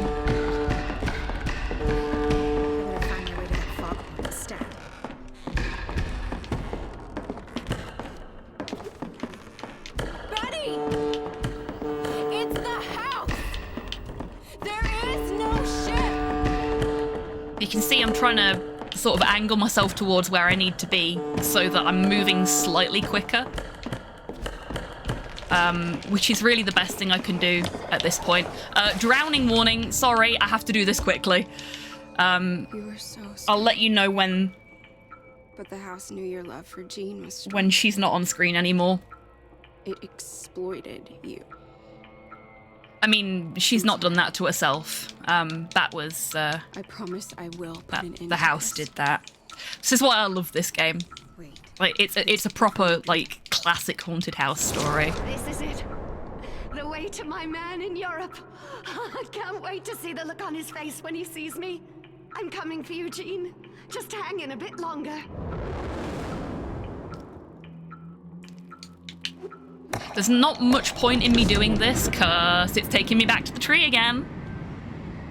The universal indicator for you're at the end of the chapter. Here again. There we go. Does this mean I solved it? Nice and quick there. I laughed at the notion I'm not going to hover over the split button yet because the split for chapter 3 is in a bit of a wonky place. It was one of her sachets that kept his ship afloat in a wretched squall. He clutched it to his chest. I think one thing that's definitely going to speed me up during time tick is not having to press buttons for live split, because I don't think I'll need to do that during the run.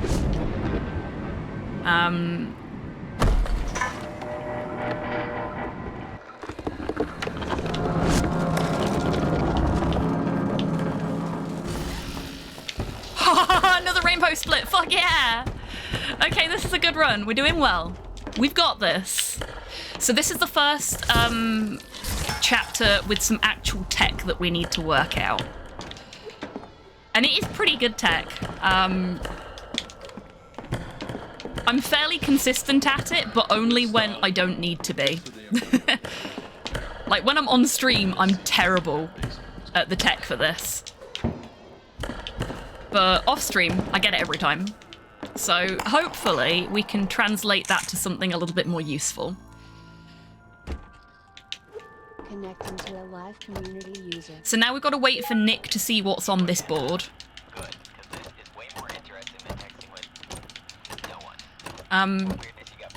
If anybody's wondering what the sweet fuck is going on in this game, by the way, we're basically time traveling through different points in the house's history when different people owned it. And we're now on to the third furthest in history point for this house. So we started off in like the nearest point. Not quite the present, but not that long ago. And now we're...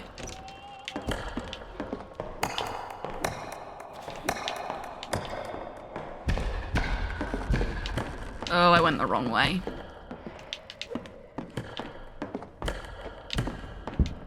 And now I'm lost. Now I'm very lost.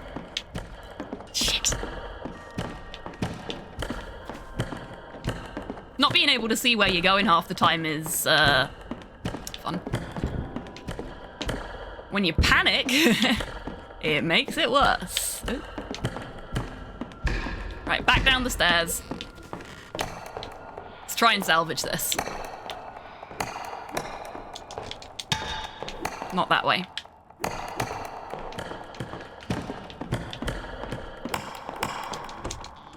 Very disappointed in myself right now. That's the first time I've gone the wrong way here. But we want my store, don't we? Yeah.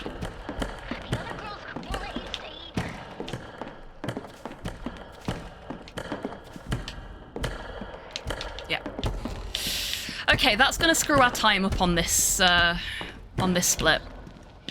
Quite a lot. But it's okay. We've got 2 rainbow splits already, and as long as we don't fuck up again, we should be good. If we get all of the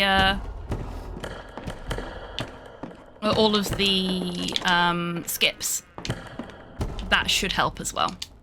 And especially as I'm grabbing the friendly ice stuff a lot quicker this run than I have been previously, hopefully that's going to be okay. Can't believe I made that mistake, though. Very silly mistake.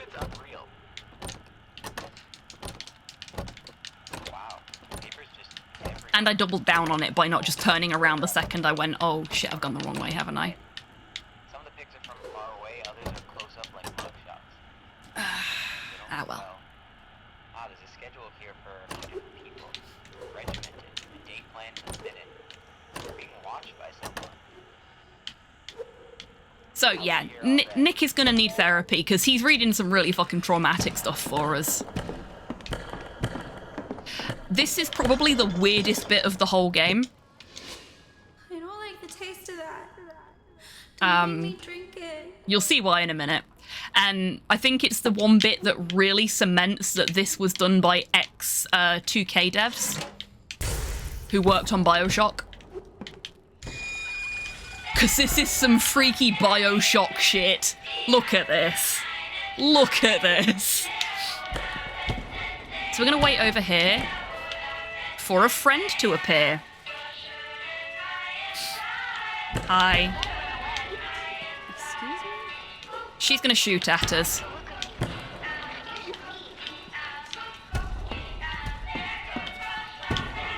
Come on. There we go.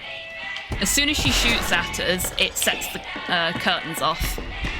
So the idea is that you try and trigger her to shoot faster. So we need to go through that door over there, but before we can, we need to turn off the Tesla coils in front of it, so...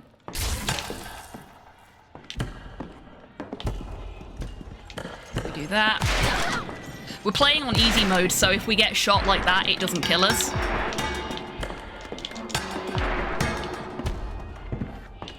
Merry-go-round is passe. Let's have a scary go-round. Yeah, exactly.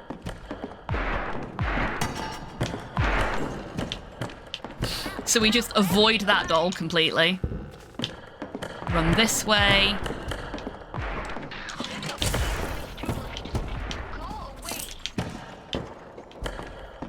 Because we flicked that switch, the stairs are now safe. And I grabbed the key for the basement while we were in that room. So we put the key in, and we come down here. We turn and... not the best idea to threaten the police, 5, Mr. Bosch. 3. And now it's time to prep for our first bit of tech. Come over here. We go through this door, which isn't locked. And then we get locked in. Oh no. Whatever shall we do? So we set that recording off, and then we wait over here. I think it's... Is it this one? I always get these two mixed up. I think it's this one. I'm gonna wait here, so if I have got the wrong one, I can quickly swap to the other one.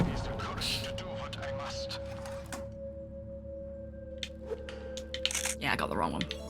It's the one in the corner. Remember that, Hobbs. And now we wait over here. So, most of the tech in this, in fact, no, all of the tech in this relies on me aggressively teabagging walls to allow me to clip through things. I think I know why it works. How did the game know my birthday? Come on. Why is it being a butt? There we go. Sometimes for no apparent reason, it takes ages to actually let you hide under that, and I don't know why. Okay, so. Hey. Right, we're up on the wall. Sorry. Well, I don't know. Come on. Everything. Come on. And through the wall. There we go. Grab this key. I can't. Teabag onto the wall. Run. No, I mean, I teabag through the wall. Come on. The house won't let me. Come on. Please. Shit. Okay. We didn't get the second one. Excuse me? There we go. Not perfect. And the door's just opened, so... But we've skipped a bunch of that by not needing to, Hey, spooky doll face that we completely ignored. Yeah, we skipped a bunch of that simply by managing to get the first skip, so it's not so bad. We can't run in here because it's too short. Like, it's too low of a ceiling. And it's not worth even standing up to run when it's not low, because it's the right height for running in so briefly that you spend more time standing up and then crouching again than you do just walking. We boot the friendly eyes app and then we do not fucking move. You're a live community user. Actually, I think we need to look like right down, but I'm gonna stay here for now. Poor Nick. The app tutorial video doesn't exactly prep you for this sort of thing, but I need you to keep calm. If you need me to call the police or even an ambulance, He's such a good lad. and I will get you help. Bless him. In the meantime, there's something blocking the drain by your feet. Reach down and remove it. Okay, so if we look down by our feet, should be about here. No, there you go. It's a little bit further away, but that's okay. I tried to warn you. Please, try The to creepy hold dolls still. murdered a cop. I can stop the bleeding if Creepy dolls say ACAB.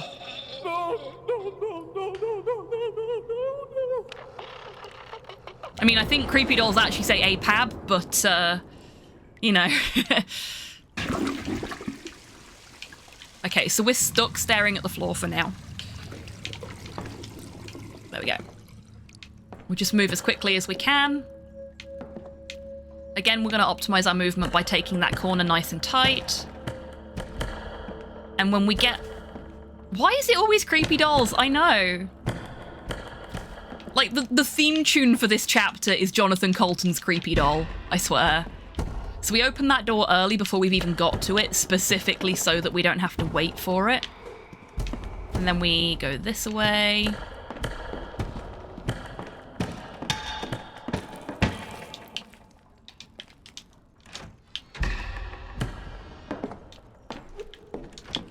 Now, this is a bit of the game where it forces you to walk. So we're going to take it slow. because we gotta. I've still got my thumb on the my finger on the run button, in the hopes that one day it just lets me run for no apparent reason here.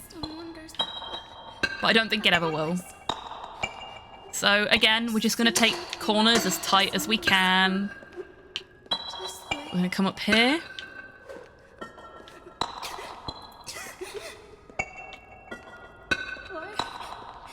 You can always tinker with our dolls and they sing. Play that recording. And then we actually go back the way we came because there was a door over there that, because we're speedrunning it, we didn't check, but that was locked. And now that we've pressed that recording, it will no longer be locked, so we can go that way. Who designed this house? It's fucking huge, isn't it, Jib? I really like it.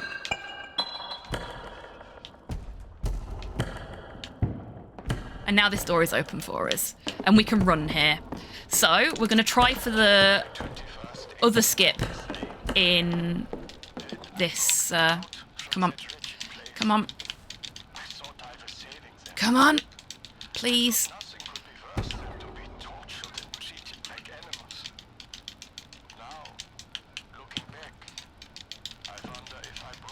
Please. Come on. So what I'm trying to do is trigger something early so that we don't have to deal with the talking.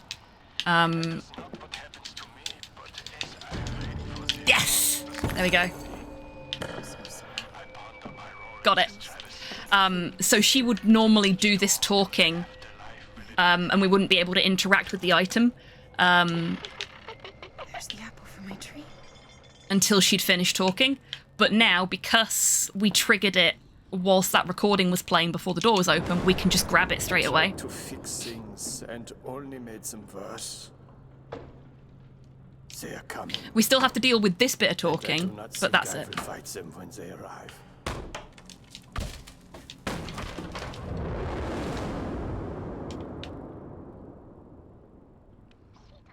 Looking like we ain't gonna be getting any rainbows here. But I fucked up early on in this section, and I didn't get I don't like any other ways these could connect. I didn't get both of the skips earlier, so. My husband is a righteous man, but I am afraid his love of God may perhaps lead to the destruction of an innocent. Go. I watched as a crowd of children. Yeah, there we go. We're a little bit over now, which is no big surprise considering how this chapter went, but that's okay. That's okay. 'Twas as though she'd breathed life into the thing.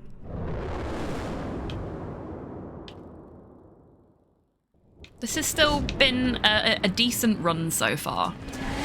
He was speaking about Susanna again, talking of fire. Then he spoke of how fine her land appears. Right, we want to be facing this wall. There's nothing we can do here, we just have to wait.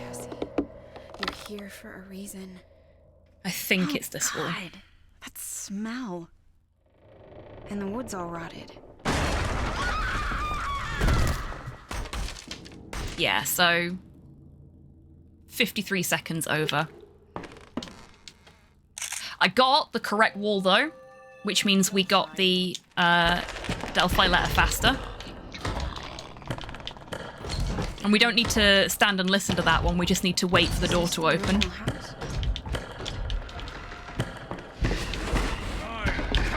So we are now back in the original version of the house. This place is damned. And I fear it is of my doing.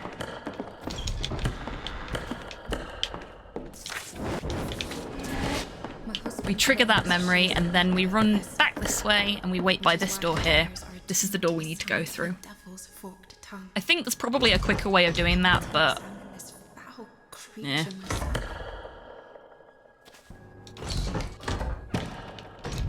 I feel like listening to Ghost for this chapter is perfect.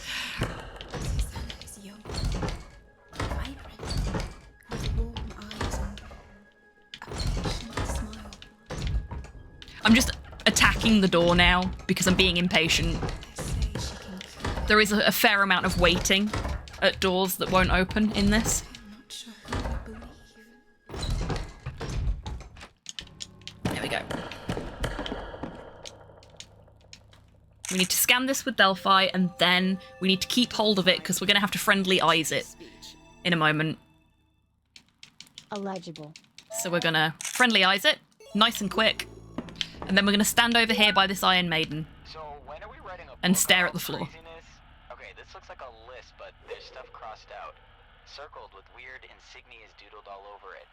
It says, items I currently possess, salt, rosemary, and my sachets. Round this house I found a moth in its cocoon and the old skull from grandfather's prized ox. Surely these could So, if anybody that didn't see the casual playthrough of this said, Witch's Curse, you called it, congratulations. The house is haunted by a witch's curse. didn't exactly know what they were doing. At the very bottom of the page there's some sort of poem. Oh man of God, yet soulless be. Wow. Hold on a sec. Suddenly I feel like my throat's closing up. I gotta grab a drink, I'll catch you Basically, the local priest really liked this lady's house. So accused her of being a witch. So that he could lay claims to her land. We can hold out another few days until the path to the seaside melts. Not have to eat those. And it's been in his family for generations. So all the people that we've I need help. encountered so far are related to that priest somehow. With other townsfolk. Here, we want to try and open the door whilst the fire is being set to the vines, so we don't have to wait for the vines to finish doing their thing. And now we get to the last sort of bits of tech in this run. But I told you earlier that the tech for this was all aggressively teabagging walls, and there's no walls here. So what we're actually going to do here is aggressively teabag some rock formations. But that tree's got to go.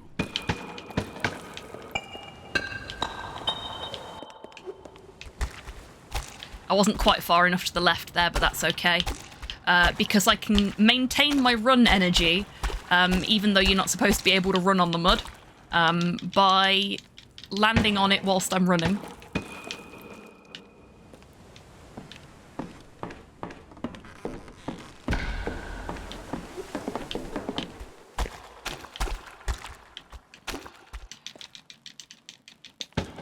So I'm sorry I'm not talking you through this quite so much,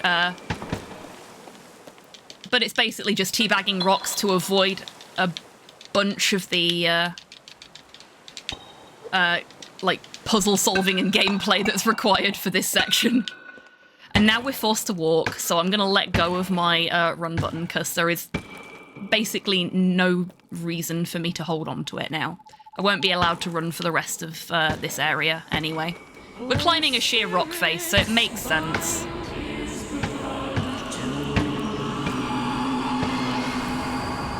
Isn't the evil priest trope a little played out at this point? Yes. Yes, it is.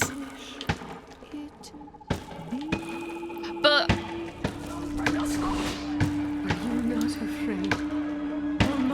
it was still well done. Like, she was a herbalist. She did do things that at this point in history would be considered witchcraft. It just so happened that she also had a really nice house. So we're gonna moonwalk up to the tree so that when the axe triggers, we're already facing it.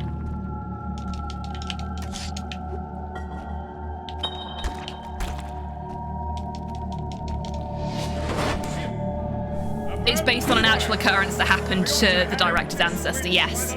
So this is actually based on the life of the great, I think, grandmother of one of the creators of the game, who was accused of witchcraft multiple times.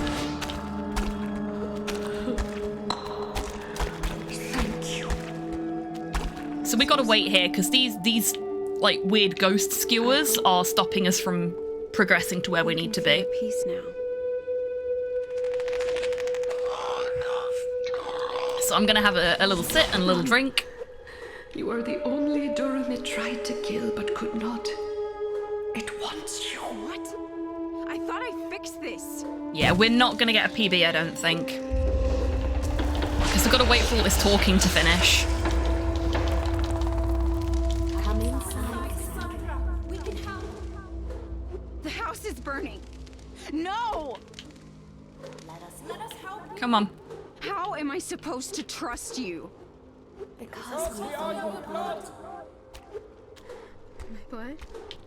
Wait, I don't understand.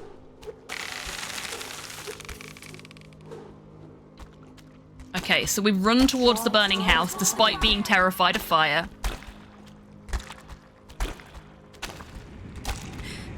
You can do this.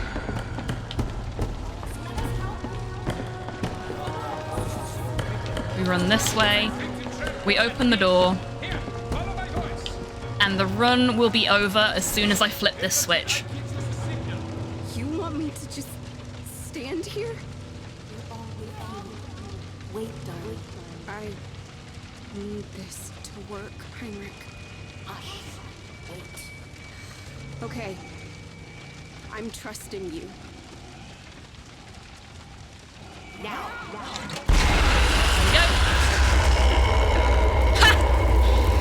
Oh, if I hadn't fucked up chapter 3. It's gone.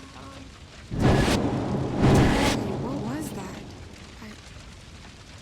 I remember that. You know where you need to go. If I hadn't fucked up chapter 3, that would have been a new PB. Look at those splits.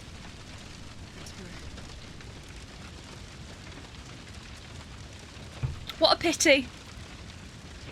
Okay, so the run is over, but the game itself isn't. So we're gonna get it to the credits. And then we done. Still a solid run though. Yeah, I'm really pleased with it. So this is where you get the exposition. Dr. Breyer. He's my father. There we go. Cassie was orphaned when this house was set on fire. Something burning? Felicia! Daddy! Thank you, Alex. Sandra! Yeah. Go down there to the market. The place that has the candy, remember? Run, sweetheart. I love you. Sandra as in Cassandra? Oh my god. So she was blinded when she was dropped from... Oh my god, the fall. I lost my vision. When she was dropped from this window. I know you are frightened, my child. But you can trust us. Felicia. The reason she's been having nightmares about the house is because she was the only member of her bloodline. She is an ancestor of the priest. Blinded me last time. Yeah, she's the only member of the family that the house wasn't able to kill, and therefore she was the only one that could defeat the house. By committing arson. Okay.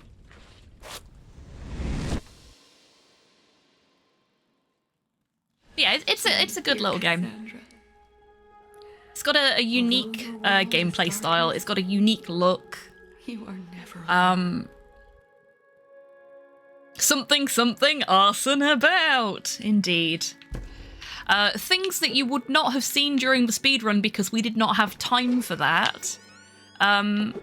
These little figurines, you can see one of them here, are in big form in the house when her parents live in it.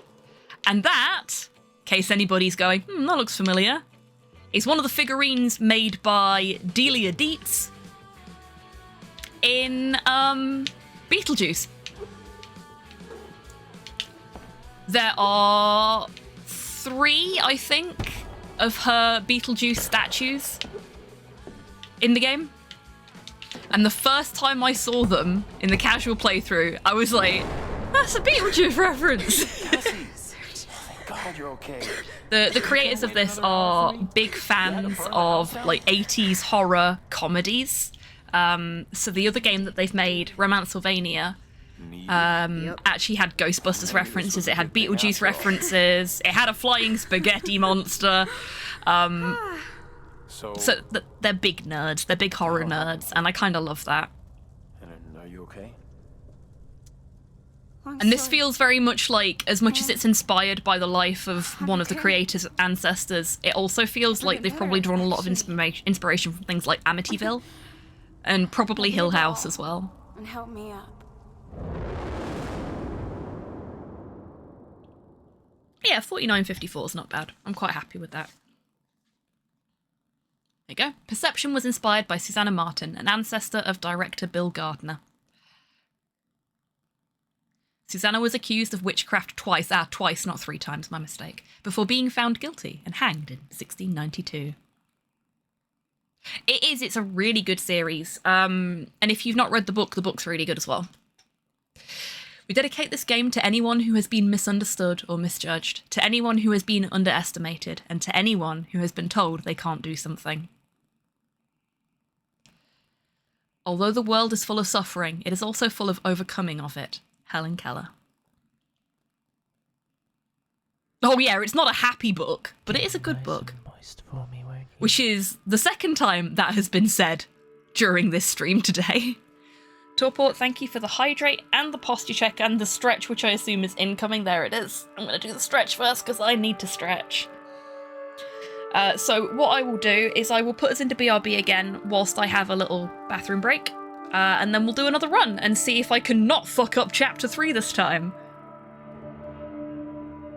But I got all the skips. I didn't get the second skip in chapter 3 first try, which is unfortunate because that would have saved me a lot of time as well, which I needed after messing up my route. But yeah, that was still good. 1610 on my previous. So that's good, that's good. That was good solid time saves throughout, and a lot of that was because I've gotten better at the movement optimization, so if I keep practicing, we may even be able to get me to world record pace at some point. Right. I will put us into BRB. And then we'll do another run after that. So I'll be back in a minute or two. Now's a great time to grab a snack, have a drink, whatever you need to do. Yeah. See you in a sec, folks. Causing irreparable damage is the best part of parenting. Yeah, it did delay the start of it, though. Just for context, we've been planning this for about 2 years. We've been planning it almost as long as we've been friends. Which is a crazy thought. We're friends? Go and clip that. See what I have to work with, chat. See what I have to work with. And then remembered that Naked Jungle was a thing, and everyone is welcome. Oh my god, for who I have just activated. I don't need to With hear that. no. It was not a thing. Why? As once again, Wib traumatizes me with penis. Oh my god. Somebody clip that, please. We don't need to know about your Wib's antics, Ivan. And blight this land.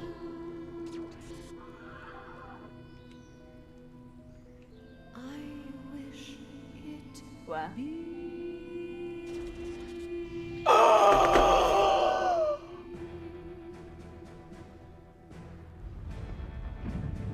Oh, fucking amazing! Yes! We mech now. Oh my god, that's awesome!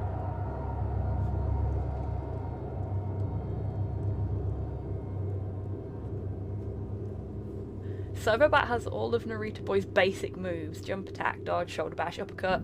Servobot also has an extra attack called down stab.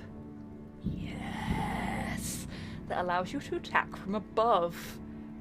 Yes. Fucking love this game.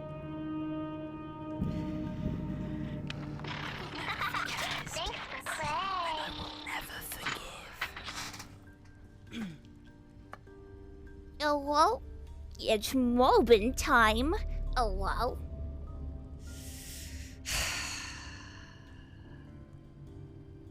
I hate it. I hate it. That made me want to weep and then die. What a delightfully cursed clip to end the BRB on. Thanks, Tids. That was a Tidders special. Okay. Before we do the next run, I am going to see why Chibi-tan has decided not to time tick again. Because I think I might know what the problem is. I think the problem is me. Yeah, the problem is me.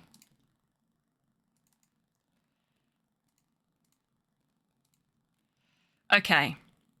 Everybody should be able to use ! time tick now.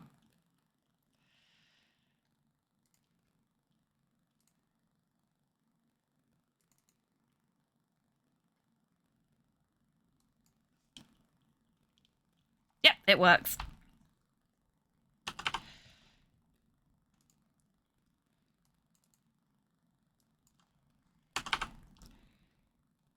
I have put a cooldown on it, so hopefully it won't get spammed. But I put the cooldown on it after Tidder's used it, so... but it works now. Yeah, so whilst I was trying to fix things, I may or may not have accidentally set the allow and deny to deny all instead of allow all. Oh yeah, I know what you fuckers are like, Tidders. When you have the opportunity to spam, spam will occur. Okay. So, run number 2. We might, depending on how this one goes, do a third run. We might not. We'll see. Okay. Actually, before I start the next run, how did folks feel about the bits of commentary that I did? Was there anything that you wanted to know that I didn't answer during the run?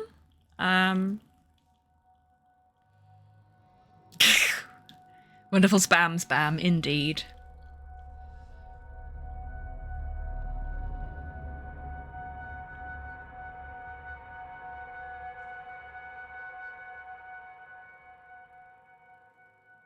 Was good from what registered, but I am out of it right now. Yeah, no worries.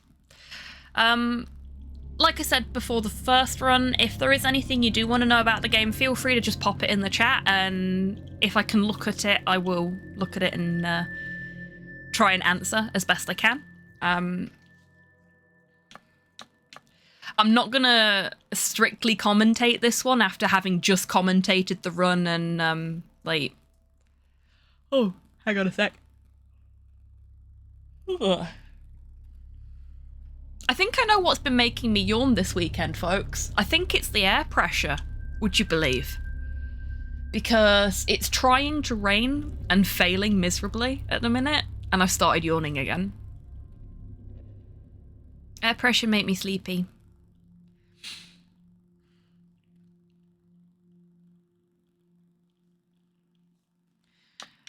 Ooh, okay. We don't want to continue. Okay, let's get the next run underway.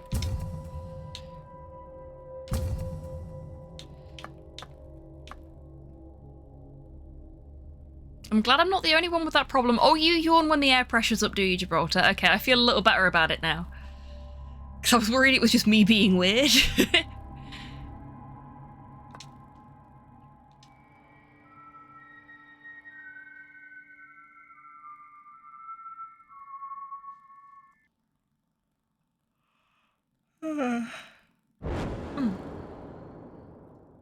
When you're blind, you learn a thing or two about trust. You learn who to trust. Oh, it looks like the folks on the Narita Boy board might be gearing back up to try and improve their times.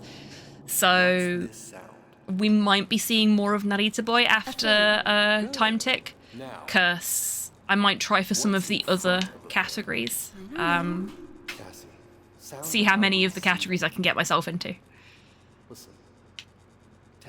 Give them a bit of a run for their money, you know?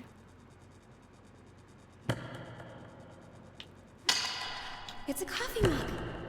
Great. Excellent. Oh, jeez. Now is a really bad time to start yawning, right at the beginning of a speedrun. And most importantly, yeah, I hope everyone in chat's doing okay. Even if that means hopping on the first flight to Boston to find the mansion from your nightmares. I don't know why I've been having these dreams for months now, and I certainly don't know what's waiting for me at Echo Bluff. But I do know I can't take much more of the torment.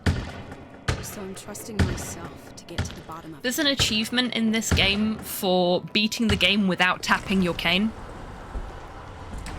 And I am very tempted, once I am super comfortable with the route for the run and don't make silly mistakes like I did on the last run, I am super tempted to... Look, considering you're boarding and I actually didn't I didn't start the timer at the same time as I started walking there, so I'm just gonna... I'm tired of that should be fine. what I can't do. It might screw my time up for this chapter a little bit, but I'd rather put like a couple of extra artificial seconds on just to make sure that I've not fucked it up. Hello? It doesn't make that much difference in the grand scheme of things here. There, but I'm just doing my due diligence. Hello? Probably should have worked out a plan if someone is, you know, here.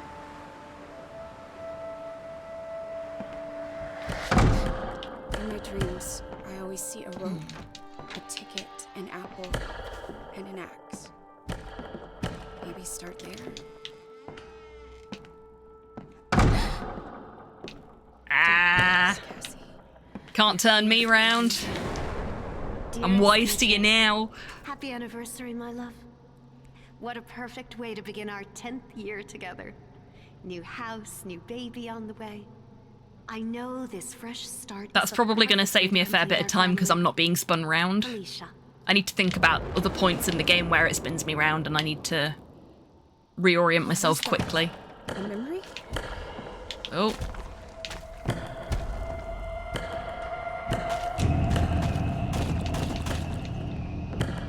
That wasn't too bad. We still got to the door as it was opening, so we've not really lost any time there, I don't think. Take the stairs nice and tight.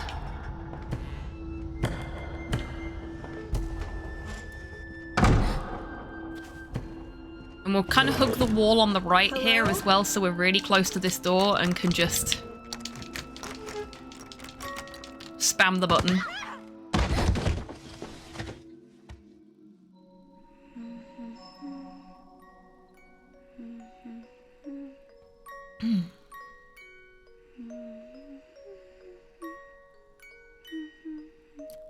Tell you what, no, we're not going to do another run after this because I'm starting to feel hungry.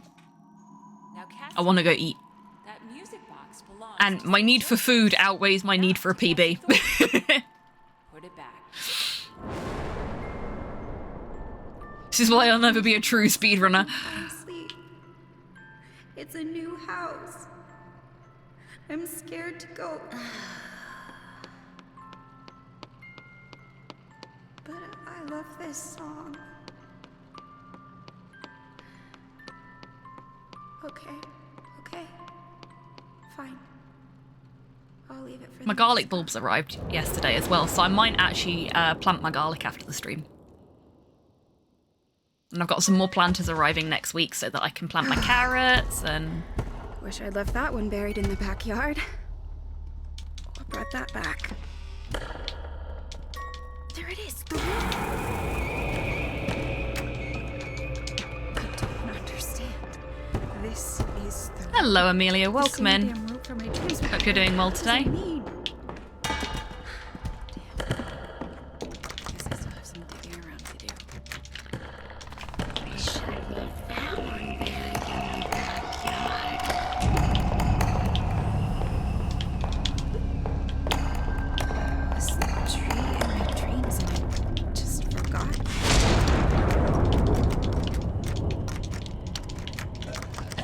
Oh, really, Amelia?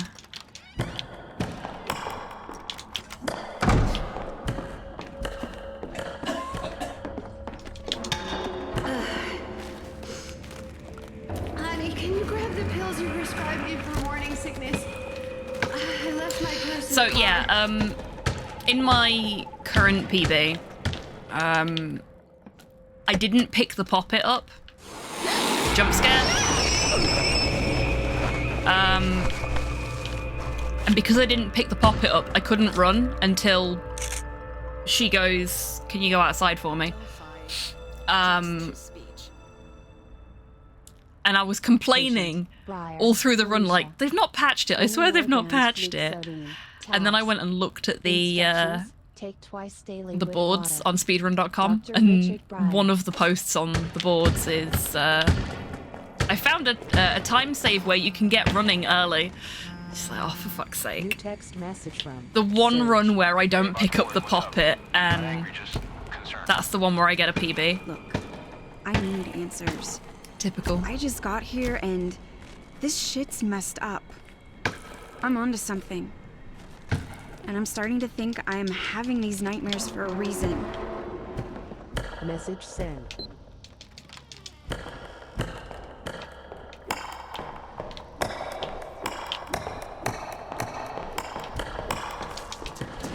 I'll be out in a bit. Just leave it on the bar, honey.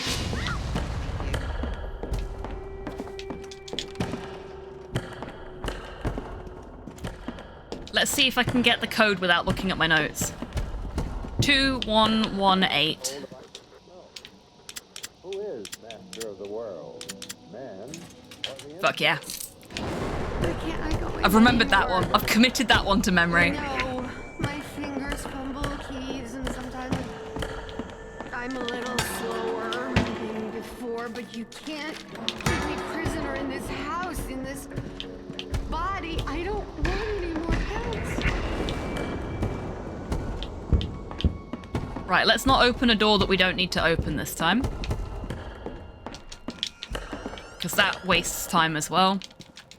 Pick up the crystal. First the sagebrush is now this. How does malachite? Okay, this is going okay. This is going okay. We can do this. How does a gem? Let's see if we inside can a get another silver rainbow city split here. Just shatter like that.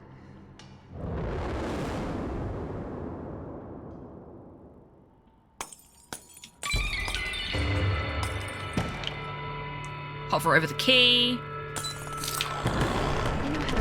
And leg it. Goddamn key to the playroom. Where is it? I don't need the pills anymore, and I don't need you watching my every move. Can't you tell? I haven't taken them in days.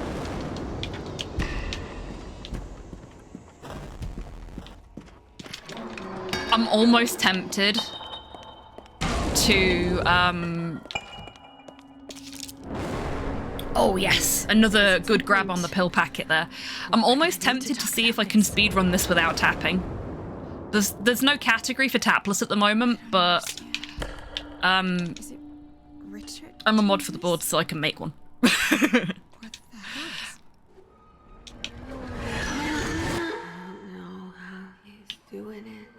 Hi, ghost lady. I'd like to touch the painting now.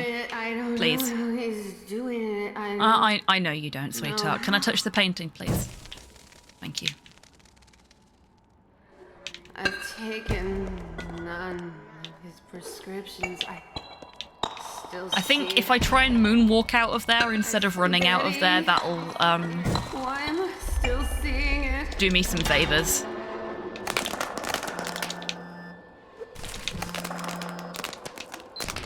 Hello? I feel it too. You're out of tokens, so. No, you. Whoever you are, I'm not afraid of you. You hear That should have worked. You can't scare me. Oh, you're not a VIP, are you?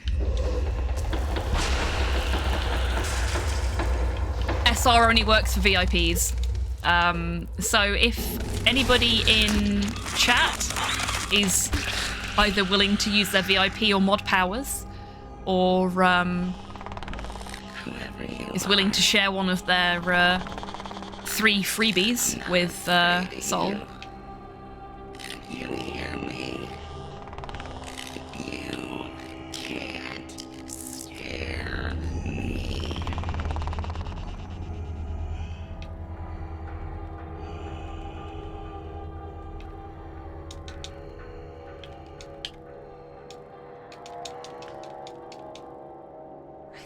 Oh, thank you, Frankenstein. Nearly went the wrong way. Nearly. Okay, so we're gonna get pushed back by the fire, and there's nothing I can do about that, I don't think. Yeah.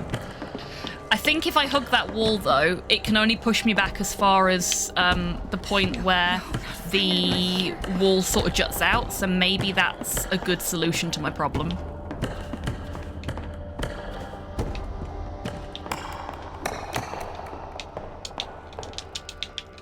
Oh, shit. There we go. That was not a good Fucking with me. fire extinguisher grab. Serge, it's actually you. In the flesh. It sounds like you can use a hand. I have a literal fire to put out. Wait a minute, don't hang up. I'll call you back.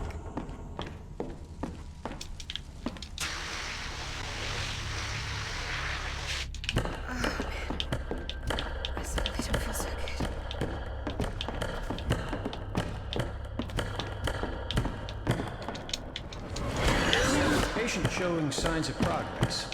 She is accepting the switch to bottle feeding and is no longer... Wait a moment. What's that? I must be hearing things. Hello?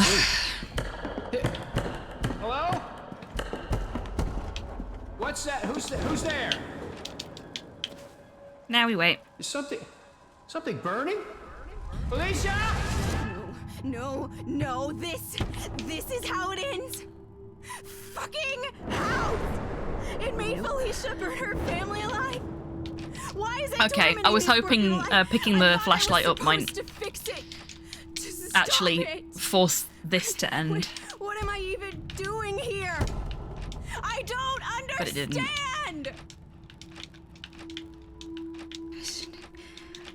I shouldn't be here. This is all wrong. I gotta get out now. No! What do you want from me?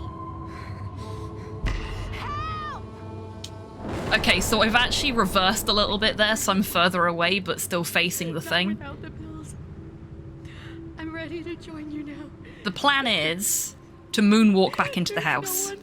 Think that'll work, because I think the door will be automatically open. A knock, footsteps, your phonograph, anything. I need to move on, but I'm afraid. Please show yourself. Your sister in suffering.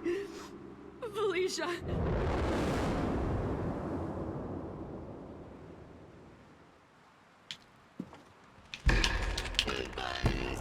It actually turned me round itself as well, so...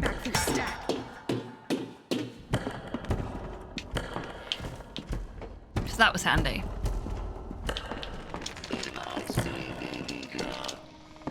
Right, suicide warning. Goodbye, Richard. Goodbye, sweet baby girl. I'm off to visit with a girlfriend. Suicide warning is over. We are now on dirty carpet warning. Felicia, why? What happened? It wasn't your fault. None of this was your fault. Why are you doing this? What the hell is the point of any of this?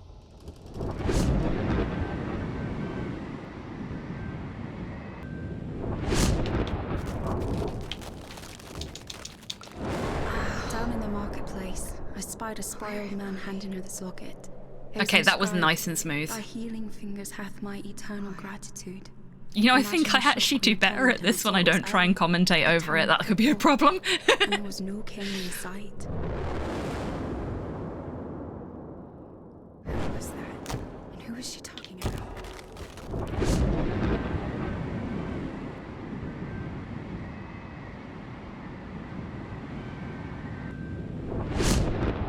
And there's our proof, another rainbow split.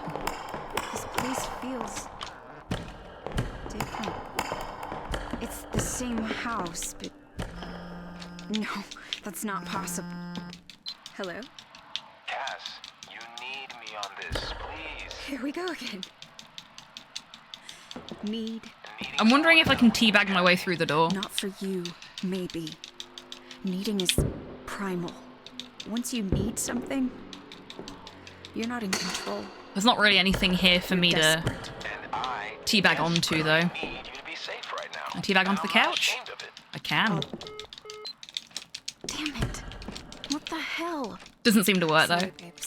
We light rainbows. Hey, RJ, welcome in. I hope you're doing well today. I am practicing for my first marathon. Oh, shit. Turn that off, turn it back on. Please excuse the dead guy. He's fine. I'm sure. No, this isn't real. It can't be. The house is warning me. Yeah, folks, if you are not following RJ, absolutely fucking fantastic speedrunner and fellow member of the Pace Pals. It's very exciting. I'm super hyped. I'm being a big kid about it, which is either really annoying or adorable, and I'm not sure which. I'm kind of hoping for adorable, but...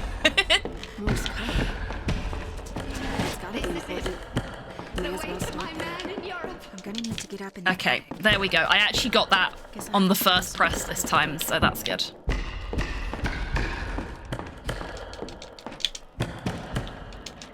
Oh, shit, motor pass. Motor pass. I'm getting ahead of myself again. Where am I? It's okay. That should be fine. Motor pass indeed. English? Do you speak English? Real smooth, Cass. I like the fact that she calls herself out for being like, do you speak English? Mot de passe. Password. Yep. Time to get Sherlocky, Cass. Oh, I'm certainly trying to keep busy, dear. You should see how tidy my stitching has become. But I need more. I'm not the putter around type, you know. This is, as I pointed out on the last part of the run, on the last run even, this is where we meet Nick. We like Nick. Nick and Betty, two of the greatest characters in the game, both introduced in Chapter 2. Anyway, happy to help, just waiting for the image to come through. Okay, there it is. Yikes. Someone wrote the word Durham over and over on this mirror. Looks like it's written in lipstick. Weird. At least I hope that's lipstick. I need to get out more. Let me know if there's anything else I can help you with. Let's see, Daddy. I hope your dear old friend can help. Got time for a drink now. Come on, Corporal Roger Del Rey. I'm counting on you. Dear Mrs. Jean Martin, my dear, I'm also going to crack my knuckles. and am forever in debt to his many sacrifices in the name of freedom. He was a I love that I man, have so you'll forgive me comfort for being breaks frank within when the I run say where that I he'd can, roll you know, over sort my his hands out and have a little grave drink and if stuff he like that. knew I'd put his sweet girl in the line of duty. Probably my favourite run to do for that specific reason. Father would be proud of me. Once you know where you can pause, there's lots of nice little points where you can just sort of adjust in your seat and give your hands a little stretch and...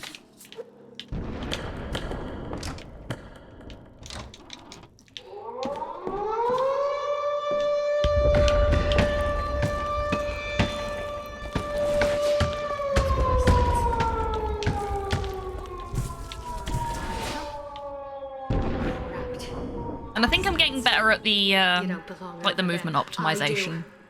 I say, having got a second,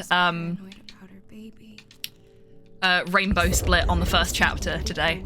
what's happening to Jean overseas? Definitely getting better at the optimization. I should, Delphi. Text-to-speech. I should stop being so hard on myself. Maybe this would work at the door.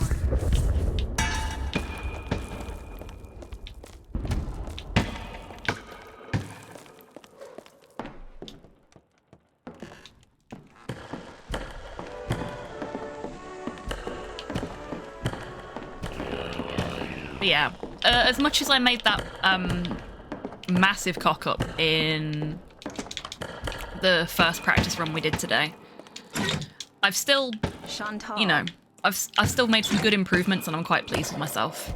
And I've still got time to practice some more. I'd still be super chuffed if I could get a world record, either at time tick or before time tick.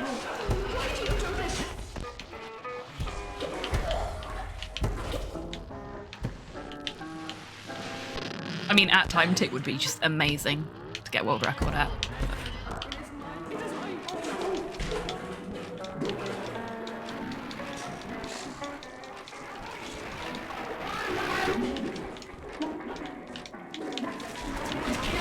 I understand the stresses a war puts on a man, Jean, so don't get all bent out of shape.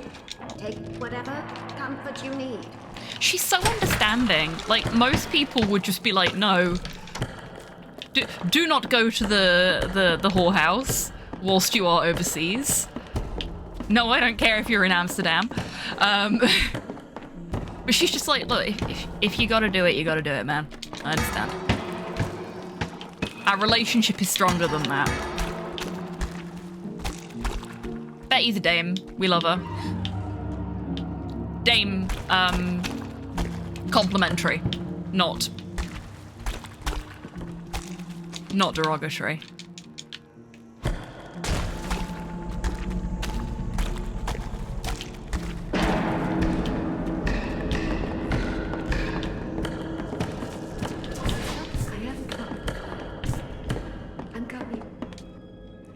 I'm coming for you, Jean. Delphi. Text-to-speech.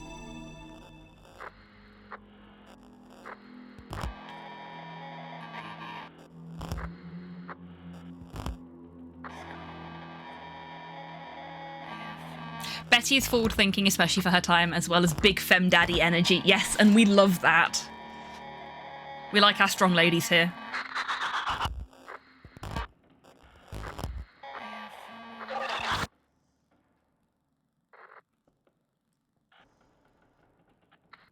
Behind you. Not quite. I was a bit too far back then. I'll get there eventually. I'll have done so many runs of this eventually that I'll be able to do that in time.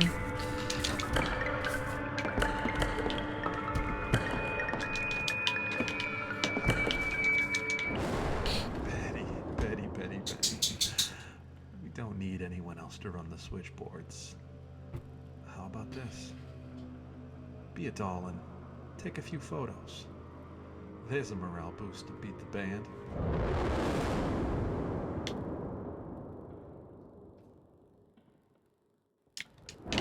At night when I kneel to say my prayers, I rest my elbows on the hope chest you gave me on my 18th birthday. We're going to make a family someday, you and Right. me, you'd said. There was a question about arcane symbols in the hope chest. No, it's just scratch marks. Practice. You don't need fancy tools to disassemble your gun. Use the cartridge here as a screwdriver. Yes, Jean, just like I showed you. Now let's get a stopwatch and have some fun. I love how that's her idea of fun. I'm coming. I'm coming for you, Jean. Hold on just a little longer, Jean. Oh, she's over here. I know this is Okay, moonwalking out of there stopped me from getting turned around until I needed to turn around. German man's whisper in the wind. Still worked out okay though, because I'm still here before the key's interactable. So I might do that in I future. heard the word Bosch. Little elbow grease at the library turned up a German dictionary. Bosch means forest. I am coming for you. I'm coming. I'm coming for you, Jean. Right. I think if I... Yes, there we go. Much better angled this time.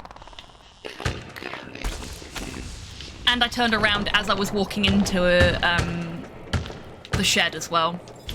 So I should really check out that attic. I didn't get turned around in the shed. So that worked out nice. Always keep your rifle up when you fall. There she is. We salute you, Femme Daddy. I would salute you, but I'm busy. If one of them krauts lobs anything at you, it ain't gonna be a cream puff. Every second counts, Jean. Oh no, I've got turned around again.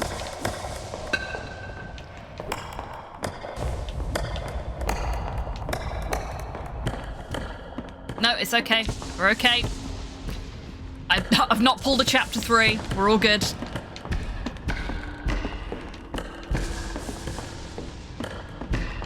Right, let's get ourselves angled. There we go. That was quicker than last time as well, so that's nice.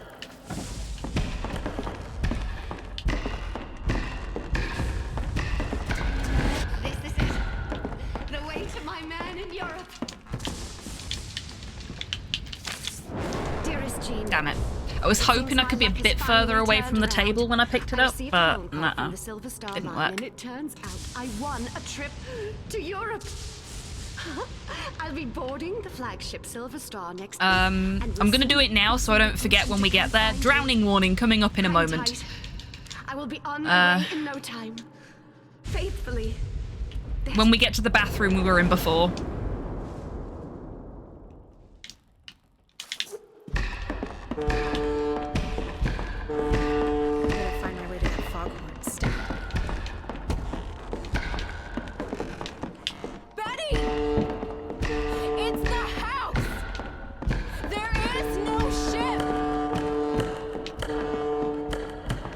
Okay, see that doorway there?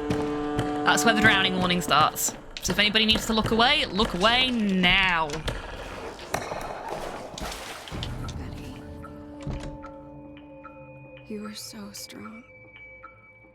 But the house knew your love for Jean was stronger. It exploited you. I'm sorry. I promise I will put an end to this. Behold, trauma. Well done, Gibraltar. This is it. The way to my man in Europe. I can't wait to see the look on his face when he sees me. I'm coming for you, Jean. Just hang in a bit longer.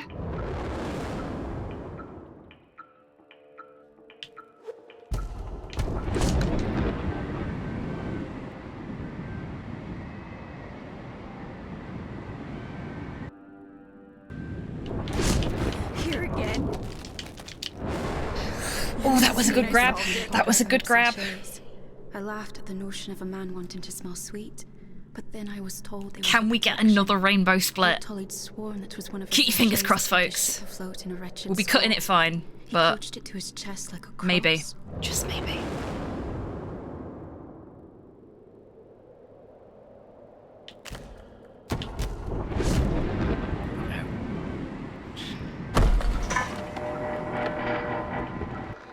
Come on.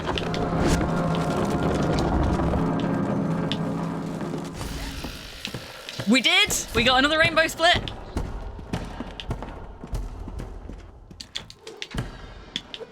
Heck yeah!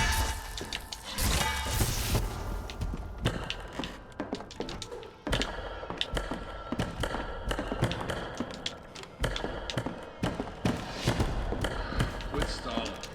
Fix the damn door. You will see nowadays, Mr.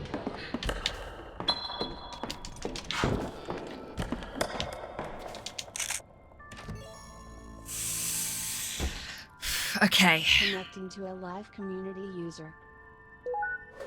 You again, huh? Good, because this is way Hi, Nick. Oh, poor Nick. This place keeps getting freakier and freakier. Okay, this is done on a child. I love that she's made a friend. He's not gonna love it for much longer, though. I miss Carol, I miss Gertie, I miss Mr. Nash, and of course Mommy. That's it. They're too sad. I think is it the next the next thing we have to get him to friendly eyes for us? He's just like, are you in an escape room?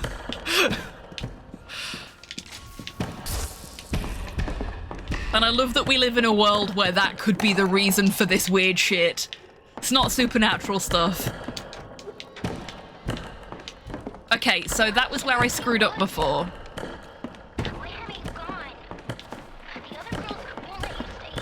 So I think we're okay now. As long as I don't do anything really stupid.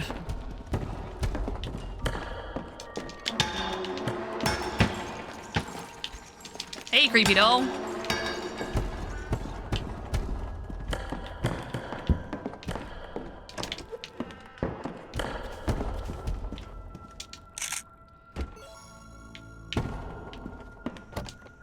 Connecting to a live community user. Are You you know. at some sort of a There we go. park or escape room or something? This shit's unreal. Wow, paper's just everywhere. A few old-timey photographs of girls. One of them has a shaved head. Some of the pics are from far away, others are close up like mugshots. Poor things, they don't look well. Ah, there's a schedule here for a few different people. Regimented, a date planned to the minute. Being watched by someone. I'll be here all day.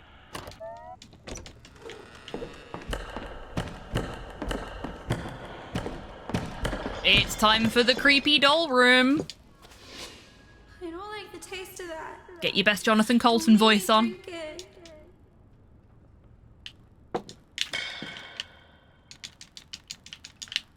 Come on. Let me do the thing. There we go.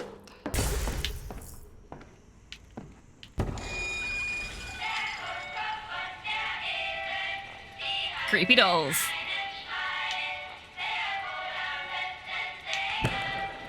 It's a creepy world after all. Right, let's see if we can... Come on. I don't know if she's, like, programmed to... There we go. Come on. Okay, she's programmed to fire at a certain point, so we can't speed that up any. But that's okay.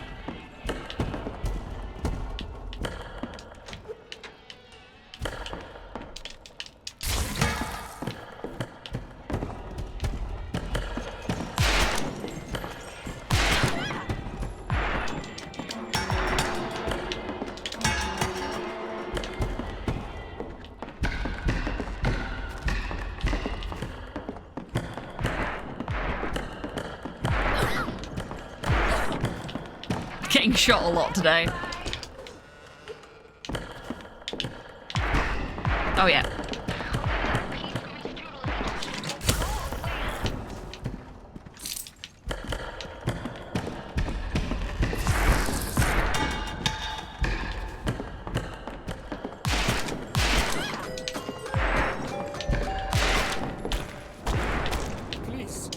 Okay, this one I can't remember. 4, 2, 3, 5. 5, 3. Every time. I've got it written down and I still put them backwards.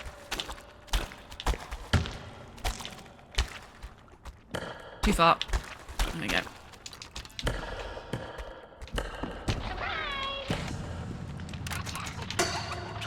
It's the one in the corner, not the one on the wall. There we go. Wait here.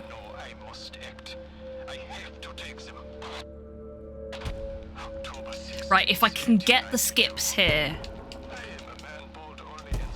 Oh, Gizmo Duck, bless this run. I know you're nothing to do with this game, but you are the saint of speedrunning on this channel. I need to get a bless this run command sorted out.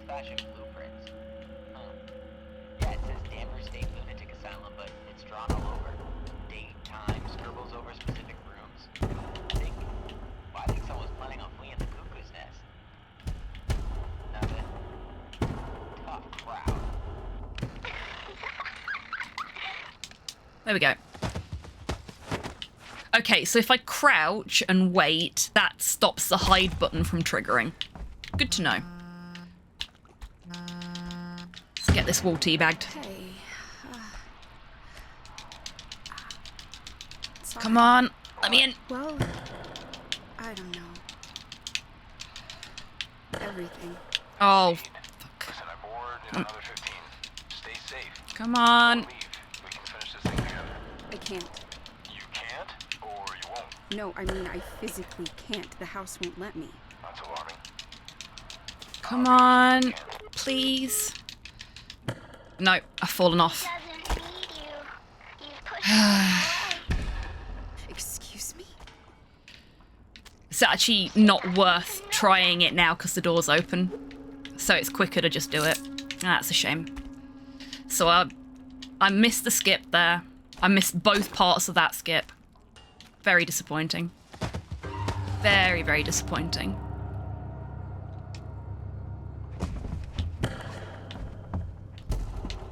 That is the first time I've failed the first part of that skip since I started doing it. Heartbroken.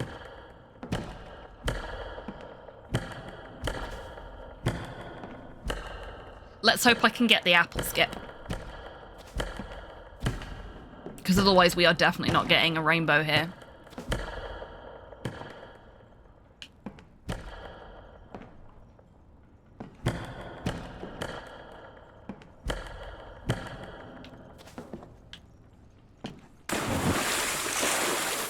At least I position myself so friendly eyes works, and I think we need to be about here for the, Hi again. Let's see, pictures coming through now. Oh, God, oh, okay. Can anybody get Nick a number for a good therapist, please? This sort of thing, but, I need you to keep calm. If you need me to call the police or even an ambulance, let me know ASAP and I will get you help. In the meantime, there's something blocking the drain by your feet. Reach down and remove it and you should be able to get out. Then get out. Perfect. I'm sorry. I tried to warn you. Please, try to hold still. Fucking thing away from me! I can stop the bleeding if you... No! No, no, no, no, no. I never noticed that the caption there was death rattle. Which, accurate, but also it's just fun to see it written down.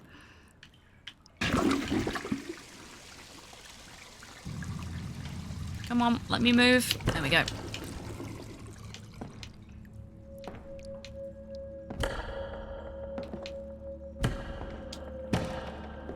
Take these corners nice and tight.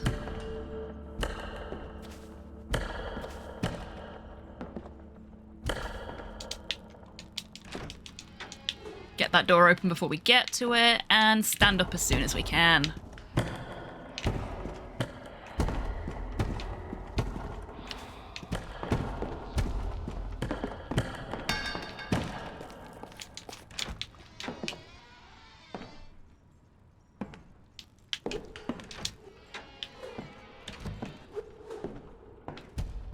I'm glad that old codger's gone.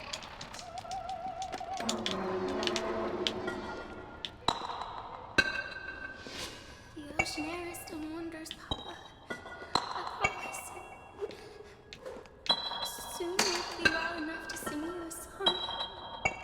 Just the way you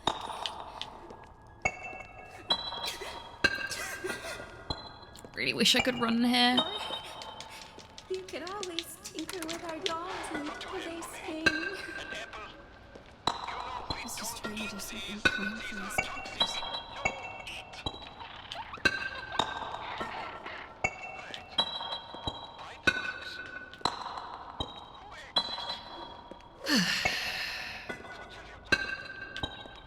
Doing 37. Okay.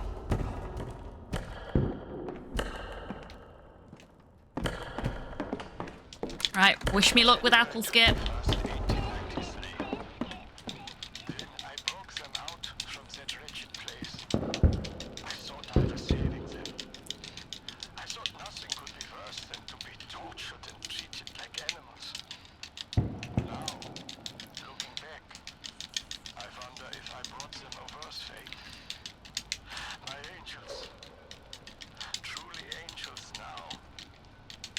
Would they have been better off if I left them in state care?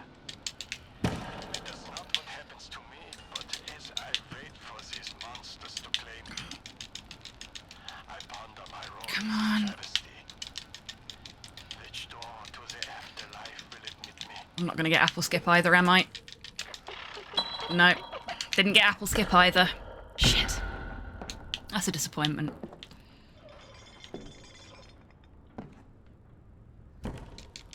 Come on. I'm so sorry that those See, I can't interact with it. did that to you. I had you pegged all wrong. There's the apple from my tree. I tried to I've picked it up as quickly as I can there. only made some verse, But yeah, we ain't gonna get a rainbow here, I don't think. and I do not think I will fight them when they arrive. I think I needed to be closer to the corner. Richard burned, Felicia hung, Betty drowned, and Heinrich was stoned to death. I don't like any of the ways these could connect.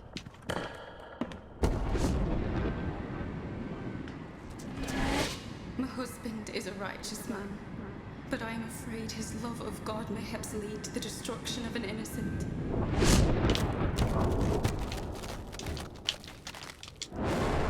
Not quite as smooth as last time either. That's a shame. Crowd of children But it's okay.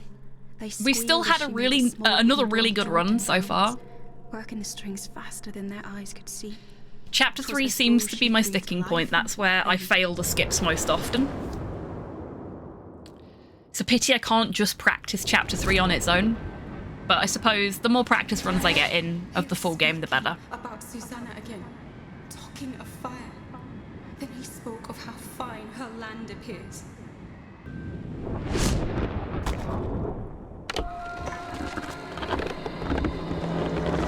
I think it was this one.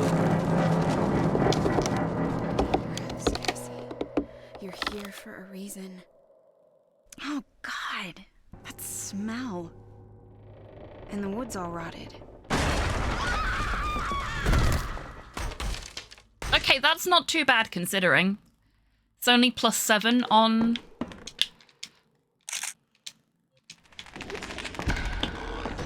my PB. So we might be okay. Is this the original house?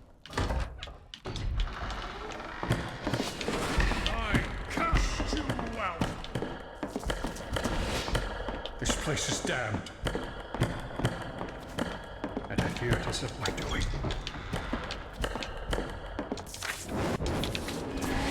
My husband claims she is a weaker vessel, which is why her ears are attuned to the sound of the devil's I think if I go that way, if I turn right instead of going straight, that's going to be a... creature myself. Yeah, that's going to be quicker. So I'll go right when we come out of here. I had time to check that because she's talking for so long. Susanna is young, vibrant, with warm eyes and a patient smile. Children in town, they say she can cure their ills. I am not sure whom I believe.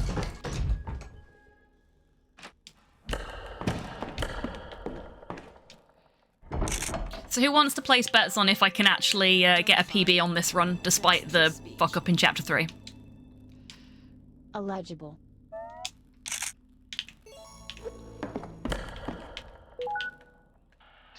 Because if you do want to do that, please feel free to do a channel point bet. This looks like a list, but there's stuff crossed out.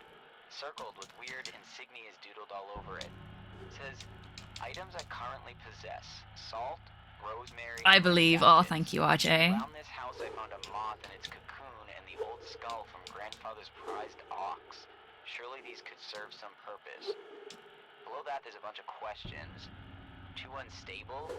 Do I call the quarters before or after I open the circle? And what of a talesman? Would a doll suffice? I'm guessing this person didn't exactly know what they were doing. At the very bottom of the page there's some sort of poem. Oh man of God, yet soulless be. Wow. Anybody got the number for a good priest for Nick? Suddenly I feel like my throat's closing up. I think Slow's awake and is making himself dinner because I can smell it and it smells good. Thank you, Iron Maiden. Right, so we go right instead of through the doors. Yeah, that is way quicker. We can hold out another few days until the path to the seaside melts. They did not have to eat those.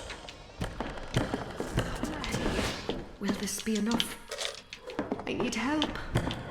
He is coming again on the morrow, and with other townsfolk.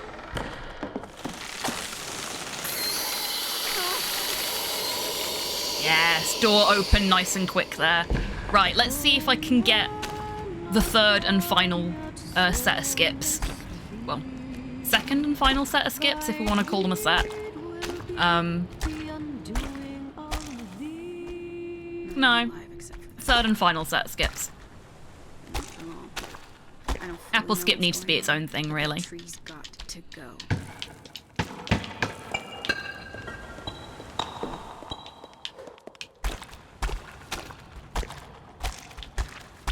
That's the first one.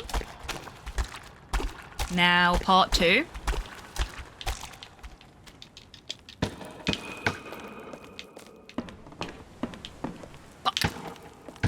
No, I fell off because I'm running.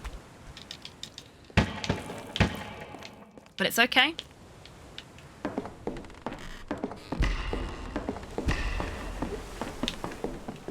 There we go, got it.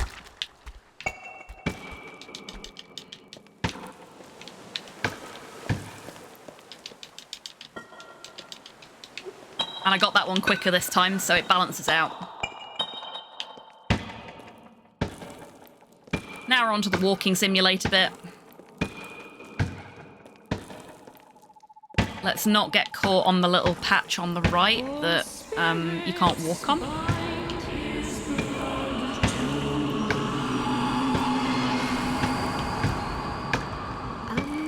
This bit is so laborious. Because you can't teabag either. Doesn't let you.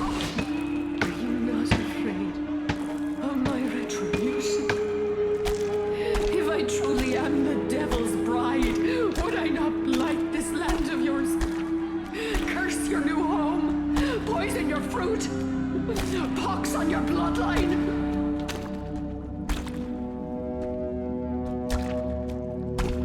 Oh, fuck. The axe! I went way off track there. That's gonna lose me some time. I started moonwalking too soon. That's okay.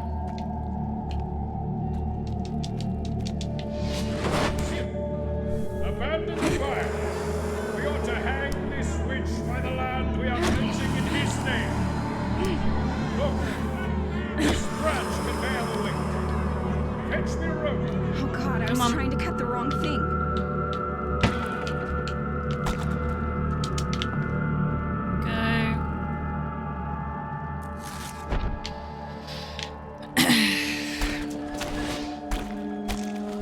And now we wait. Thank you. I'm so sorry. I hope you can feel at peace now.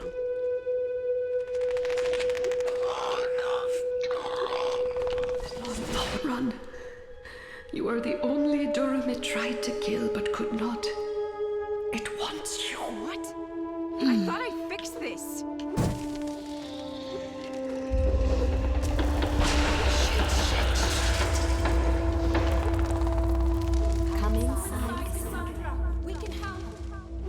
It won't be quite a 1 minute PB, but we might get like a 30, 40 second PB. How am I supposed to trust you?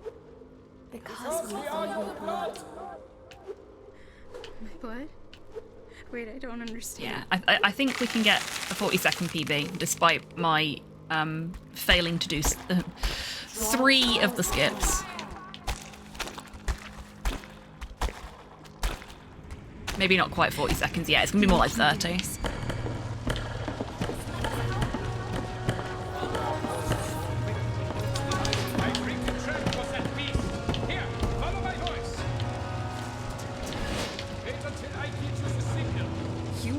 Hello, Kian. Welcome in. I hope you're doing well today. 20 seconds. I need this to work, Heinrich. Okay, 10 seconds. Okay. Come on. I'm trusting you. Now.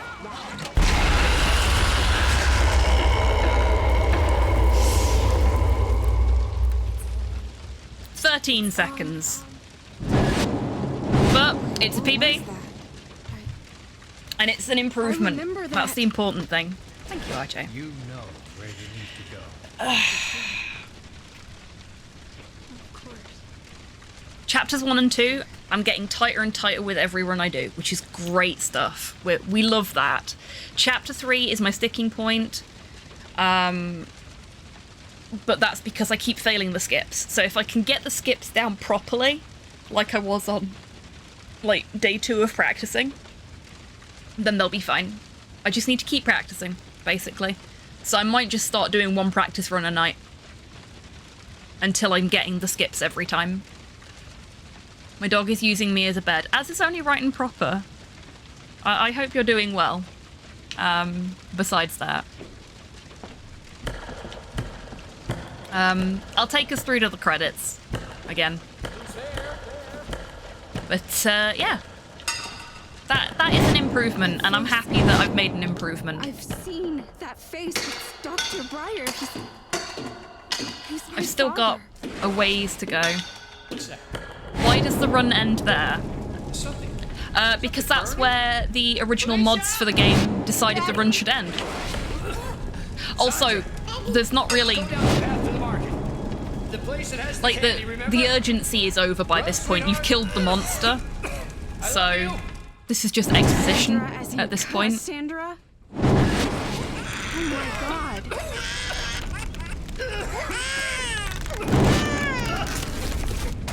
Oh my god, the fall. I lost my vision. Most of this is cutscene, so it's not like you can really do much. I know you are. And you can't skip any of it, so... But you can trust us. Alicia. So I can kind of understand why they're just like, yeah, this bit doesn't count towards the run. After this same fall blinded me last time.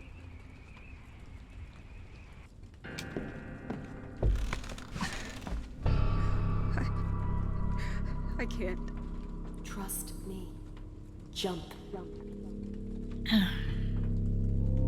Yeah. Okay.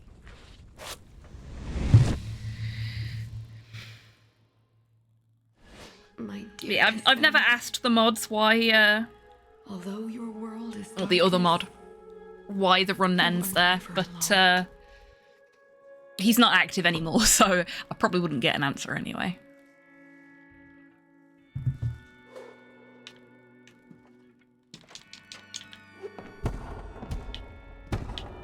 Like this bit, I suppose you can sort of speedrun because you can just go straight to this room, which is what I'm doing, but that's the only bit where you can really optimize it, so I can kind of understand why it's not included in the run. You had to burn the house down? I needed to do it. Needed? Yep. Maybe this was a good I'm just thing gonna after all. check what I'm trying to beat. So, what the hell happened here? Yeah, so I'm trying to beat 4340. Are you okay? And I'm at 4840. Long story. And okay. And 2 weeks ago, last time I ran this, I submitted be a doll and help me up. I submitted my PB at the time, and that was 5009. So it's now sub 50, which is a great start. And I'm only 5 minutes behind world record now. I just always thought it had to end at the credits. No, Kian, not at all. A speedrun can end wherever people decide it ends. So, for example, one of the runs I do is Zumbini's Pizza Percent. And that ends when you've beaten the pizza troll level of Zumbini's on all 4 difficulties. Some runs end the second you land the killing blow on the final boss. So with Narita Boy any %, that ends the second you defeat him. Anything that happens after that doesn't count towards the run. For the 100%, you have to restore all of the memories, which you have to do after you've defeated him, if I'm not mistaken. I should know this, I'm the only person that runs 100%. But yeah, it can basically be wherever the runners decide it should be. That's one of the beautiful things about this. Once something's sort of set up and you've got a community of people that have decided on what the rules are, they are fairly fluid, but at the same time, you know, it's been community decided that that's the way it should be. I don't really run enough games to give you more examples, but like, yeah, I'm sure there's plenty of other examples where it doesn't end at the actual, like, credits sequence or at the end of the game, as it were.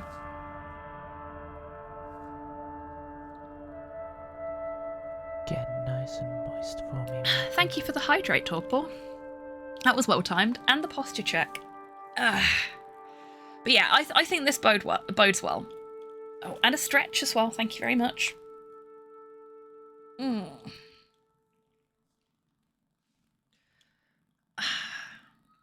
Yeah, I think this bodes well because I put my time in as, I think, an hour flat, and I'm now below 50 minutes. I mean, that's my PB. So, but we've just had 2 PBs in a, no, we've not quite had 2 PBs in a row because I fucked up chapter 3 really bad on my first run today. But we've had 2 sub-hour runs. And the one where I screwed up was only slightly over 50 minutes. Like it was, I think it was about 13 seconds over my 50:09 PB, if I'm not mistaken. So I think it's safe to say that the run will take me approximately 49 to 50 minutes. And then I've got 10 minutes, because of the way the run works, of buffer time, essentially. So yeah, that's pretty good. I'm quite happy with that. And I'll be putting that up on the boards later. I still haven't moved up a place, though. I haven't beat second place. Second place is 45:10. So if I can knock another 3.5 minutes off, then I can beat them. Well, say 4 minutes, because then it's an actual lead on them. But yeah, I think we can do that. Bit more practice and we'll be there. But that is where I am going to end the stream for today, because I am hungry. And whatever Slow is cooking smells really fucking good, so I need to go and eat something. But I'm so glad that you folks were here for a new PB. I'm trying to decide whether we want to do like a PB screenshot. I think we will, but we'll wait till we get to the title screen. I normally only do that for world record, but maybe I should start celebrating my PBs properly as well.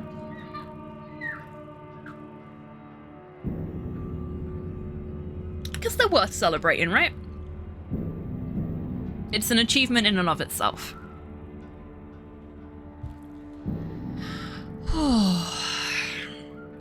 I'm actually just gonna skip the credits.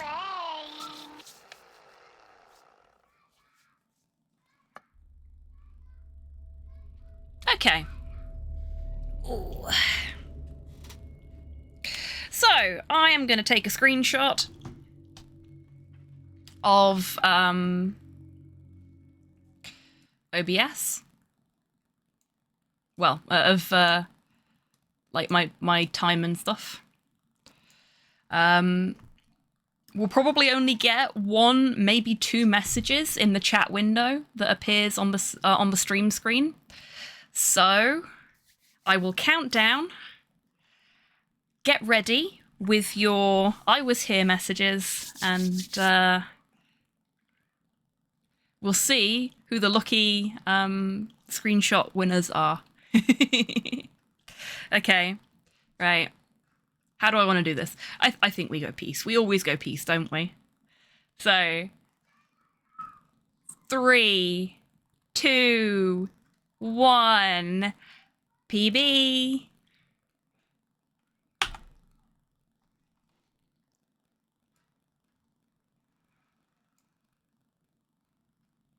Beautiful stuff. We have, if my screenshot will appear, we have Tidders Hearts and the end of Chibi-tan saying, I really needed that, which is perfect. I've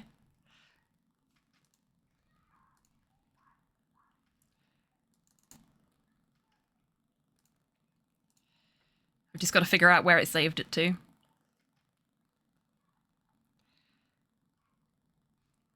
This is the point when I find out it hasn't.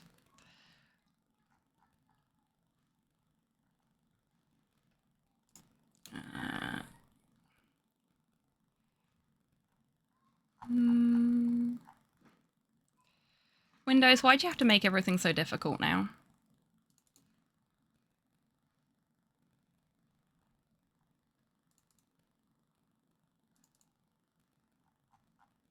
Found it.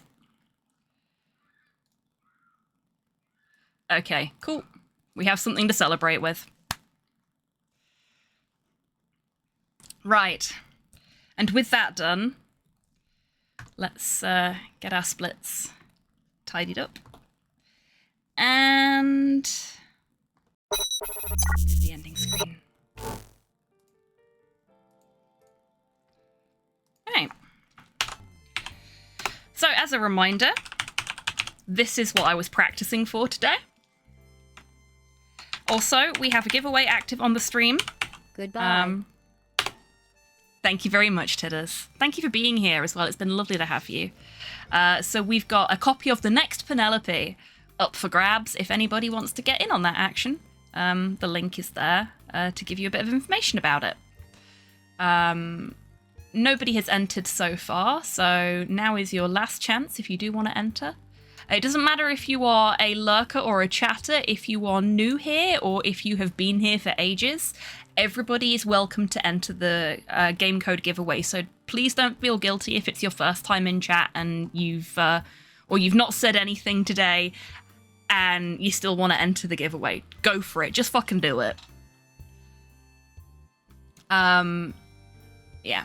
In case anyone does want to enter, I'll give you a little countdown. Exclamation mark ticket will get you 1 ticket to enter. You can purchase up to 10 tickets by saying exclamation mark ticket, space, and then the number of tickets you wish to purchase up to a value of 10. Hello, Steen. Hope you're doing well today. So,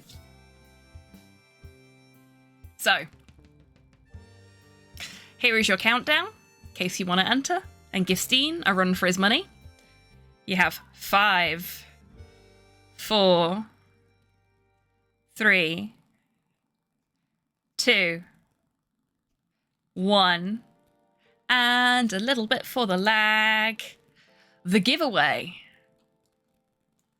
is closed. 2 entrants, a total of 2 tickets purchased. Everything to play for.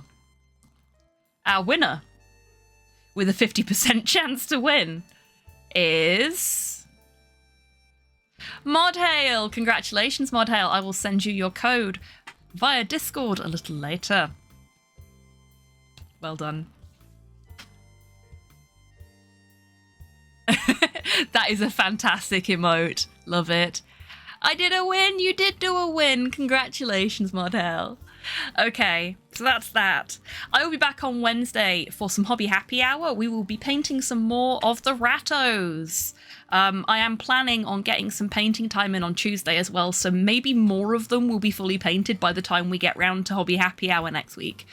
We'll see how that goes. Every time I say that, I then lose the time that I had allotted for painting rats, so we'll see how it goes. This has been a really good stream. I really enjoyed Verne, and I have really enjoyed getting so many rainbow splits in Perception today, so thank you everyone who's been here, whether you were here from the start or whether you came in later, whether you've been chatting or whether you've been lurking. Seriously, thank you so much for being here. Oh, I intend to, don't worry, Torpor. Special thank yous today to... Let's scroll down. There we go.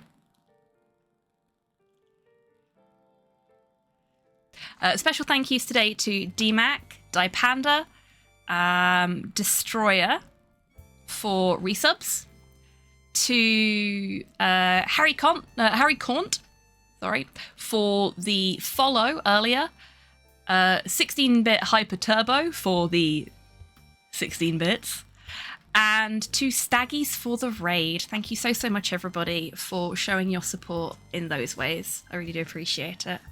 But as I've said multiple times before, whether you show your support by subscribing, donating, bits, raiding, or whether you just show your support by being here, hanging out and vibing, chatting or not chatting, because the Lurkers Lounge is spacious for a reason, it is really greatly appreciated and absolutely humbling that you keep coming back here. So thank you, everybody, for keeping this bar running and keeping me speedrunning.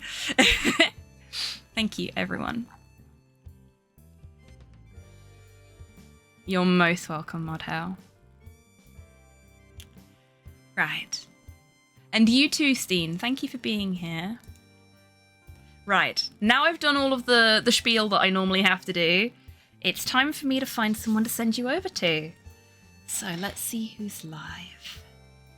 I kind of want to send you folks over to another speedrunner.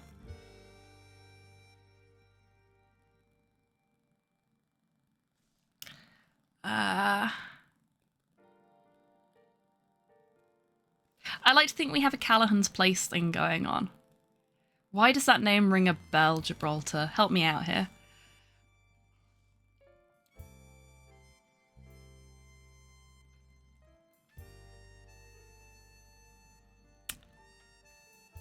Ooh, okay, I think I know who we're gonna go see.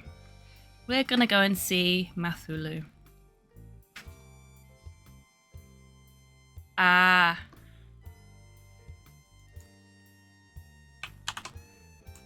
Okay. Doing some Hollow Knight today. Hey. So now that we've got the raid going, thank you again, everyone, for coming along today. It has been absolutely wonderful to have you all here. I've had a really good time. This has been a fun stream. So thank you. You have made it a fun stream. And now it is time for me to go and get some food before my stomach starts grumbling, because I can feel it coming. So hopefully I'll see you all on Wednesday. But until I do see you next, as always, take care of yourselves. Take care of each other. Wash your fucking ghost houses. And have a wonderful week, everyone, however you're spending it. Now, go say hi to Math for me. Bye-bye.